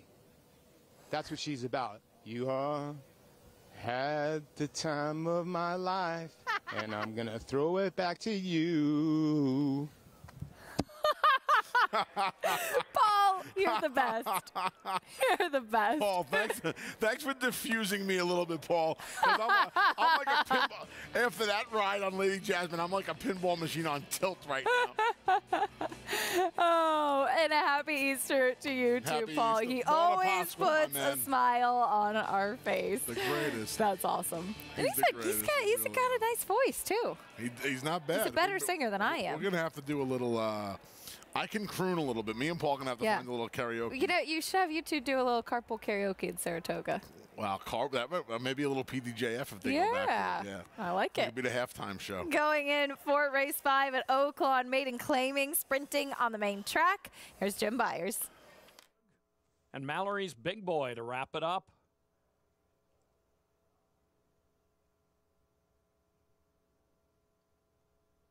They're all in line. And they're off. And we lost a rider at the start. Stumbling and unseating the rider was the 4 Charlie Whiskey. From the inside, Lundberg is going to a very narrow early lead, joined by Intuit, and then Impressor to the outside as third. Reeled in to the inside is racing in fourth. He's actually in between horses. Unbowed is fifth, followed to the outside by Mallory's Big Boy, and then 1 length. And Gucci Boy in the pink and black is racing in seventh into that far turn. He's 7 or 8 from the lead, and then Eternally Grateful and Vigano midpoint on the turn. It is Lundberg with the advantage here still. To Intuit and Impressor to the outside, 3 wide. Reeled In has been tracking them. And now up on the outside, Unbowed, the first-time starter, has swung way to the outside in the white. As they race through the stretch, they've got to hustle here to catch Lundberg, and Lundberg leads the way in the final furlong. Lundberg has it by some 4. And up the inside, Eternally Grateful is gaining strongly for Keith Asmussen, but it's going to be Lundberg taking this one 3.5. Eternally Grateful, a nice off-the-pace rally. Vigano as well got third. Impressor fourth. Lundberg with the win for trainer Ron Moquett, second off the layoff to break his maiden. Number 4, Charlie Whiskey did lose his rider Mitchell Murrell at the start. I've been told that Charlie Whiskey has been apprehended, so good news there. Lundberg, the winner though of race 5 at Oaklawn Park. On the right spot today. Yeah, it really did. Good effort from Eternally Grateful. First off the claim back from Steve Asmussen up the rail to gain the place. When we come back, we'll talk a little bit more about the upcoming Wood Memorial. Trainer Brad Cox already has a very strong hand going into the Kentucky Derby, and perhaps an even stronger one in the Kentucky Oaks. He looks to pad his chances today as Hit Show will try to pick up another big win, holding into the gate in the Wood Memorial.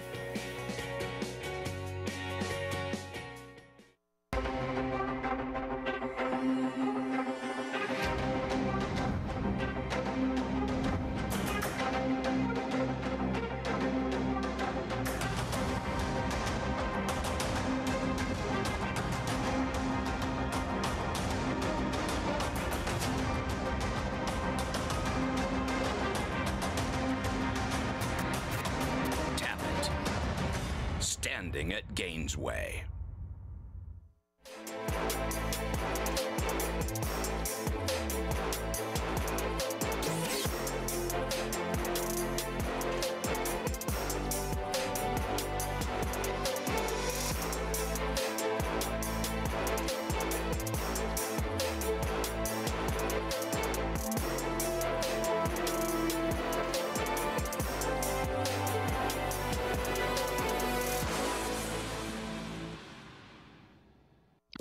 Anybody going 70, 50, 75, 850, 75, 175, 175, 150, 175. Ralph, 850,000. Thank you. Volatil in front by 2. Whitmore is down at the rail. Firenze Fire and Mind Control. It's Volatil in front as they pass the 16th pole. Volatil victorious in the Vanderbilt. 1 by 2 lengths. 850,000. Thank you. Tampa Bay Downs has a rich thoroughbred horse racing history in Florida dating back to 1926. Celebrities such as Babe Ruth, Jack Dempsey, and John Ringling all attended opening day. In 1981, Hall of Fame jockey Julie Crone won her first career race here, and in 2007, we saw Straight Sense win the Tampa Bay Derby and go on later that year to win the Kentucky Derby. Featuring full fields, great turf racing, and a 15% takeout on our Pick 5. Tampa Bay Downs is live racing every Wednesday, Friday, Saturday, and Sunday.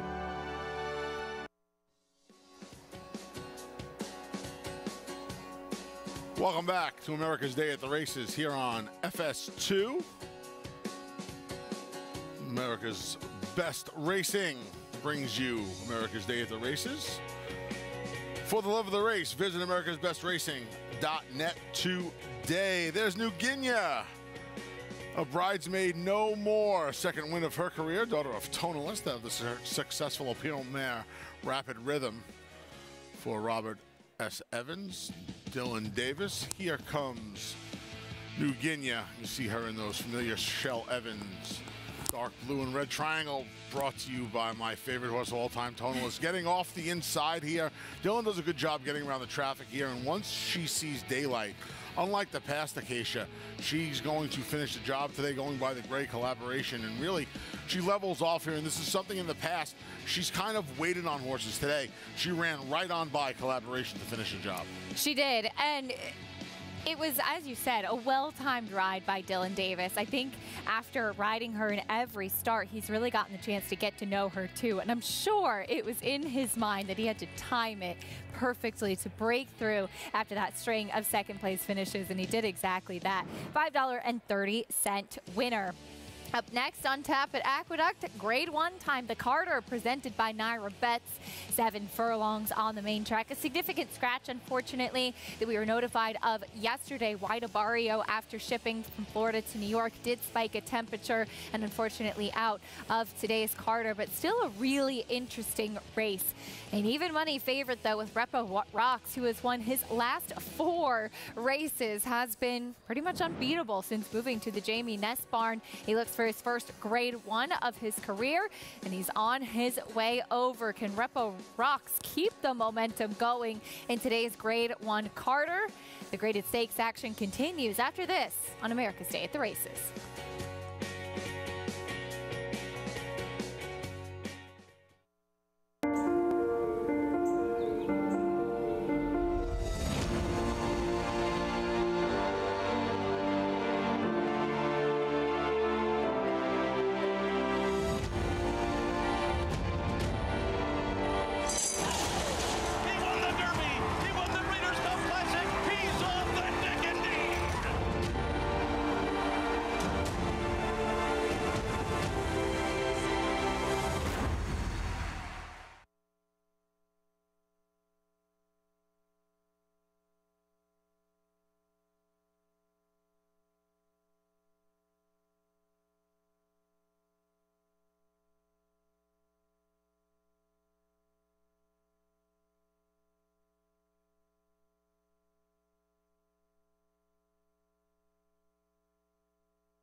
You're watching America's Day at the Races, brought to you in part by Naira Bets. You can bet any track, anywhere, anytime. You can even do so from Grand Central Station.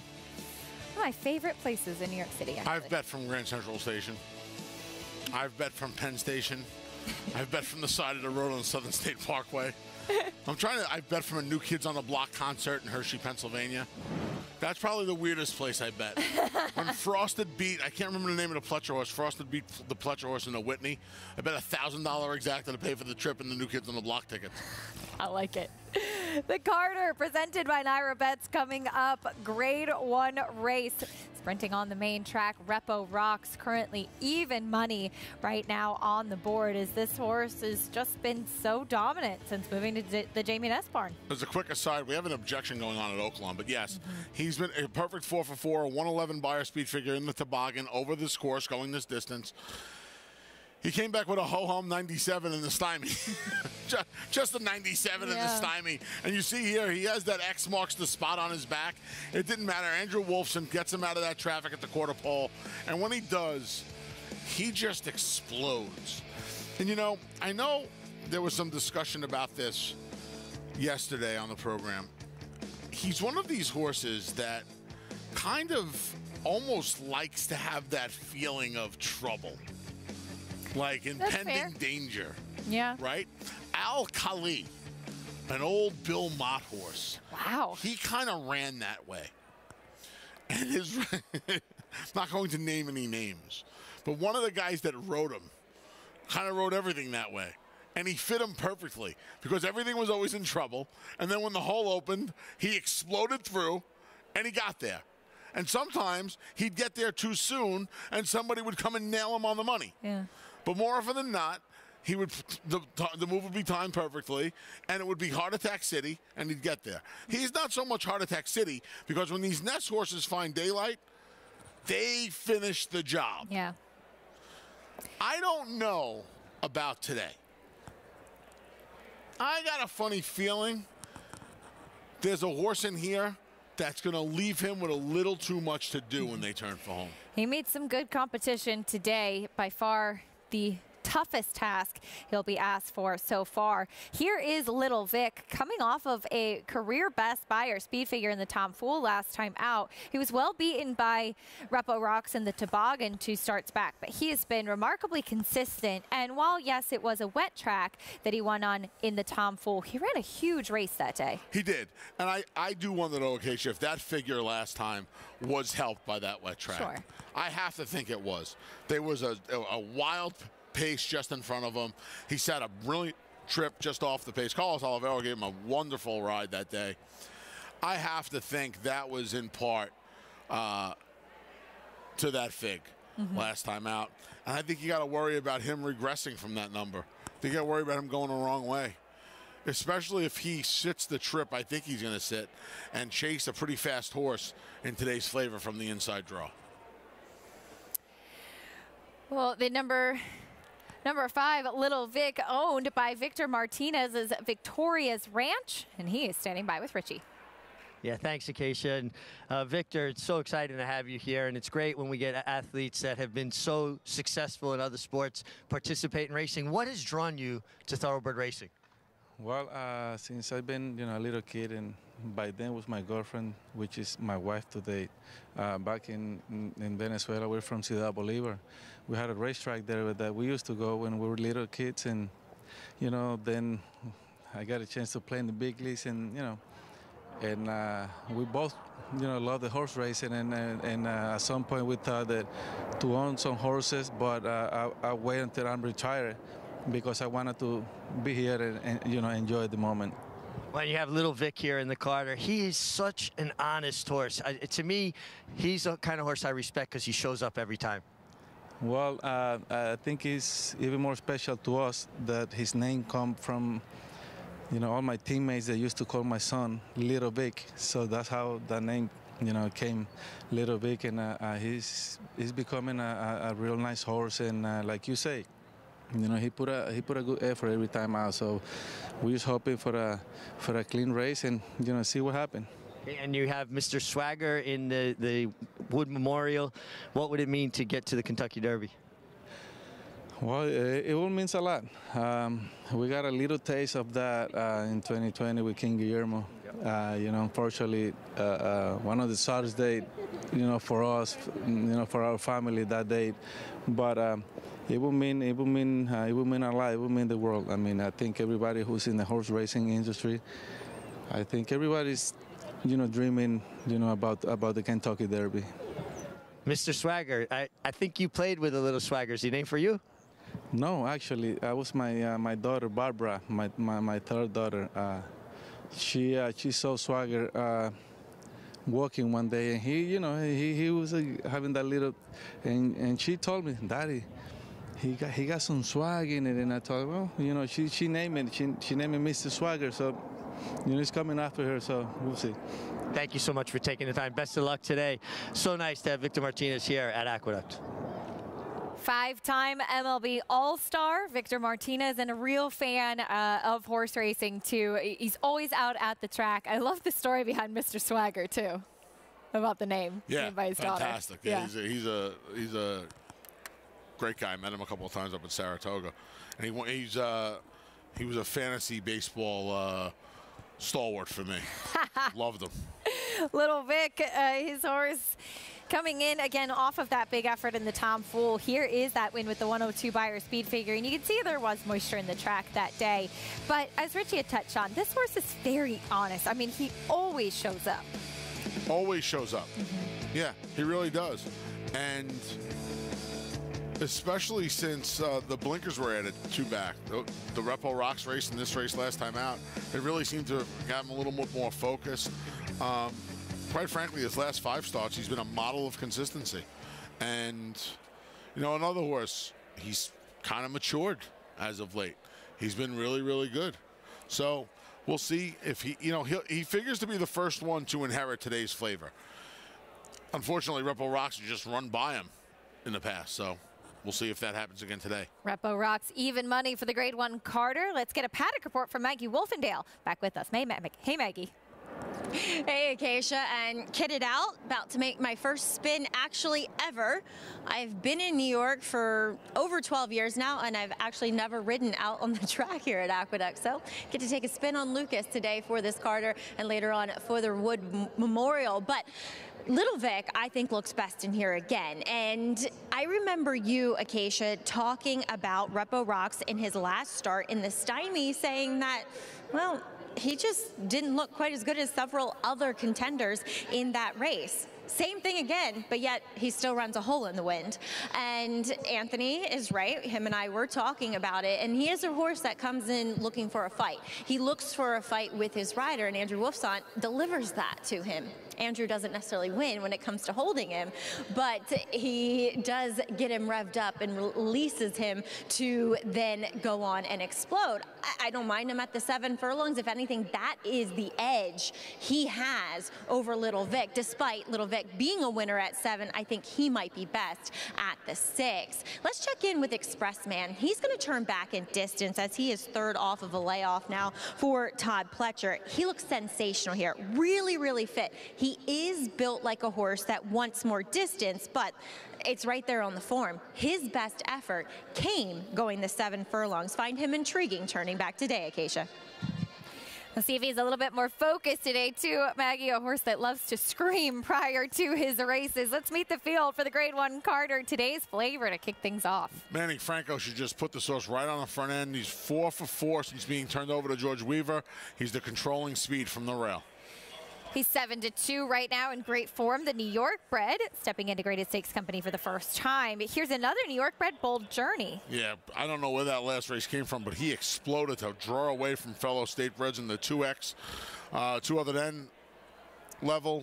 He's stepping up big time in class here. Positive comments from Maggie on the number 3, Expressman. Huge effort in his maiden win going 7 furlongs. He's tried longer distances in his last 2. Got the job done with the blinkers last time at Gulfstream. Here is Repo Rocks, your favorite, and as Maggie mentioned, maybe he doesn't always turn heads in the paddock, but he's done so on the track. 4 in a row for Jamie Ness. Andrew Wolfson's been aboard for all of them. He's won 4 times at Aqueduct, including the last 2. That toboggan 2 back was unbelievable. Here is Little Vic. We just heard from Victor Martinez. Career best effort last time out in the Tom Fool going 6. He's 1 going 7.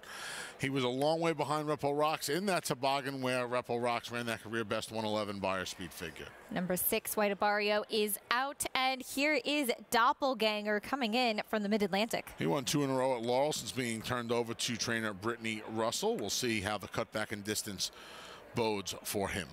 Jevian Toledo going to retain the mount coming in from Maryland as well. The Grade 1 Carter coming up next. We'll take a quick time out. More after this on America's Day at the Races. We'll see who can pick up a Grade 1 victory this afternoon.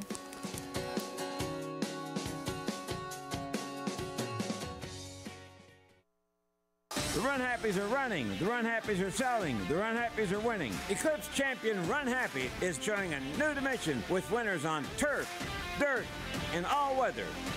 A record-breaking sprint champion, Run Happy is also showing winners at all distances, burning up the tracks. A sire whose runners can carry his speed over all distances and all surfaces. Run Happy, price for value, and standing strong at Claiborne Farm.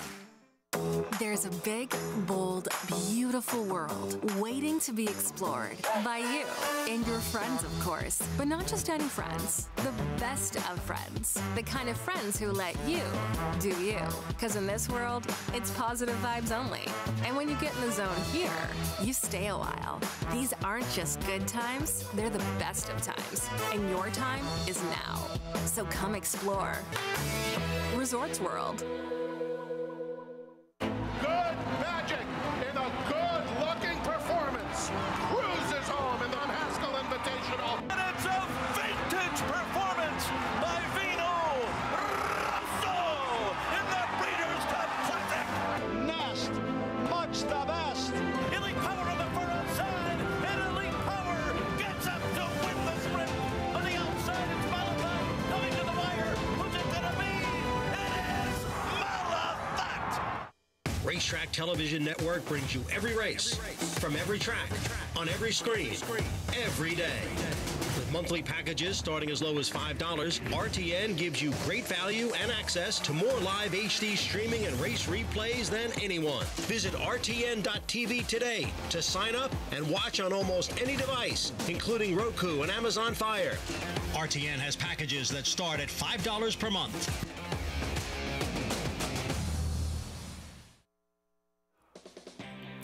You're watching America's Day at the Races, brought to you in part by Claiborne Farm. 100 years of doing the usual, unusually well.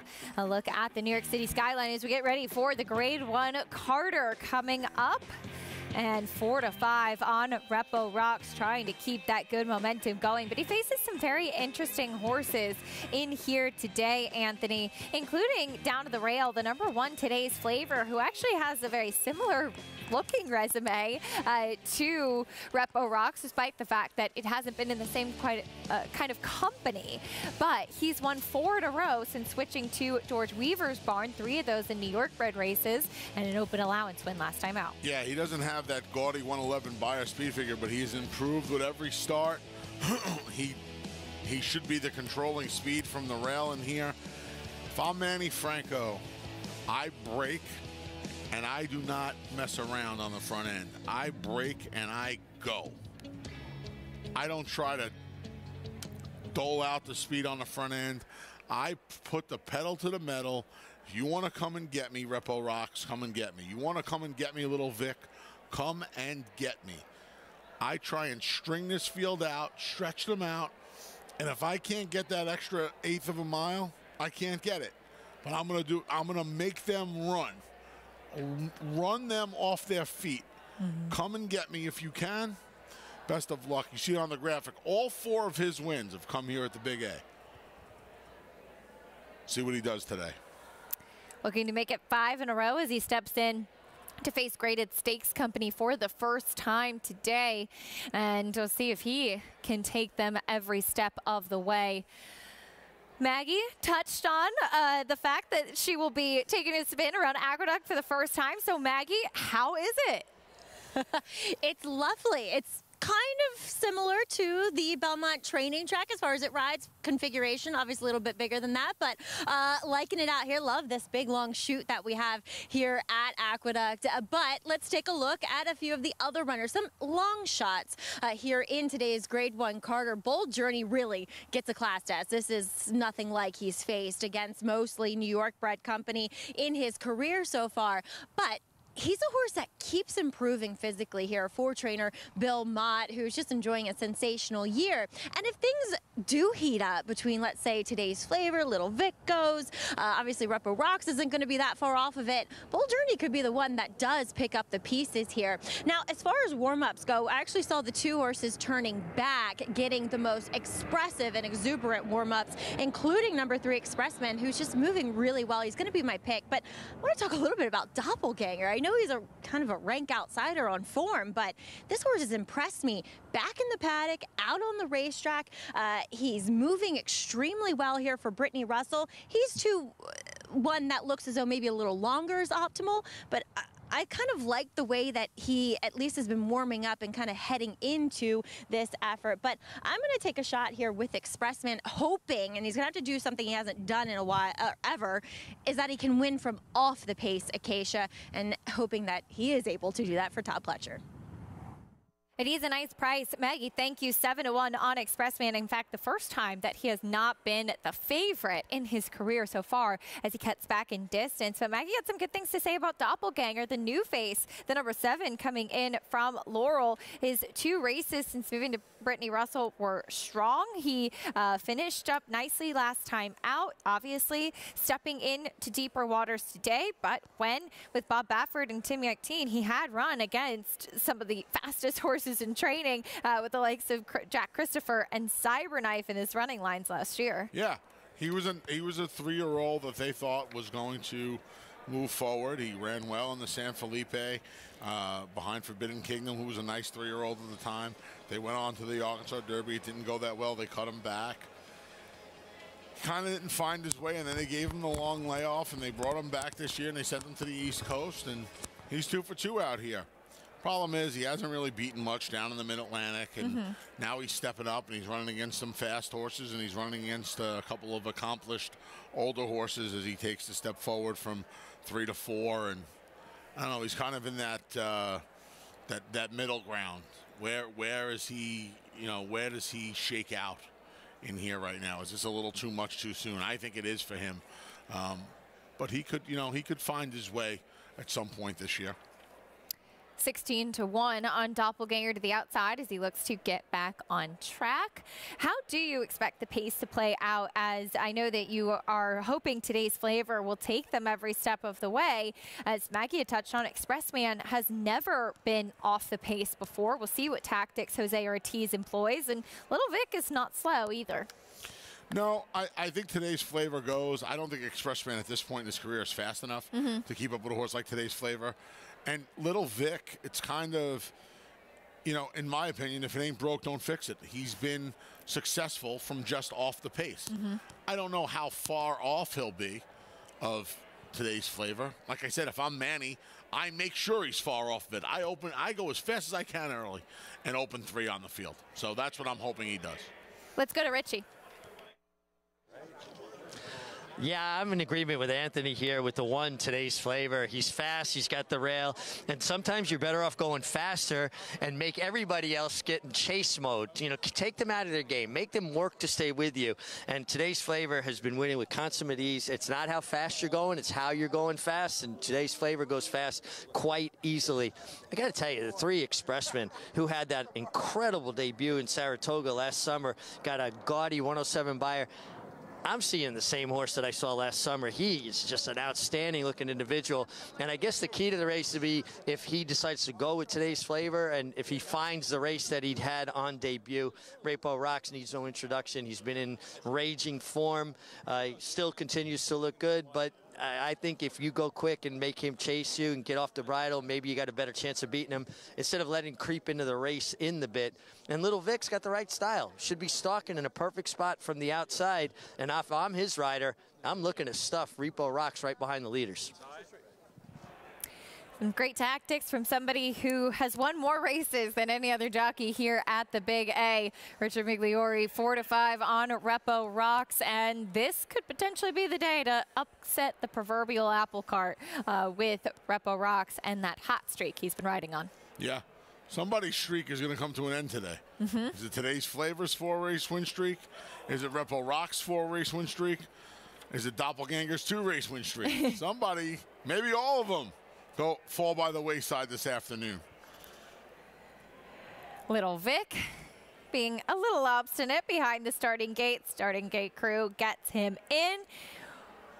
And we will load in for today's Grade 1 Carter presented by Naira Bets. Does Repo Rocks' streak continue as your heavy favorite? Chris Griffin has the call. It's time for the Grade 1 Carter presented by Naira Bets. All set.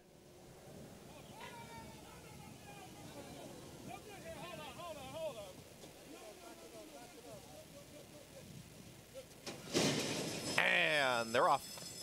Stumble towards the inside there. Looked like Bold Journey. Little Vic has got early speed, and at the rail here's Today's Flavor. Expressman is going to be in that early mix as well. Repo Rocks out in the center of the racetrack is in fourth as the leading trio gets away.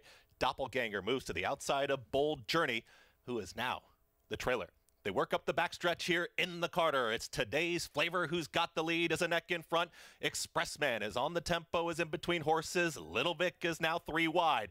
Repo Rocks is watching the pace battle up front. Went 22.40 for that opening quarter mile. Doppelganger is on the move as well. Bold Journey is at the back as they move into the far turn. Expressman starts to back up. It's Today's Flavor. Little Vic and Carlos Olivero. They're now ranging up on the outside, and here they come. It's Little Vic who's ready to challenge. Today's Flavor is battling on towards the inside. Expressman is trying to come back, and here comes the run from Repo Rocks, but still has 4 lengths to make up as they reached the top of the stretch. Little Vic is trying to shake loose. Today's Flavor is in for the fight. Repo Rocks, Expressman, Doppelganger, and also Bold Journey is back for more. Anyone's race in the Carter. Today's Flavor is very game to the inside. Repo Rocks in between horses. Here comes Doppelganger. It's still Today's Flavor. Doppelganger's trying to pull it off. Doppelganger on the grandstand side.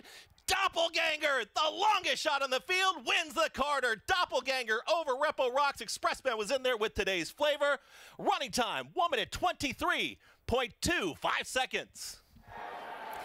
Doppelganger with the upset at 17-1 in today's Grade 1 Carter. Maggie liked what she saw from his warm-up, and he continues that hot streak that he has been starting since moving to Brittany Russell's barn, and now a Grade 1 winner, Anthony. Yeah, somebody was going to take advantage of the pace. Yep. And it was Doppelganger. This is a good ride by Jevian Toledo as well. Everybody else fired their shot early. Repo Rocks and Andrew Wolfson went. The rider on Little Vic, Carlos Olivero, he went. They all went. He waited. Jevian Toledo waited and waited and waited. He fired the last shot, and it was the winning one. Jevian Toledo has been aboard for the last 3 wins, and now he's with Maggie.